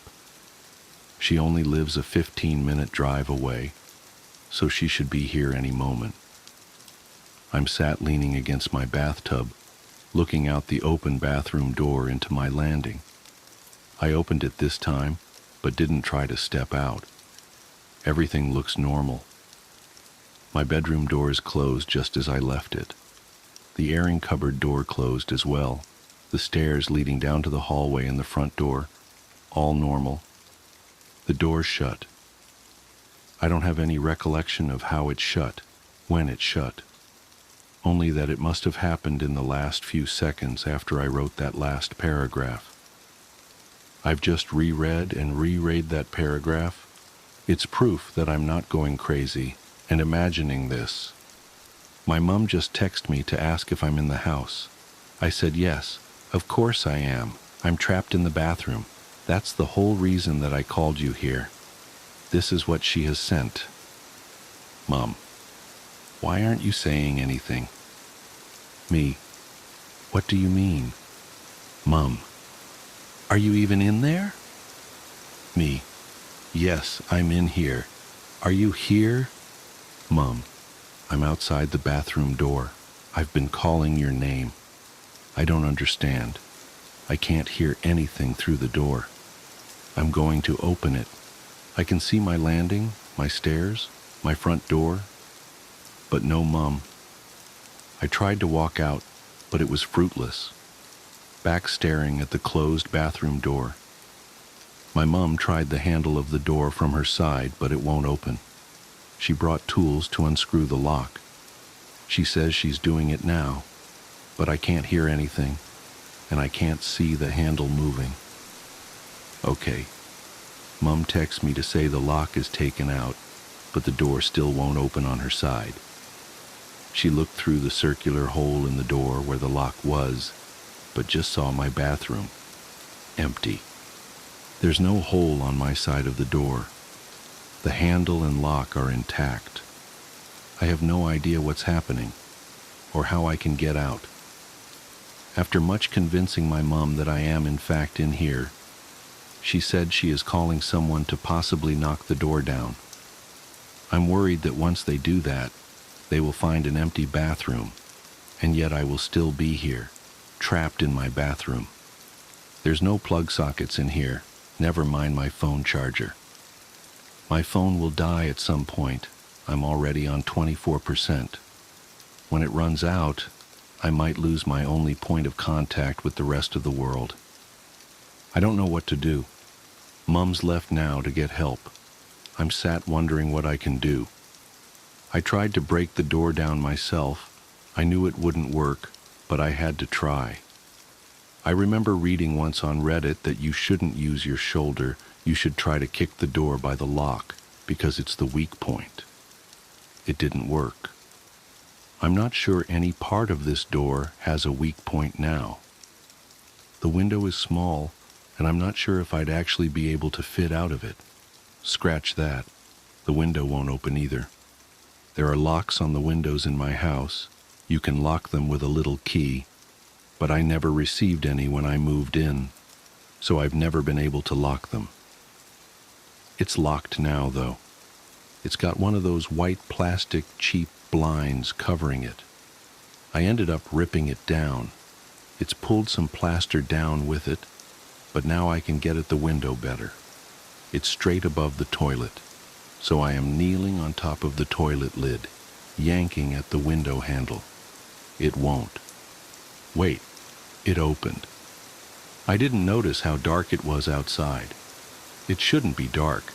It's midday. I looked around, desperately trying to see anyone. No one's around. Everything looks kind of muted. I can't describe it. Nor can I describe the deep-seated feeling of dread and wrongness as I look out into my neighborhood. My instincts are telling me not to, but I stick my head out to look down to where I could possibly drop to. My window's closed. I never felt myself move, but my window's closed.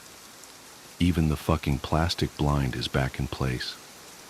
I'm sat on the floor now, as far away from the window and door as I can get. I feel sick. Mom came back along with her work friend. He helped her unscrew the hinges and remove the door. I'm not in there. They can't see me. My mom sent a photo of her inside the bathroom, with no me. She thinks this has all been a joke, and is refusing to reply to my texts or answer my calls. I'm on 14% battery. I don't know if I will ever get to leave. This might be my only chance to say goodbye to my mom, but she won't answer her phone. Edit. I've ripped down the shower curtain, and yet I'm staring at it right now, hung up, hanging over the side of my bath. I looked out the window again. I think I heard a rumbling. Low, quiet rumbling. I haven't opened the window since. My phone's on 1%. If I get out, I will update this post. If no edit comes, assume I'm still here. The odd kids one summer, when I was a boy, my parents sent me to stay with my grandparents for the break. Raised in the Pacific Northwest, a small town in eastern Mississippi might as well have been an entirely different country for all I was concerned. The instant we got out of the airport, I was struck with the oppressive humidity, and I became convinced right then and there that my parents downright despised me. Of course, the reality was much kinder than that. My grandparents were good folks, and thankfully I met a girl within a few days of arrival, and we became fast friends. Her name was Jessie, a local girl with long blonde hair and green eyes, the first pair I'd ever encountered. I was in love at first sight. Jessie was a year or two older than me, but that didn't matter much to us. Jessie was the reason I got up every morning. Not in a romantic sense, of course, but a very literal one. Sure, my grandparents were very hospitable, but they were old and southern, about as far removed from my narrow worldview as could be. They just had no idea how to entertain me, and I think Jessie was as much a relief to them as she was to me, taking me off their hands during the days and curtailing somewhat my boundless youthful energy. The place where my grandparents lived was about a mile out from a place called Ashbury Wood, and it was a mile I walked daily. I would always meet Jessie on the path, heading my way. On rare occasions, she would already be at my grandparents' house when I was leaving, and I never saw where she lived. It didn't matter much to me, though, because the woods were our real home. Ashbury Wood wasn't particularly dense, but boy did it seem to go on forever. Jessie showed me a few paths around the woods. Unofficial trails to interesting sites like clearings, hollowed-out trees, or even just a place where a funny-looking bush was growing. We told each other stories of our hometowns, imagining what life would be like if one of us lived where the other did. Whenever we fantasized about having her come live with me, she would get a strange tone in her voice, but I never thought much of it. While the woods were our home and playground, we still set limits for ourselves. If we went too long without seeing something Jessie recognized, we immediately turned around until we were in familiar territory again. She also set boundaries, significant features we shouldn't go past for one reason or another. Decades later, and the only I can remember is the creek. The creek itself was nothing to be concerned about.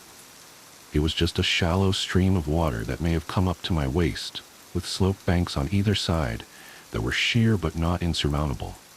The first time I discovered it, I immediately headed down into the water, just about ready to cross to the other side when Jessie cried out from behind me, "Stop!" I whirled around on one foot as gracefully as a young boy can and looked up at her. She stood staring across the creek and out into the woods on the other side. Her hands were balled into fists and kept straight at her sides, and I remember being worried that she might begin crying. I climbed back up the side of the creek, coming up beside her. "What's wrong?" I asked. "We need to turn around." Jessie's voice was barely above a whisper. She looked terrified and slowly peeled her gaze away from the trees and onto me. "We have to turn back." Reluctantly, I agreed, but only because I could see how upset the situation was making her. Like I said, the water itself wasn't that deep or rapid, and it wasn't even that far into the woods. On the walk back, I raised these points, but Jessie stayed quiet, leading me to a small clearing in the trees that we used as a sort of home base for our adventures. Sitting me down, Jessie stared into the grass for a long moment before she spoke. 2 years ago, I had a friend named Emma. Her hands were balled up in her lap, shaking. We used to play in these woods, like you and me do, and one day, just like you and me, we found that creek. I laughed, not because of the content of the story, but because I'd never heard someone pronounce it crick before.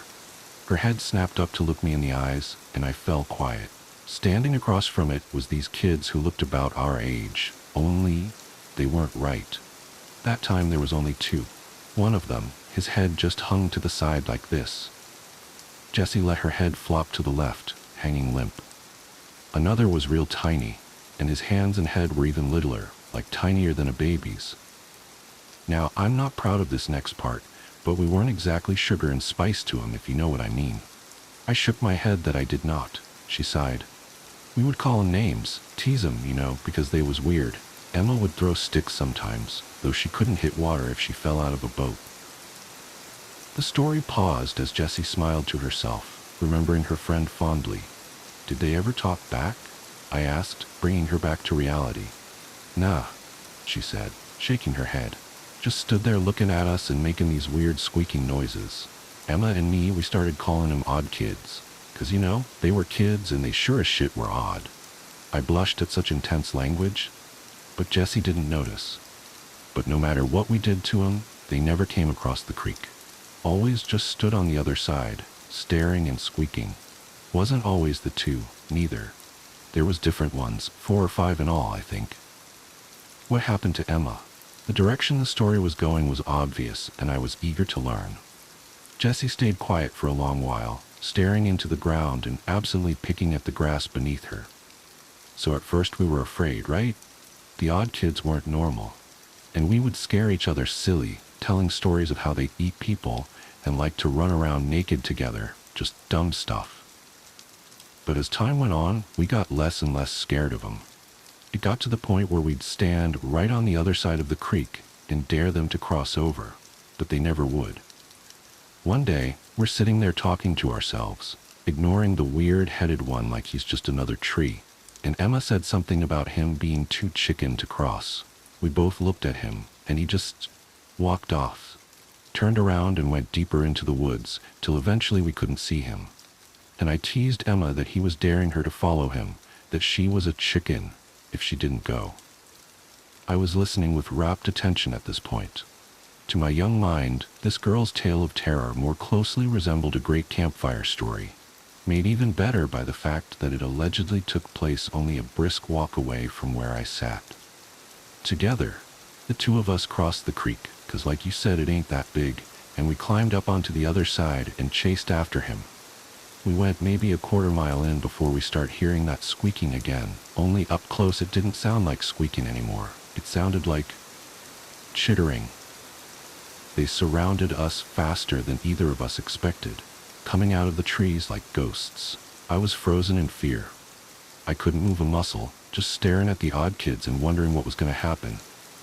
Then one of them, the limp-headed one, he grabbed Emma and she screamed, and it's like it woke me up.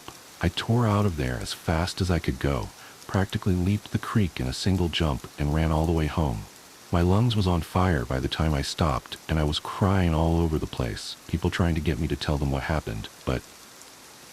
Her voice trailed off, and I could see tears welling in her eyes. "Did you?" I asked. She shook her head, blinking away the tears. "I felt guilty," she admitted. "I felt guilty for leaving her, and I just kept thinking that she'd come home, that she'd be right behind me, and we'd cry about it and never ever go across that damn creek again. But she didn't." Jessie shook her head again.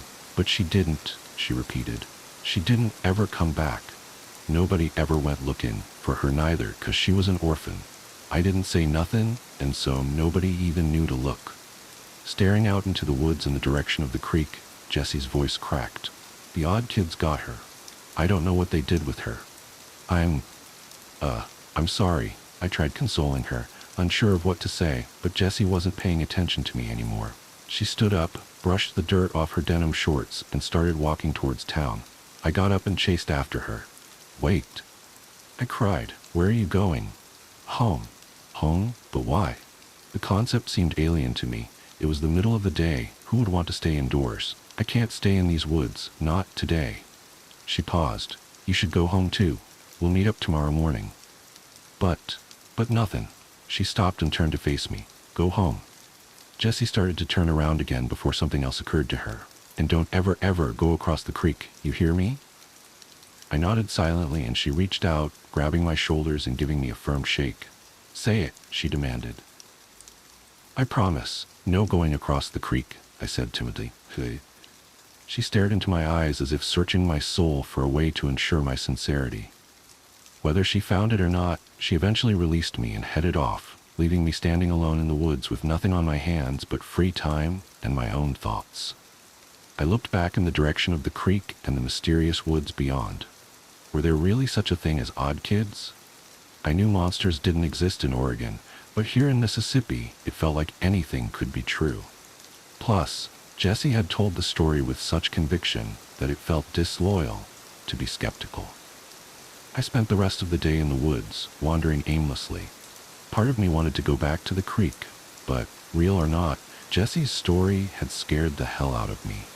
At one point I got just close enough that I could make the creek out through the trees, and I peered as hard as I could at the bank on the other side. I wanted to make out a pair of eyes staring back at me, or hear that chittering Jessie had talked about. Heck, at that point I would have accepted a quick blur between the trees as concrete evidence. But despite my willingness to believe, nothing came forward to present itself. The opposite bank was devoid of life, and I didn't have the gall to investigate any closer. As the sky dimmed, I reluctantly began the long walk home, unaccompanied for the first time all summer. I considered Jessie's story of the odd kids, and almost started to get a little angry with her. Of course they didn't exist. She made them up just to mess with me, and threw in another girl, conveniently orphaned, to drive home the scare. I shook my head and laughed, thinking about how gullible I had been. Later at dinner, I ate with the ferocity of an animal.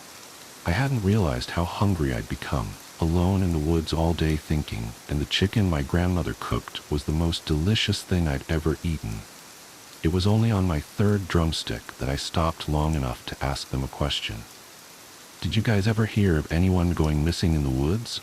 I asked between bites, interrupting the regular mealtime silence. They looked at one another quizzically, as if searching their collective memory. "No, I don't think so," my grandmother eventually said. "Don't ring any bells," her husband agreed. "Why do you ask?" I shook my head, taking another bite to buy myself some time to think of an answer. "Just something I heard some kids talking about," I told them. "Some jerks were trying to scare Jessie and me by saying a girl named Emma went missing." Suddenly, my grandmother's eyes lit up with recognition. "You know, I didn't hear nothing about that, but I do recall that girl being terrified of those woods." She nodded thoughtfully over a spoonful of corn. "Yeah, it was a couple years back that the girl come tearing out of the woods like the devil himself is on her heels, screaming and crying. I didn't nose my way into it on account of her father asking people if they would leave his daughter alone, but I overheard that the girl weren't right for a couple weeks. just sitting in her room and not talking to nobody. She clucked her tongue and took another bite of corn. Lord only knows what happened to that girl, but it shook her something fierce. I suddenly felt a sick terror in my stomach, like the feeling you get watching a recording of yourself only to see something terrifying looming just out of your sight. Something you never knew was there. Did this mean the odd kids were real? Had they been watching me as I stepped into the creek? So you never found out what happened? I hesitantly asked, unsure if I wanted the answer. Grandma just shook her head, and the three of us continued eating in silence. Grandpa brought up a baseball game he'd seen on TV earlier that day, and I feigned interest as well as I could, but I wasn't all there. My mind was back in the woods at that creek, inspecting every square inch of my memory for a sign of something else. Sleep didn't come easy that night, and when it did, it was wrought with nightmares. Thoughts of the odd kids crawled through my mind, bringing me back to the creek. Looking deeper into the woods, I saw dozens of pairs of eyes staring back at me, slowly bobbing back and forth as though they were advancing towards me. My dream self was paralyzed, helpless to do anything but watch as the monsters came out of the shadows. The one Jesse had described, with his head sagging to the side, led the plodding advance. As a group, the odd kids crawled down into the creek, dragging broken limbs and torn flesh behind them, each of them chittering off tempo with the others to create a horrible cacophony of noise that filled my ears and bore into my soul. Staring into the hungry eyes of the limp-headed leader as he reached out to drag me down, I awoke screaming. The noise still rang in my ears and, coupled with my panic, caused me to flail against my blankets as though they were trying to engulf me. I fell onto the floor with a hard thud, finally coming to rest. My grandfather burst into the room and my grandmother was close behind him. "Are you okay?" he bellowed, still full of adrenaline, even though he was beginning to realize there was no threat. Embarrassed, I kicked the sheets off of me and stood up. "Yeah, just a bad dream?" I muttered. As I came to my senses, I realized the noise I had been hearing was the sound of cicadas filling the room, broadcasting their mating calls to the world. Laughing off their overzealous response, my grandparents led me downstairs to breakfast, which I accepted readily. That morning, I walked all the way to the woods without running into Jessie. I stood at the edge of the path looking back down the road, trying to make out her figure, but nobody was there. Sighing, I walked all the way back to my house, then down to the woods again. There was no sign of her. My adolescent mind filled once more with nightmarish imagery, but I did my best to stay grounded in reality. She was the last person who would have gone across the creek, and if the odd kids ever ventured out of the woods, surely people around town would talk about them, right? Armed with these rationalizations, I decided to head to our favorite clearing and wait for her. She wasn't there when I arrived. Part of me had expected her to be waiting in the grass, ready to laugh in my face when she learned how I'd walked up and down the path 2 more times before thinking to check our spot. And as an hour slowly ticked by, I began to wonder if something bad really had happened to her. But if something had, what was I going to do about it? I had no idea where she lived, and she was the only kid I knew in the area. Almost unconsciously, I began to head towards the creek. I had only promised I wouldn't cross it, after all, and if she was so concerned about my whereabouts, she should have let me know where she was going to be. Besides, if she had been able to outpace the odd kids when they were right beside her, I would be able to get away long before they got close. My legs were filled with a giddy, nervous energy as I kept walking, sometimes at a quick pace, and others at barely a shuffle. Once the creek itself was in view, I began to move from tree to tree, using them like cover from whatever might lurk on the other side of the creek. I inched closer, cautious to not disturb even a single twig in my approach. Finally, I was only a few yards from the near bank of the creek. I crouched down and quietly got to my hands and knees, closing the last stretch on all fours and keeping a close watch on the trees ahead of me. I hissed out Jessie's name in a low voice, straining my ears into the woods to catch anything of interest. But nothing happened. It was just another ordinary day, and I was just some weird little boy whispering into the forest. I was just about to turn around when a brief flash of movement caught my eye. I hadn't noticed it before because I was scanning the ground, but turning my eyes up, I saw a silhouette of something I couldn't quite make out. It swayed gently in the breeze as though it was suspended from the branches. The leaves broke up the distant form, which must have been several dozens of feet away, and I immediately forgot my promise to Jessie. I had to know what that thing was. Just as I was about to swing my legs down the bank of the creek, a call startled me to my feet in an instant. "What are you doing?" Jessie was standing a ways behind me, clinging onto a tree as though she might fall without its support. Though her tone was one of anger, her face was ghost white. She beckoned me towards her, clearly unwilling to go closer to the creek than she was. I twisted my body around, raising an arm to point at the thing I had seen in the treetops, but I couldn't relocate it. I saw something," I said, scanning the leaves for the swaying form. "And with any luck, it didn't see you." She hissed, stamping her foot in the dirt. I shook my head, my boyish curiosity trumping her obvious fear. "Don't be such a scaredy cat," I said, crouching down to see if I could find the figure in the branches. Briefly, I wondered if it had moved, but that seemed impossible. Whatever it wasn't animate. "I'm going across." "No," Jessie screamed, lunging towards me. I was already startled by her cry, and mid-turn she collided into me at full force, sending us both tumbling down the bank and into the creek. We yelled and flailed as we fell, both of us landing on my back. The muddy water babbled over us and I scooted away, pulling myself onto the far bank of the creek. Jessie followed, more out of a desire to get out of the water than anything. "Nice going," I said sarcastically. The water was actually a little refreshing in the summertime heat, but we knew that before long we'd be drowning in humidity, our damp clothes suffocating what little comfort sweating brought. I crawled up onto the opposite side of the creek, once again raising my eyes to the branches to find what I'd seen. Please, can we go?" Jessie was at my side, clutching my arm despite the fact that I was a good half a foot shorter than she was. "We really need to go, please. Come on, just a little bit further." Wonder and excitement had overtaken all other emotions in my mind. Before, when the creek was just a memory, it was easy to picture a world of monsters lurking just across the way.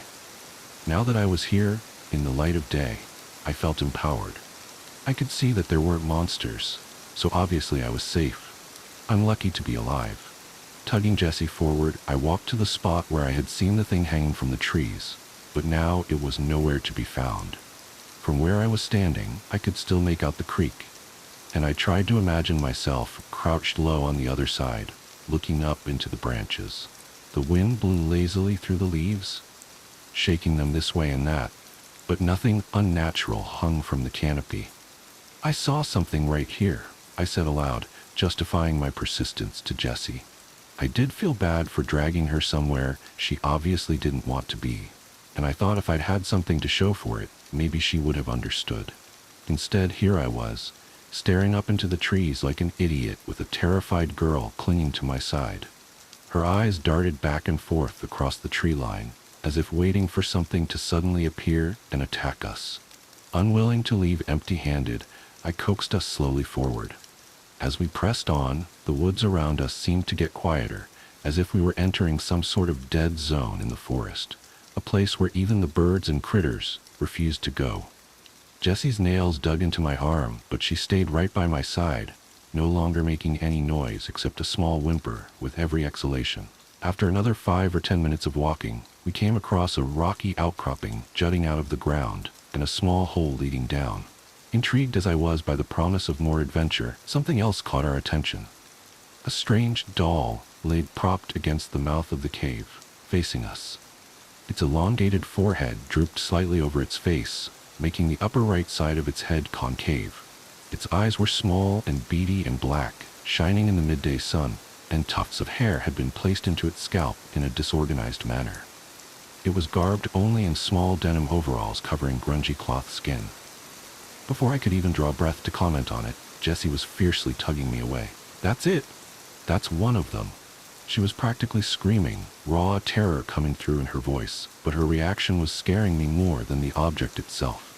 That was an odd kid? An oversized doll? "Calm down," I said, tugging back against her. "It can't be. Look at it, it's not breathing. It's just a doll." Wrenching my arm out of her grip, Jessie fell face first in the dirt, but was on her feet a second later. I heard her starting to run and turned to tell her that she didn't have to get any closer if she was scared, that I would go examine it alone.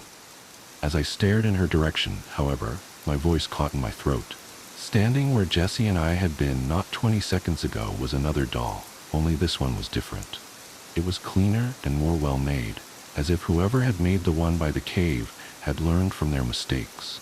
This girl doll was standing beside a tree, watching us with those same all-black eyes, short brown hair matted with dirt and clumped to her head haphazardly. A tattered red dress clung desperately to her right shoulder, and beneath it the cloth skin looked much cleaner than the others, much more real. Before I could say a word, Jessie broke the silence. I expected her to shriek, but instead what came out of her mouth was barely above a whisper. "Emma?" The girl doll took a step forward, and my terror levels shot up to their limits.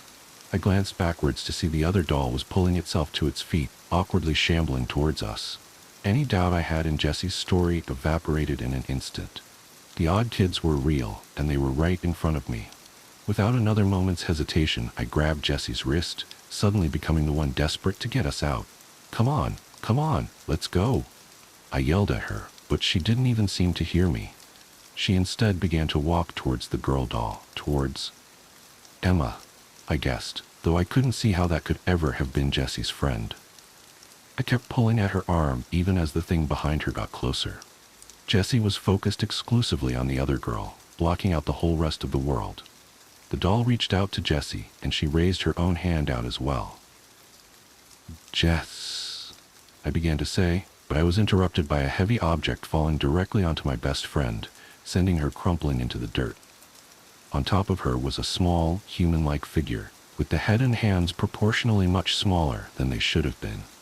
Finally, observing one up close, I realized their skin wasn't just dirty cloth. It was rotten, mottled flesh. I scrambled backwards as the little creature gripped Jessie by the hair, tugging her head up painfully. Jessie screamed and clawed at the ground, trying to shove the thing off of her. But the creature she'd called Emma sagged to its knees, clamped a hand over her mouth, then turned its head to look at me. Energy surged to my legs, and I shot upright. I was in full panic mode, operating on a primal instinct to flee, but just as I started to run, I collided into a solid force that knocked me back down to the ground. Another one of those things stood before me, his head flopping awkwardly to the left just as Jessie had demonstrated. The one I had seen slumped by the cave came into my view, holding a large rock in its hands. Before I could roll out of the way, the weight came down on my head, sending a splitting pain through my skull. My vision went white, and a deafening ringing filled my ears, but I stayed conscious throughout. I could faintly feel things tugging at me, pulling me across the ground as I struggled just to regain my senses. The blinding white slowly faded to an impenetrable black. Then the ringing dulled to formless shuffling, and the odd kids' strange chitters echoing off the walls of the cave. I did my best to stay limp as I was dragged across rough stone, tearing into my shirt and cutting my flesh. I'm certain I whimpered in pain, but the odd kids didn't react to it, hauling me further into their lair. Eventually, the motion came to an end. I was propped against a rough stone wall, and even in the darkness I could tell that one of them was just in front of my face, quietly muttering to itself in those strange, rhythmic noises. Its coarse fingers grabbed my hands, and it began stretching a strong, thin fabric around my wrists, binding them together. It wrapped for what felt like ages, until it finally seemed satisfied that my hands weren't going anywhere, then moved on to my ankles to do the same. Once that was done, the thing shuffled away, the noise of its movements getting gradually fainter before disappearing altogether. Meaning to breathe a sigh of relief, I instead let out a choked sob, finally letting myself express the terror I'd felt through the whole ordeal. I'm not ashamed to admit that I sat in that cave and cried, certain I'd never see my parents or grandparents ever again. Only when I heard more movement coming my way did I make any effort to quiet myself. I did my best to control my breathing, sucking in breaths through shuddering gasps and letting them out slowly through my nose. I tried to picture what the noises were. Slowly, I put together that someone else was being dragged down the same rough path I had been. They were bringing Jessie back here too. For a brief moment, I felt hope. As selfish as it is to admit, at the very least, I took comfort in knowing that I wouldn't have to suffer alone. Part of me even entertained the notion that perhaps together Jessie and I could escape this cave and never ever come back to these awful woods again. Of course, the reality of this plan had many obstacles. The cave was utterly dark, something that didn't seem to affect the odd kids one bit. For all I knew, there was one sitting in the room with me, silently watching and waiting for me to make a move so it could pounce on me again and finish the job. On top of that, they easily outnumbered us. The odds were stacked against us in every conceivable way. Jessie noisily entered the room in which I was kept, and her muffled screaming gave me a sense of the dimensions of the room. It seemed smaller than I expected, likely only a little bigger than my own bedroom. Still, it was plenty big for storing the two of us. Just as I was wondering if they would leave Jessie and me alone together, the room was filled with a soft blue luminescence. One of the odd kids, I couldn't tell which with their back turned to me, was brushing their fingers against a strange kind of moss on the far wall, and the agitation sparked a chain reaction across the entire plant. Tendrils of blue light arced over the wall in a brilliant pattern, the illumination branching off itself like a snowflake before finally filling in, covering the cave wall in the most beautiful display I'd ever seen. And there, in front of the glowing moss, was Jessie. She had been laid out on an obviously man-made dirt platform, and her struggles stilled as puffs of spores from the glowing moss fell onto her. The odd kid stood over her, observing for a moment before bending forward over her. In my life, I had never heard the sound of flesh tearing, but the very first time was unmistakable. I jerked at the noise, as if it had been my own skin, and my heart beat so fast I worried that it would give me away. I screwed my eyes shut and just listened as the odd kid did God knows what to my helpless friend only a few feet from my face. Mustering up what courage I could, I began to work the bonds around my wrists against a jagged rock, working just slow enough to not make too much noise. The ripping noise soon gave way to gurgles and wet squishing, but I didn't allow myself to picture it. Instead, I thought about my grandparents, about seeing their warm smiles one more time. I thought about the airplane that would take me out of Mississippi, and I thought of every excuse I would ever use for the rest of my life to keep from getting on another plane back. I had to survive this. I had to. Sure enough, the ropes came free with enough effort. Once they were weak enough, I managed to pull them apart with brute strength, the fibers tearing away from each other with a soft sound, something that was almost pleasing contrasted against the disturbing noises coming from across the room. I groped around in the near dark, my fingers moving from rock to rock until I found something loose enough and big enough that I felt comfortable with it. I now stared directly at the odd kid. Its back still turned as it performed its macabre ritual on my friend. Sawing the rock across the ropes around my ankles, I worked my nerve up to what I was going to have to do next. Armed with a rock, I was going to attack the odd kid, knocking them out with one good blow. Fair play, I thought to myself. Next, I would grab Jessie and hoist her over my shoulder. She was taller than me, sure, but I wasn't a weak kid. After that, we would sneak out of the cave somehow, then sprint back to my grandparents' house and be safe. The wraps across my ankles fell away, and I slowly stretched my legs out before getting them underneath me. The odd kid was still oblivious to me, and part of me hated that. Here I was, about to bash in its skull with a rock, and it didn't even consider me enough of a threat to turn around and check on me. "Hey," I whispered. The rock clutched tight in my fist as I held it out to the side behind my head. The odd kid finally swiveled around, and I stared into its soulless black eyes one last time before bringing the weapon across. The sensation was nothing like I expected. Instead of a solid blow and a resonating crack, my hand squelched through its blotchy skin with little resistance. I stood there, stunned and staring into its remaining eye as its face hung loosely around my wrist. Soft scratches made their way across my hand, and I jerked it back, the force of my fist pulling out of its head, tearing another gouge through the skin that was not skin. Looking down at my hand, I saw the single most horrific thing I have ever seen in my life. Instead of brains, blood, and gore covering my hand, there were bugs, centipedes, spiders, ants, and more, too numerous to count, swarmed over my skin. The bag of flesh before me slumped to its knees before keeling over, its occupants surging out of the hole in its neck. I lost it. I screamed at the top of my lungs and beat my arm against the wall of the cave, sloughing off the vermin in sheets. Through the chaos, I called out Jessie's name, forgetting at the time that I had already expected her to be unconscious at best. Her head tilted to the side, and she raised herself up onto her elbows, staring at me.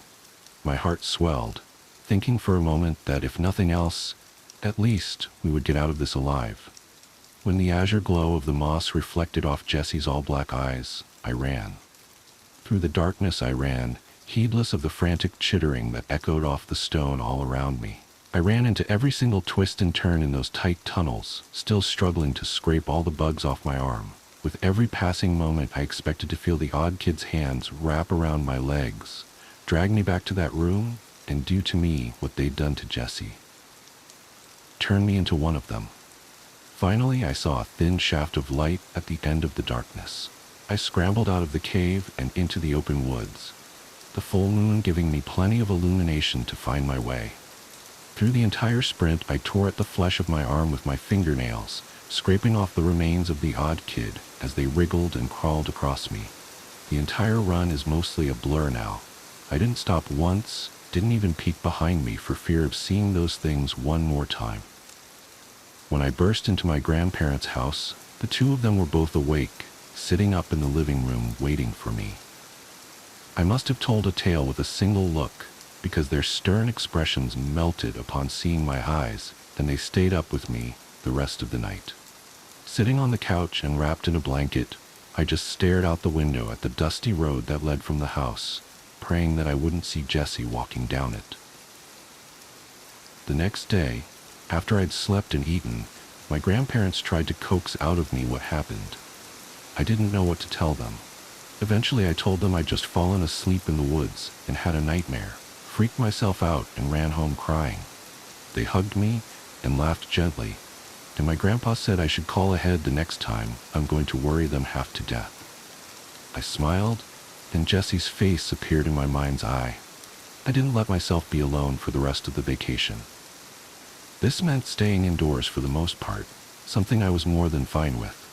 When word got out that Jessie hadn't been home in a few days and people started searching, my grandparents asked me if I knew anything about it. I wanted to tell them about the odd kids. I should have said something. I know that now. But, like the scared child I was, I just said I didn't, and they left it at that. 3 weeks later, I got on a plane and went home. And for the first time since the cave, I felt like I could breathe again. I no longer had the threat of the odd kids looming over me, just waiting for a moment's lapse in readiness so they could pounce. I'd like to say that I don't know what happened to Jessie, that her fate remains a mystery, but that would be the coward's way out. Jessie died because of me. Because of my hubris, my curiosity, and my stupid thirst for adventure, Jessie lost her life. This is something I think about every day, even some 30 years later, and it hurts just as much as the very first time I realized it. Thousands of miles and a couple decades now lay between me and the worst summer of my life. But it isn't perspective that's prompted me to finally write out my tale. My daughter Maggie has been getting excited about collecting bugs, and as uneasy as it may make me, I'm not the kind to stop her. What really unsettles me about it is how her bugs act. Every time she brings me one of her little jars, the bugs inside. Watch me. I know how crazy this sounds. I know bugs don't see like you and I, but it's like they want me to know that they know I'm there. I went into my daughter's room a few days ago when she was out at school and picked up her ant farm to see what would happen. I expected them to freeze, to turn and look at me, but instead, they went into a frenzy. Every last ant swarmed the side of the container, crawling over each other and climbing against the plastic that separated them from my right hand. The hand the bugs were on for minutes as I stumbled blindly through that cave, frantically clawing them off. I watched, horrified, as the ants literally tore each other apart to be the one closest to my hand. What did the odd kids do to me? The collection. My sister Sarah was always the rational one between us. She had explanations for everything. The creaks in old houses were just settling foundations, shadows in corners were tricks of light, and strange noises at night were inevitably raccoons or the neighbor's cat. That's why what happened to her shook me so deeply. When someone that grounded starts to unravel, it makes you question everything you thought you knew about reality. It started with a phone call at 3:47 a.m. on a Tuesday in late October. I remember checking the time because my first thought was that something had happened to our parents. But when I answered, Sarah's voice was different than I'd ever heard it, tight and thin, like she was trying to speak without moving her lips. "Jenny, are you awake?" she whispered, though she'd obviously woken me with the call. "I am now," I said, sitting up in bed. "What's wrong?" "I need you to come over. Please. I know it's late, but—" She broke off, and I heard a sharp intake of breath. "Something's happening and I can't. I just need you here. Please." The tremor in her voice had me already reaching for clothes before she finished speaking. "I'll be there in 20 minutes. Did you call the police?" "No!" The word came out too loud, almost frantic. "No police, just you. And Jenny, bring candles. As many as you can find." "Candles? Sarah, what?" "Please, the power's out and I can't. I need light. Real light. From flame." She hung up before I could ask anything else. I threw on jeans and a sweater, grabbed my emergency kit with flashlights and batteries, and then, remembering her odd request, dug through my kitchen drawers until I found some half-used taper candles from last Christmas's dinner party. The whole time, my hands wouldn't stop shaking. Sarah had always been my rock, the successful architect who approached everything with calm logic. Hearing real fear in her voice felt fundamentally wrong, like gravity suddenly working sideways.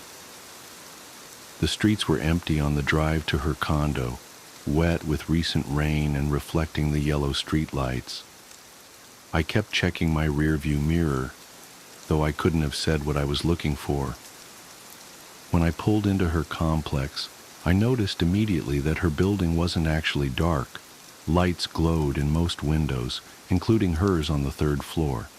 The power definitely wasn't out. I used my spare key to let myself in, calling her name softly as I entered.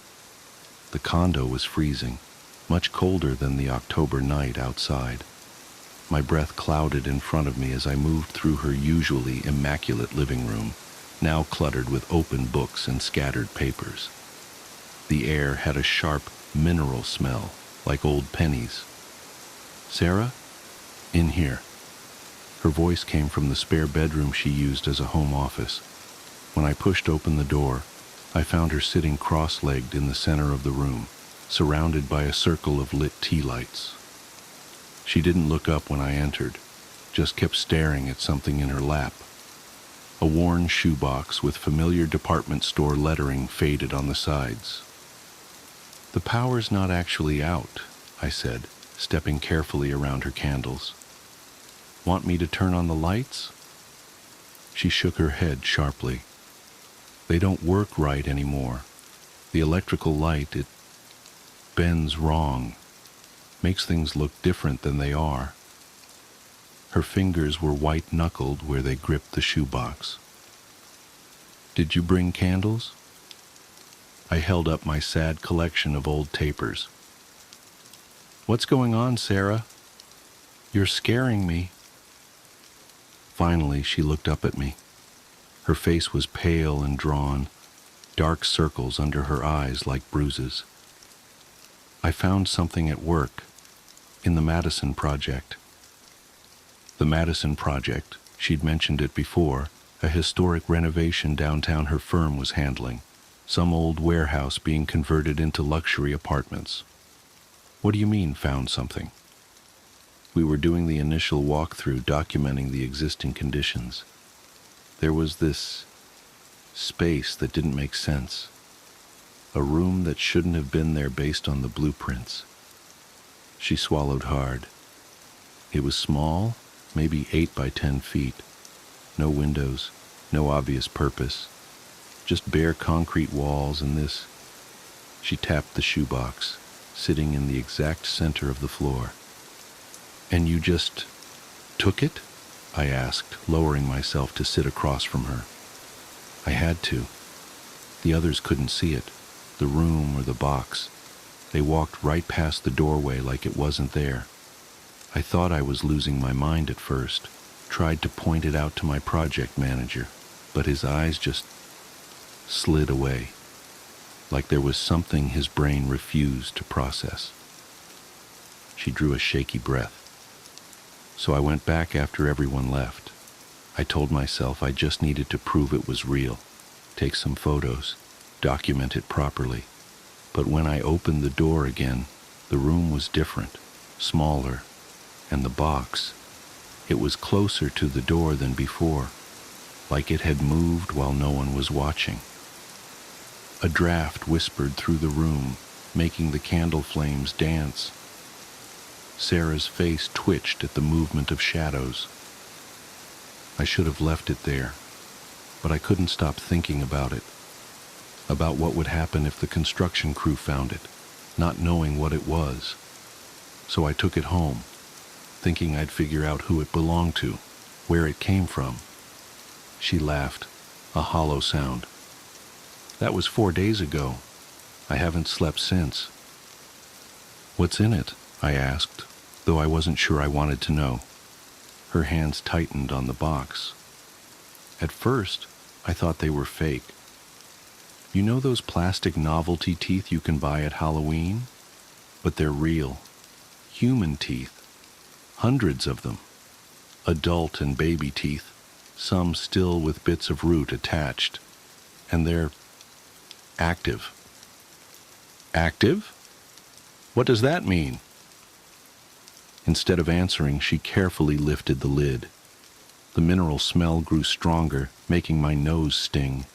Inside, yellowed teeth of all sizes were packed tightly together, filling the box nearly to the brim.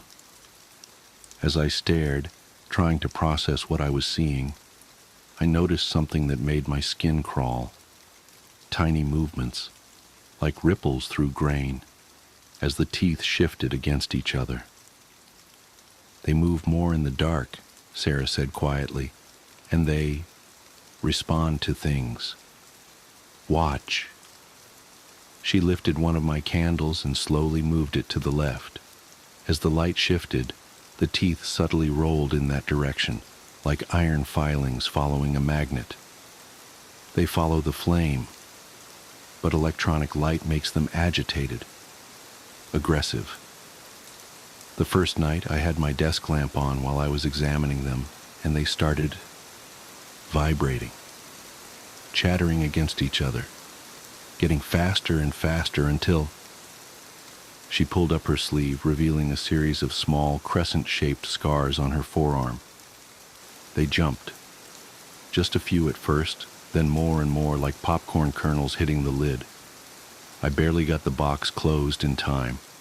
That's when I noticed the temperature drops. It gets colder the more active they are. And sometimes when it's really quiet, I can hear whispers, like hundreds of tiny voices speaking just below the threshold of hearing. I wanted to tell her she was sleep-deprived, imagining things, but I could see the teeth moving with my own eyes, rolling gently toward the candlelight, and the longer I looked, the more I noticed other strange details. How some seemed to have impossible angles and edges, how the shadows they cast didn't quite match their shapes. We need to get rid of it, I said firmly. Throw it away, bury it, whatever. Sarah shook her head.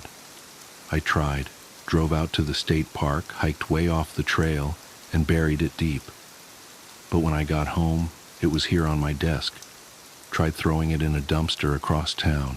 Same thing. Even tried burning it, but the flames just curved around it, like they were afraid to touch it. She looked up at me with bloodshot eyes. And now I think they're getting stronger. The whispers are getting clearer. Sometimes I catch words, fragments of sentences. They want something, Jenny. They're waiting for something. And I think, her voice cracked, I think they're starting to affect my own teeth. She opened her mouth, and I had to stifle a gasp. Her teeth, normally straight from years of childhood braces, were subtly misaligned. Some seemed longer than they should be, others tilted at odd angles. As I watched in horror, I could have sworn I saw one of her molars shift slightly in its socket. Jesus, Sarah, we need to get you to a doctor. No. She grabbed my arm. No doctors, no authorities. I've been researching, trying to figure out what this is. I found references, old stories about objects like this, collections of things that shouldn't be collected, gathered for purposes that human minds can't comprehend. If the wrong people find out about it, she shuddered. We have to contain it ourselves. The candles help. Fire is pure somehow, keeps them calm. But it's not enough anymore. They're getting stronger every night, and I can't stay awake forever.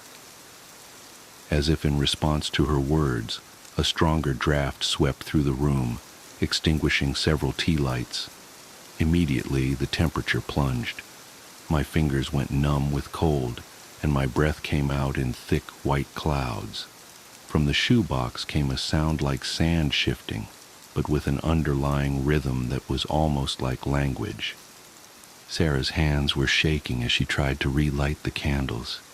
No, no, she muttered. Not now. Please, not now. The remaining flames flickered and died, plunging us into darkness. In the sudden quiet, I could hear it clearly. Hundreds of tiny voices speaking in overlapping whispers, growing louder by the second. The shadows seemed to thicken, becoming almost solid around us. And beneath it all was a steady, rhythmic clicking, like thousands of teeth chattering in perfect synchronization. Sarah? I reached for where I'd last seen her, but my hand passed through empty, freezing air. Sarah. Her voice came from somewhere to my left, tight with panic. The candles, Jenny. Light them, please. You have to.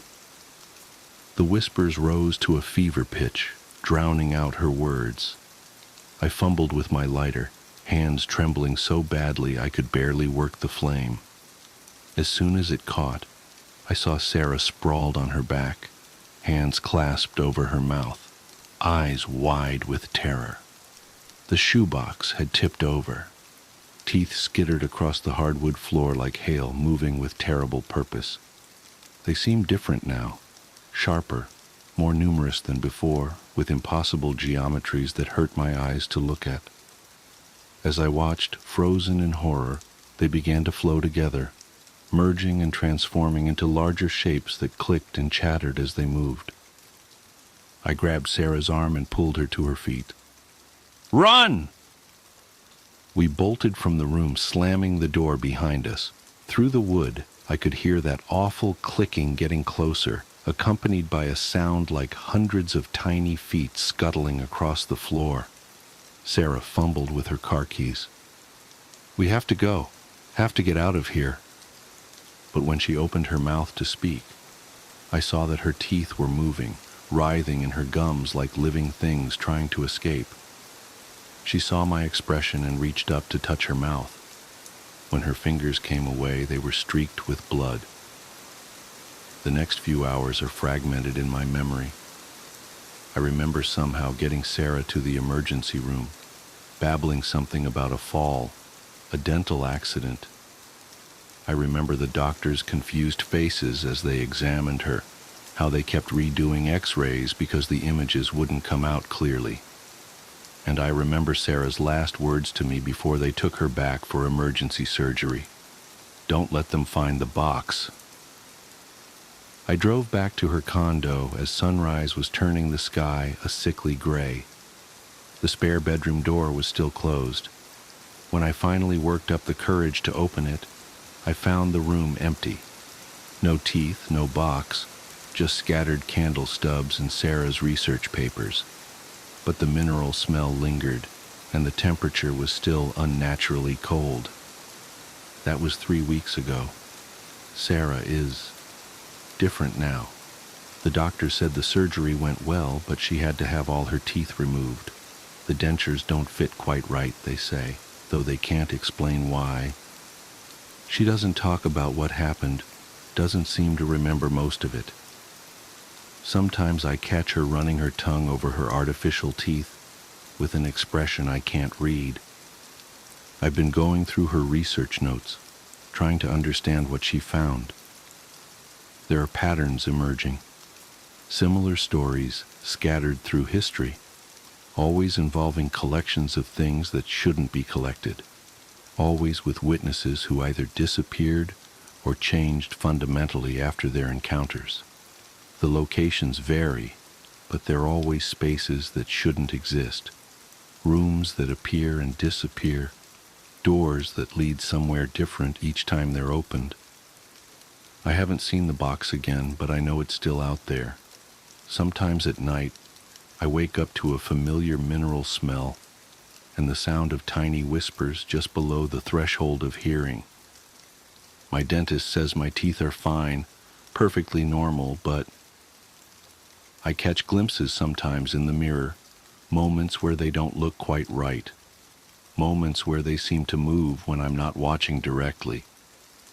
I keep candles with me now, all the time. Fire helps, just like Sarah said. Keeps the whispers at bay, keeps my teeth feeling solid and real in their sockets. But I can't help wondering, what happens when the candles burn out? What happens when the flame isn't enough anymore? And sometimes, in my darkest moments, I wonder about that empty room in the Madison building. I wonder if it's still there, appearing and disappearing, waiting for someone else to find what was left behind. I wonder what's inside it now. Because the thing that terrifies me most, the thought that keeps me awake at night, is this. What if the box we found wasn't the only one? What if it was just the first? What if somewhere out there, in spaces that shouldn't exist, other collections are waiting to be discovered? Collections of fingers, of eyes, of tongues. I try not to think about it. I try to focus on taking care of Sarah, on keeping the candles lit, on pretending everything is normal.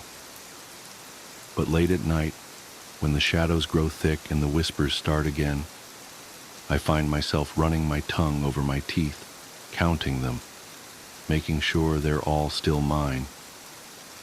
And I wonder how long it will be before they're not. Uncle Jerry's Family Fun Zone.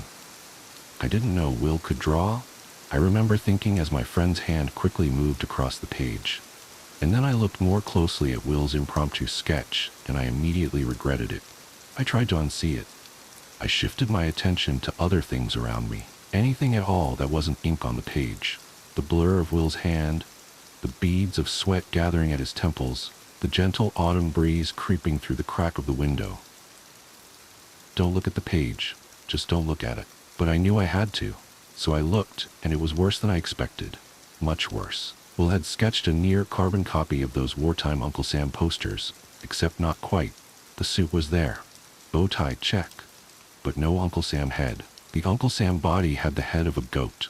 The animal flashed a welcoming, toothy smile. A hoof pointed at me, nearly coming right out of the page, but it didn't want me to join the U.S. Army. No, this goat-headed creature had something else in mind. I want your kids. Under that declaration, in slightly smaller letters, it read, "At Uncle Jerry's Family Fun Zone. Opening soon." I'd never heard of Uncle Jerry's Family Fun Zone before yesterday. The place, I quickly learned, played host to a significant moment in Will's childhood. And although I'd been good friends with him for 15 years, he'd never told me the story. But today, he'd opened up. I wasn't trying to reopen any wounds from his past.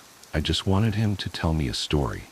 Any story. I'd been listening to a lot of NPR and being inspired by their storytelling segments and slices of American life. I purchased some professional recording equipment and set up a makeshift studio in my house. My goal was to capture and archive the stories of my friends, relatives, really anyone who had something to say. Call it boredom. I was a widower with a 7-year-old son. Besides doting on my kid, I needed something productive to fill the time. My recording area was cozy, just a couple microphones, a small table, a few chairs. I'd sit a few feet from my interview subjects. The intimacy would induce real honesty and emotion. That was the plan, and it worked a little too well. I never thought my storytelling experiments would go so wrong, so quickly. And it wasn't just Will's story and his sketch of the Uncle Sam human-goat hybrid thing. Before I'd interviewed Will, I heard another version of Will's events from the other person involved in the Family Fun Zone incident. Will's wife and my good friend Caroline. Caroline and I dated for a little while in college, a stretch of time we now joke occurred in a parallel universe. We were never supposed to happen, we decided. Instead, there was some sort of a cosmic hiccup, and different universes intersected for the briefest of times. Our relationship was over before it started. Caroline then began dating Will.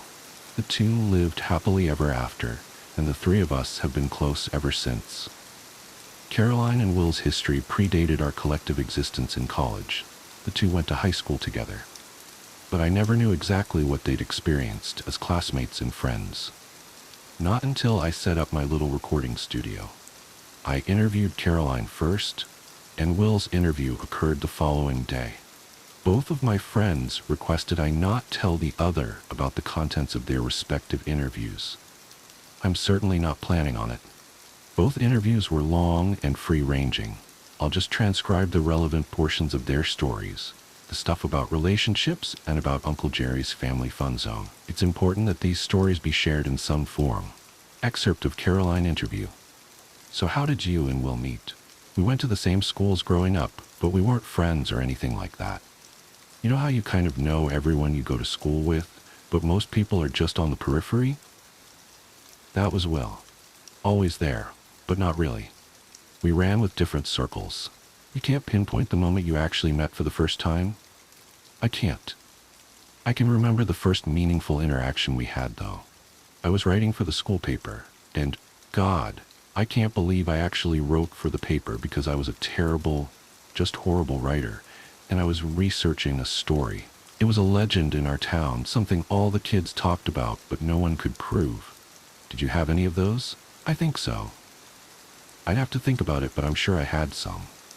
Yeah, so you know what I'm talking about.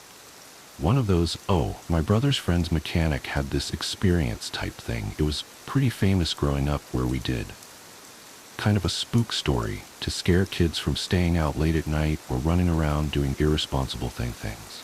It was this place called Uncle Gary's Family Fun Zone. Gosh, I haven't thought about that place in years. Uncle Jerry's Family Fun Zone? Just saying it out loud sounds so weird, right? Just completely and utterly made up. And when we got older, most of us thought that it was made up because it was just a silly and stupid legend. So of course it would have a ridiculous name. What was the legend? It's been so long. But from what I remember, it was a children's play zone type place that existed in the late 70s or early 80s. No one could pinpoint it. But the story was this guy, Jerry something, but everyone called him Uncle Jerry, inherited a piece of land out in the woods from his grandfather. He took all of his money and turned it into the fun zone. You know, slides, games, trampolines, kind of like an indoor rec type place, but all barnyard themed. So the place looked like a red and white barn with a silo, but inside was all of this kid stuff. He built this out in the woods. That's what everyone said. But the messed up part was what happened there. Apparently like 30-some years ago, a kid slid down the slide and just vanished into the ball pit, like there was no trace of him. I think he was only 4, maybe 5. I can't remember for sure. Anyway, they emptied the ball pit and everything. The only thing at the bottom was a trapdoor and a crawl space that led nowhere. It just dead-ended. No one knew why it was there. But yeah, the kid vanished, the town freaked, Jerry split, and the place shut down. And that really happened? Every kid in town believed it. The story was that it was some sort of a hellhole that sucked down small children, that it needed to be fed. Like it swallowed up that kid, and if anyone went near the place, it would swallow you up too. Don't explore too far from home or you'll stumble across Uncle Jerry's. But you get past middle school and you think it's all bullshit. Was it bullshit? You said you were writing a story about it for the newspaper and you met Will? Yeah. So I decided to write about Uncle Gary's, and Will heard about it. He joined the newspaper club because he wanted to help. I think he just wanted to spend time with me, but he helped me with my research. We talked to people, looked at old newspapers, spent a lot of time in those creepy library stacks. That's where Will held my hand for the first time. God, we were so young. Did you find anything? Nothing. There was no record of the place. We even talked to the police department. They had nothing. Did they know what you were talking about? Oh yeah, everyone had heard of Uncle Jerry's. And everyone was really nice about helping us, but nothing factual existed. My article was going terribly. It was all dead ends. Was that what you expected? I don't know what I expected. I just thought it'd be a cool article. So I had a lot of interviews of people telling the stories, and I was going to write this oral history type article. But then, God, I haven't thought about this in years. Will came to me. He said he knew where the fun zone was. He said he had directions to a place that didn't exist. Will said that it did. It was out in the woods, down some roads that weren't on the maps. How did he get those directions? It's been so long, I honestly can't remember. Did they fall out of some ancient book at the library? I think that's what happened, but he had them. Did you go there? I've never told anyone this. No one. I can't believe I'm telling you right now. Will and I haven't talked about it since it happened. Wow, really? It's okay, we don't have to keep going. No, it's fine. It's just... Seriously, Caroline? I'm not trying to psychoanalyze you or ruin your marriage by making you dredge up terrible memories. That's not what I'm trying to. It's okay. I want you to know. I want you to know it wasn't supposed to be there. It just wasn't. What happened was Will was going to go there first to make sure it was safe, and I'd meet him there later on. And I did. I followed the directions perfectly, down all of these forgotten dirt roads that used to be real roads. Right turn at a rock the size of a Volkswagen, go 3/4 of a mile and take left at the pine tree with the downed limb, stuff like that. All landmark stuff. But the directions were perfect. I drove what felt like forever down this bumpy road, and it just ended. Nowhere else to go. And there was Will, standing at the side of the road next to his car, hands jammed in his pockets. And he had this look in his eyes. He just looked different. It's almost like after that night there were two Wills. The first Will who had worked on the story, helped me research and held my hand in the library. He was so sweet. Just so shy, tender, innocent. But after that night, he'd changed forever. Like he never looked at me the same way again. And we've been married now for 9 years and together since junior year of college, so 13 years. And he's never looked at me the way he looked at me in the basement of the library back in high school. It was that night at the fun zone that changed him. I know it. It was that night. Caroline, have you ever thought about us?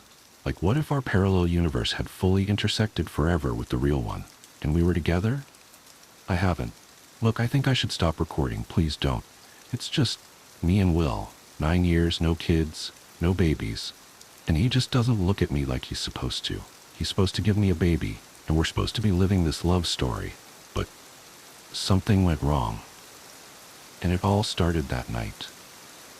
What happened? On that night, I pulled off to the side of this dirt road that no one had driven on in probably decades. And, like I said, Will just seemed different. I asked him if he'd found it, and he said that it was there. Uncle Jerry's family fun zone was there. Will grabbed 2 flashlights from his car, and we followed a path through some brush. Then it kind of emerged before us, nestled in the trees. The barn, the silo, everything. It was so strange. It was almost like it materialized, if that makes sense. It was dark, so yeah, I know what you mean. And there was this picket fence around the place, and each board was painted either yellow, green, or light purple, and it held up better than it should have. The paint should have completely peeled off, or maybe the whole thing should have fallen down, but it was in good shape. Did you go inside? I mean, we came all that way, right? The main entrance was this huge wooden double door, probably 15 feet high, and above it was the sign, Uncle Jerry's Family Fun Zone, with this picture of a cartoon farmer with a piece of straw hanging from his mouth. And the sign had been vandalized. Someone had spray-painted X's over the farmer's eyes, and nearly every letter had been scribbled out. Everything except for fun, but the F was turned into an R, and an exclamation point was added. So it just read, "Run." So we weren't the first people that'd been there. And I remember thinking, I don't know if this makes me feel better or worse. Who went in first? Will did. He pushed open the door, and it creaked the whole time. I was nervous someone would hear it, but we were out in the middle of nowhere, you know? So that was kind of dumb. Will raised his flashlight and jumped backwards into me. We were staring at this giant goat statue made out of fiberglass. Had to have been 7 feet tall. It was standing on its hind legs with its other front legs reaching out like it was hugging something invisible. I guess it was a photo op. You know, stand inside it, take your picture. And they were everywhere. What was everywhere? Fiberglass farm animals. Goats, sheep, cows, pigs, all standing on 2 legs, all of their front legs extended. They were scattered around the whole place, almost like soldiers keeping watch. Most of them were covered with some black soot substance. I ran my hand across one of the sheep. The soot was probably a half-inch thick. I still remember it trickling through my fingers. It was wet and almost gooey. I honestly don't know what it was. What else was inside? Slides. They were everywhere. Slides, jungle gyms, swinging bridges, a basketball court. We crept around for I don't know how long, just not believing it was real. And it was just so dark and utterly silent. We got turned around so many times. It was like we were going deeper and deeper. And I know this doesn't make sense, but it felt like we walked longer than we should have. Like the place was bigger on the inside than it looked on the outside. At one point, I remember looking back at Will and saying, "It's like a maze in here." And right at that moment, we almost ran into a sign that said, "Uncle Jerry's Amazing Cornstalk Maze." We were right at the entrance to a maze, but it wasn't made out of corn. The walls were wooden with cornstalks painted on them, and there was no way we were going in there. Not a chance. Did you find the ball pit? We did. It was at the bottom of the tallest and widest slide in the whole place, right in the center of the barn. And the pit was just massive. Had to have been 40 feet wide and maybe 6 feet deep, but it was empty. No plastic balls, just a giant barren pit, and there was a ladder going down into it. And from where we were standing, we saw the hatch. Will looked at me and he just kind of shrugged and he said, "This is why we are here, right?" We climbed down, and as we walked towards the hatch, our feet echoed, but it was a different kind of echo. Like it died quickly, too quickly. Almost like something was sucking away the noise. I can't believe you guys did this. I guess it was adrenaline. Our flashlights were directly on the hatch, and it had one of those round steel rings, no lock. We stared at it for a while without saying anything, almost like we were expecting it to start pulsating or to pop open. But we wanted to know what was inside. Had to know, so we decided to do it together. We grabbed the steel ring with both hands and pulled it up. I thought I'd be greeted by the bones of that dead kid, but there was only the smell that rushed us. It was very cold and crisp, and with a tiny whiff of sulfur. Will hopped right in, and I reluctantly followed. The stories were all true. It was a crawl space to nowhere. We crouched down and crawled about 20 feet, and the tunnel just ended. Nothing but a smooth steel wall. We ran our hands across it. Maybe we'd find a secret handle or trigger a button or something, but there was nothing. And then we heard the noises from above. Holy God. Something had jumped into the pit, because the first thing we heard was this single, reverberating thud. It was unmistakable. and then the footsteps directly above us, walking towards the hatch. We killed our flashlights and pressed our backs into the steel. Will put his arm around me and covered my mouth, and I did the same to him. My legs started trembling and bouncing on the floor, and Will grabbed it, steadying it. We listened as the footsteps got closer to the hatch, and then they just stopped. And I wanted to look down the tunnel. I did. But I didn't want whatever was there to see the whites of my eyes, because I was terrified it would give me away. But I felt its presence across the tunnel. I knew it was there. I felt it leaning down and staring at us. I'm sure about that. I even heard it breathing softly. Did he say anything? No. It just watched us for a while, and I never opened my eyes. And the next thing I remember is the hatch slamming shut, and both Will and I jumping and hitting our heads on the crawlspace ceiling. We stayed there silent for, it had to be an hour. We eventually worked up the courage to crawl to the other end in pitch black, and I was praying, just praying that this thing or person or whatever wasn't inside this crawlspace with us. We were too scared to even turn on our flashlights. Every inch we crawled, I thought, this is it. I'm going to reach out and feel something warm and snarling. But we made it to the end and we slowly raised the hatch. Thank God it hadn't locked us inside. We climbed out and we ran, just ran. I don't even remember my legs moving beneath me. I remember it being, I was in the crawl space, now I'm outside, now I'm at the car. Just like that, we were safe. Did you tell anyone about this? Did you write the article?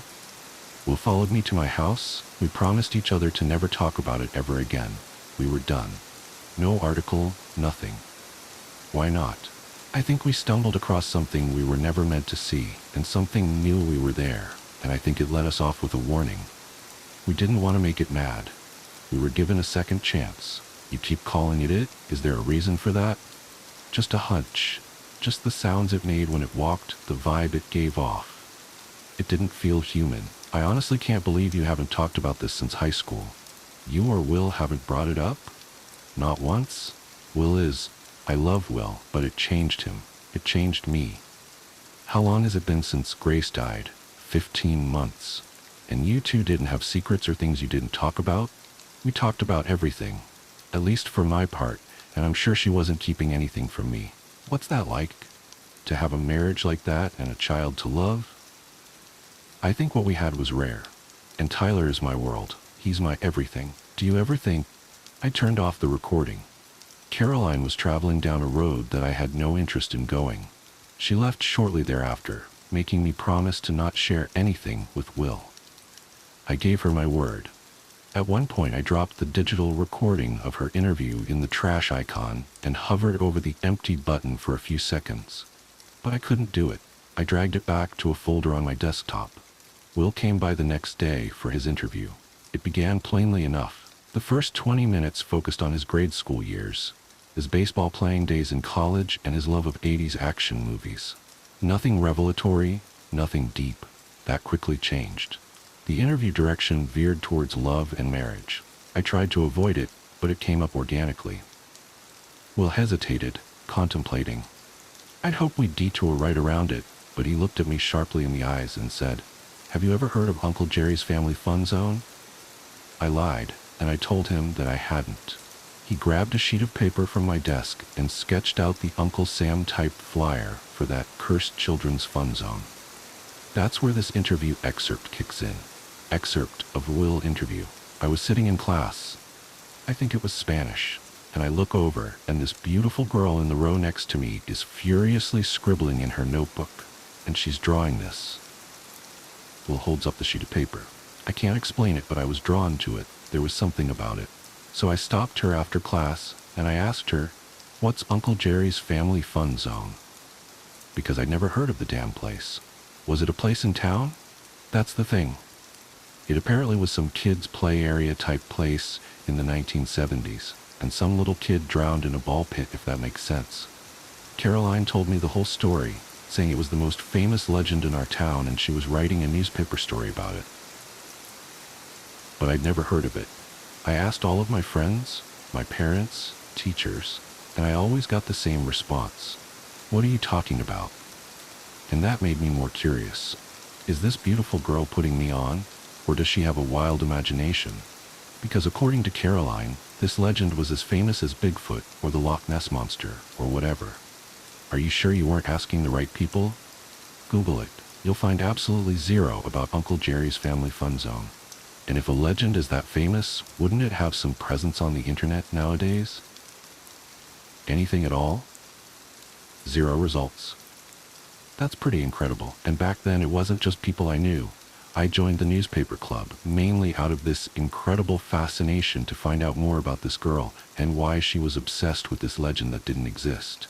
And we interviewed dozens of people for the story. Historians, cops, librarians. We got a lot of strange looks. No one had ever heard of Uncle Jerry's, which only made me more curious. Did you guys get together? I know you started dating in college. I didn't know you had a history. Not really. I mean, almost. Caroline had this pull on me that was hard to explain. We were spending a lot of time together, and she was gorgeous and funny and motivated. Man, just motivated to find out more about this Uncle Gary's place. And I liked it. Even when I thought she was maybe a little crazy, I liked it, but she wasn't crazy, so it was real? Here's the thing. We had no clues or leads, and I was just hoping she'd give up. You know, drop the whole thing and we can start dating and doing normal teenage things or whatever. But one night, and shit, I haven't thought about this in forever, I was up late cramming for a test, and I see this bundled up old guy walking down my street. Just kind of putzing along, and the guy looks like he's 200 years old. And he stops at the end of my driveway, reaches into his overcoat, pulls something out, and slips it in my mailbox. And I was like, what the hell is this? I stand up, and he snaps his head and looks right at me. It was freaky, just freaky. I dive down on the floor and don't have the balls to look outside for another 10 minutes. By that point, he was gone. What did he put in the mailbox? I found out in the morning. It was directions, scribbled on a napkin. Weird-ass directions, like drive down this dirt road and look for the tallest tree, then turn right type directions. I immediately knew it had something to do with Uncle Gary's. I just knew it. Did you tell Caroline? Here's the thing. And this will sound terrible, and I can't believe I'm telling someone, but here's what happened. This Uncle Gary's thing had been going on for weeks, and I know I said I liked the fact that Caroline was obsessive over it. But things turned weird quick. She kept coming over to my house to hang out, but she didn't seem too interested in me. She was more interested in my brother, who was 2 at the time. And, God, it's hard to explain. It wasn't like a normal I like playing with your brother thing. It was creepy. The way she looked at him, it was almost like she needed him for something. That she was going to snatch him. Like we'd come home one day and David would be gone. And it was because Caroline took him. Wow. I don't expect you to understand any of this. It doesn't make any sense, but I felt it. I'm telling you, it was real. In my heart, I had this hideous feeling it was all related to this Uncle Gary's Family Fun Zone obsession. I thought Caroline was looking for this place and was going to offer up my brother as some form of a sacrifice. Just saying it sounds so messed up. You probably think I'm yanking your chain. I mean, this is my wife we're talking about here. This is Caroline. It's fine. You don't sound like you're lying. I wouldn't. Not about this. Did you tell anyone? No. They'd probably think I was the crazy one. The whole thing was insane beyond belief, but I had to know what she was up to, so here's what I did. I told Caroline I'd found directions to Uncle Gary's. Told her they had been folded up in some library book about the town's history or something. I gave her directions to the place, and I told her I'd check it out first. But here's the thing. I gave her the wrong directions. What do you mean? I made them up. Wrote down a bunch of gibberish. They led miles outside of town in the opposite direction. And then I followed my directions, the ones the old man left me, and they led me right to it. It was real. This Uncle Jerry's place, it was real, man.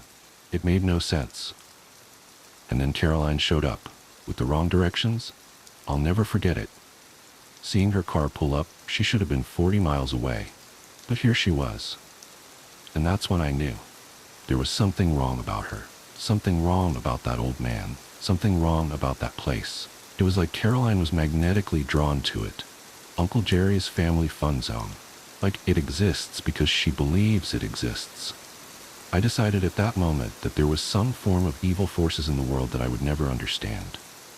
Never. And Caroline was wrapped up in it. How was the place real? Like I said, it didn't make any sense. Nothing did. We even explored the place for a while, and it was, Christ, it feels like I'm going back there right now. And I never wanted to go back. Never. That musty smell, those animals that towered over us like monsters. It's just, Will, why don't we end this? No, just a little more. There's some things that you should know. I'd never seen Caroline so excited. Still haven't. I swear she was bouncing around that place. Wanted to explore every inch.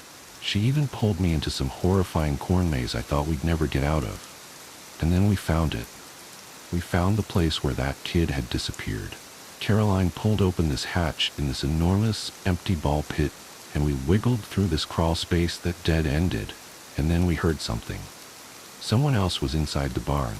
We heard its footsteps above us, and it was stomping around. I thought, maybe it was the old man, because who else would know we were here? Was it the old man? It wasn't. No way. We were huddled up at the end of the crawl space, and my legs were shaking so bad I thought they would spring free from my body. Caroline held them down for me. She was so calm, just so calm. The hatch opened, and in the dark I saw this figure kind of lean down. It definitely wasn't the old man. It was too skinny. It couldn't have been a person. It just couldn't. So we stared at it from across this crawl space, and at one point I turned to look at Caroline, and she was watching this thing with this little grin on her face. And that thing kept right on looking and breathing, and then, all of a sudden, it kind of sniffed the air, like it was smelling us. And the voice, God, I'll never forget it. It was this voice that was deep and raspy and terrible all at the same time. It said, not young enough. Then it slammed down the hatch, and it was gone. We waited a while, and when we thought it was safe, we ran back to our cars. Will, if I thought that we'd talk about this, I wouldn't have asked you to do this. I mean it. I never intended for it to be like this. It's fine. It's just someone needed to know. I'm just glad it's you. If I can ask, and if you don't want to answer, that's totally fine. Why are you with her? Why are you married to Caroline? Because someone had to marry her, and it had to be me. Does that make sense? I know what happened at that place. I know that there's evil things in this world that have grabbed hold of her, but she's better. She never wrote that article, never talked about Uncle Jerry's family fun zone since then. I'm not sure if she even remembers it. Maybe the evil is gone. It could be gone forever, but I'm always waiting for it to come back. And that's why, I'll tell you this, but this goes to the grave. Yeah? Yeah. She wants to have kids. Caroline wants to have a baby. But it won't be with me. I got a vasectomy years ago, back in college actually. I won't give her a baby, not after everything that I know. But now she wants one. More than anything, she'll find out. If you guys do fertility, the doctors will find out. I know. What will you do then? I don't know, no.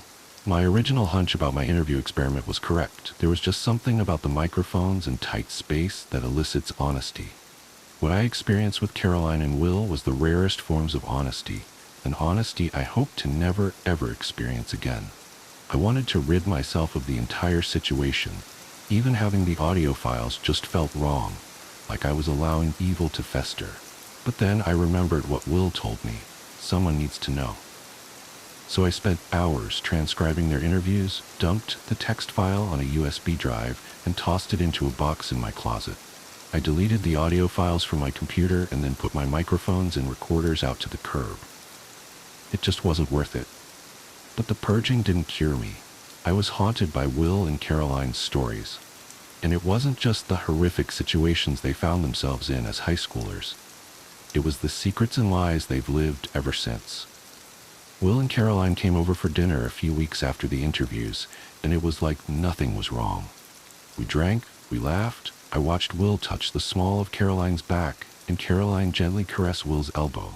It all seemed so frighteningly normal, but I knew what they were living with, and it terrified me. The next day, the doorbell rang. It was Caroline. She'd left her sweater at my place and was here to pick it up. It was my first time being alone with her since the interview. I was worried she'd bring up Uncle Jerry's family fun zone, or wanting to have a baby, or she'd again gently broach the topic of me and her, and what could have been, or what could be. I just wasn't sure.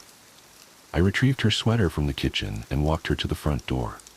I tried to read what was going on beneath her eyes, and I looked for a flicker of that evil that Will said grabbed hold of her all those years ago. I didn't see it. I just saw a lonely, sad woman who wanted more out of life than what she was given. We reached the front door, and Caroline looked over towards my living room. Tyler lay nestled into the cushions, lost inside the pages of a fantasy book. Caroline smiled longingly at my boy and said to no one in particular, "Not young enough."